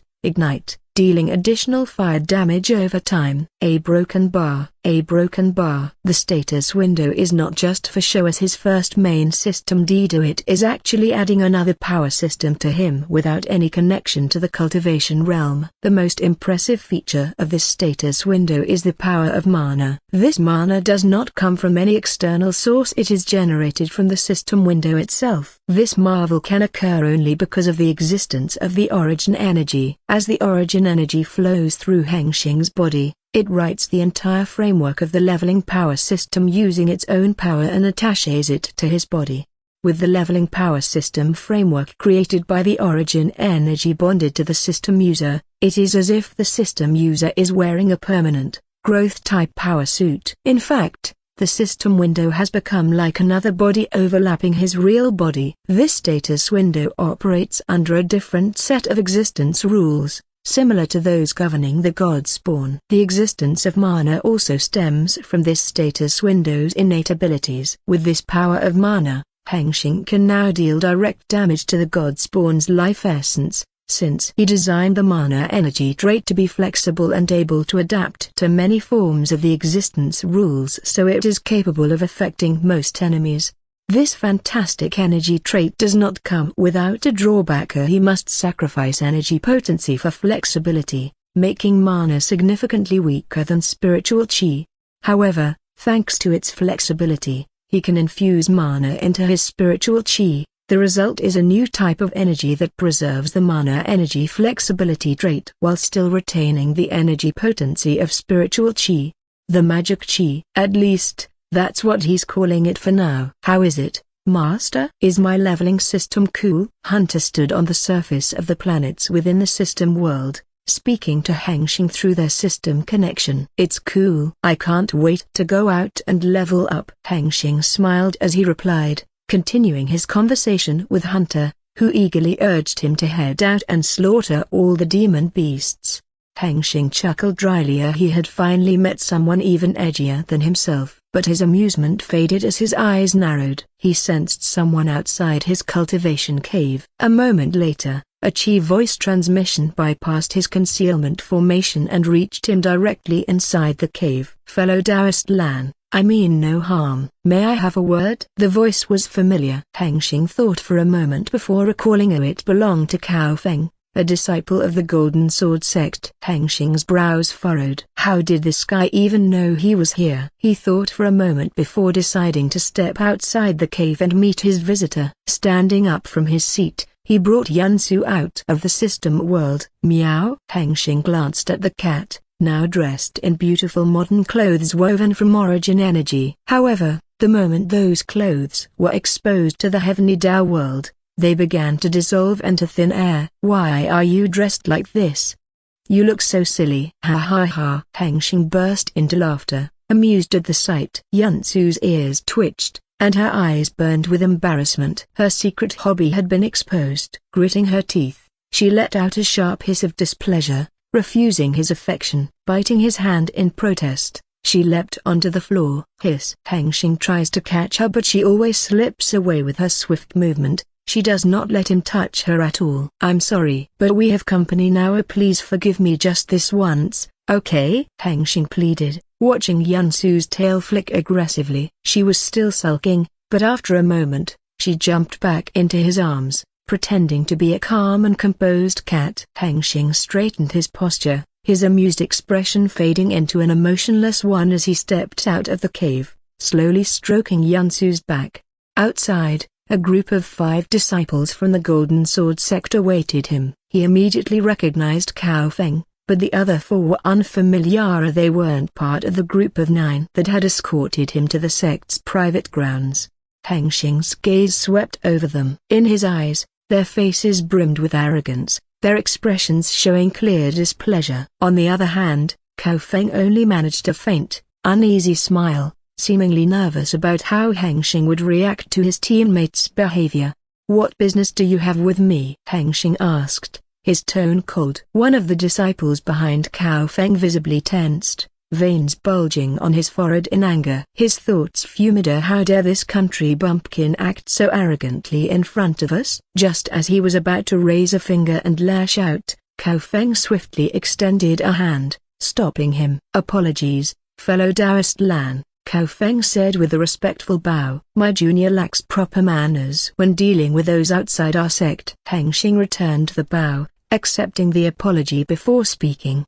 "Now, you may speak." "What brings you here?" He already had a good guess that this visit was most likely related to the black-masked cultivators. Cao Feng's expression turned serious. "This may seem rude, but I'm here to ask for your help." Hengsheng remained silent, waiting for him to continue. Cao Feng hesitated before pressing on. "I understand this may be difficult to hear, but our sect has been tasked with monitoring the secret land, including observing those within it."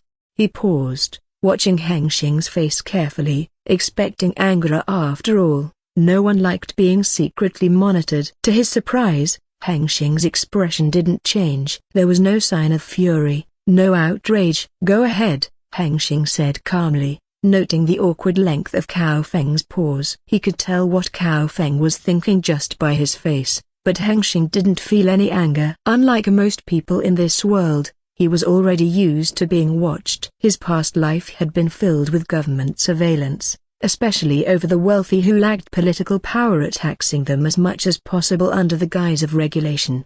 Cao Feng, seeing Hengsheng did not react, then he continued. "Fellow Taoist Lan, as we once fought together, I know you have a great hatred for those traitors broken by a group of black-masked cultivators." Cao Feng spoke in a serious tone. "With ours meant to monitor the secret land, we found that they are now gathering the large army of the monster of the white-skinned demon beasts you have fought. They plan to launch a full-scale attack on our stronghold. We are gathering every available cultivator from all forces to join us in the upcoming battle. That is why I have come here to personally invite you to fight alongside us once more. Your strength would be invaluable. Will you fight with us?" He finished, waiting in silence for Hengsheng's answer. Hengsheng gazed at Cao Feng and the others behind him and gauged their strength. He recalled that 1,000 Golden Sword sect disciples had entered the secret land. He wondered why they needed to invite him and others when their strength should be enough to fight against the black-masked cultivator group, as they were obviously stronger. Even 10,000 of the Godspawn should be able to handle it with their superior strength if they are careful enough. "May I ask why you need others to join you, since from what I know you should have no problem dealing with those black-masked cultivators because you obviously have better strength?" Hearing Hengsheng's words, the disciples behind Cao Feng began to act proud. "That's because this battle is risky and we can't take even a single chance of failure. The consequences of failure are such that our pride means little." "Please don't ask for more details, fellow Taoist Lan. It is a dangerous secret that you are better off not knowing for your own safety." Hengsheng's eyes narrowed as he observed Cao Feng and gauged whether Cao Feng's words were threatening him or just a friendly warning.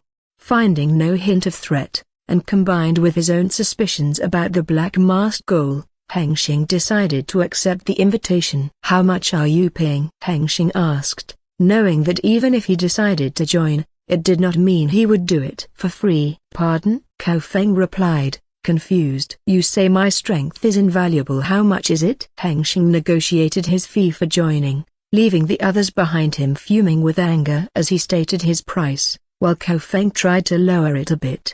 Finally, Cao Feng agreed to pay him 10 million mid-grade spirit stones. It was a price enough to buy a middle rank of a divine-grade treasure if they were on the continent's surface. Even though divine treasures were lying around in this secret land, what Hengsheng really needed now was spirit stone. With the agreement done, he began to follow Cao Feng's group in the direction of the Golden Sword sect's private area. 30 minutes later, they arrived at an area that appeared perfectly normal. The forest teeming with metal trees. As Hengsheng followed the group ahead of him, He felt his body enveloped by natural qi, the qi emitted by the formation. And then, before his eyes, he saw it. The first thing he noticed after passing the concealment formation was the golden pagoda.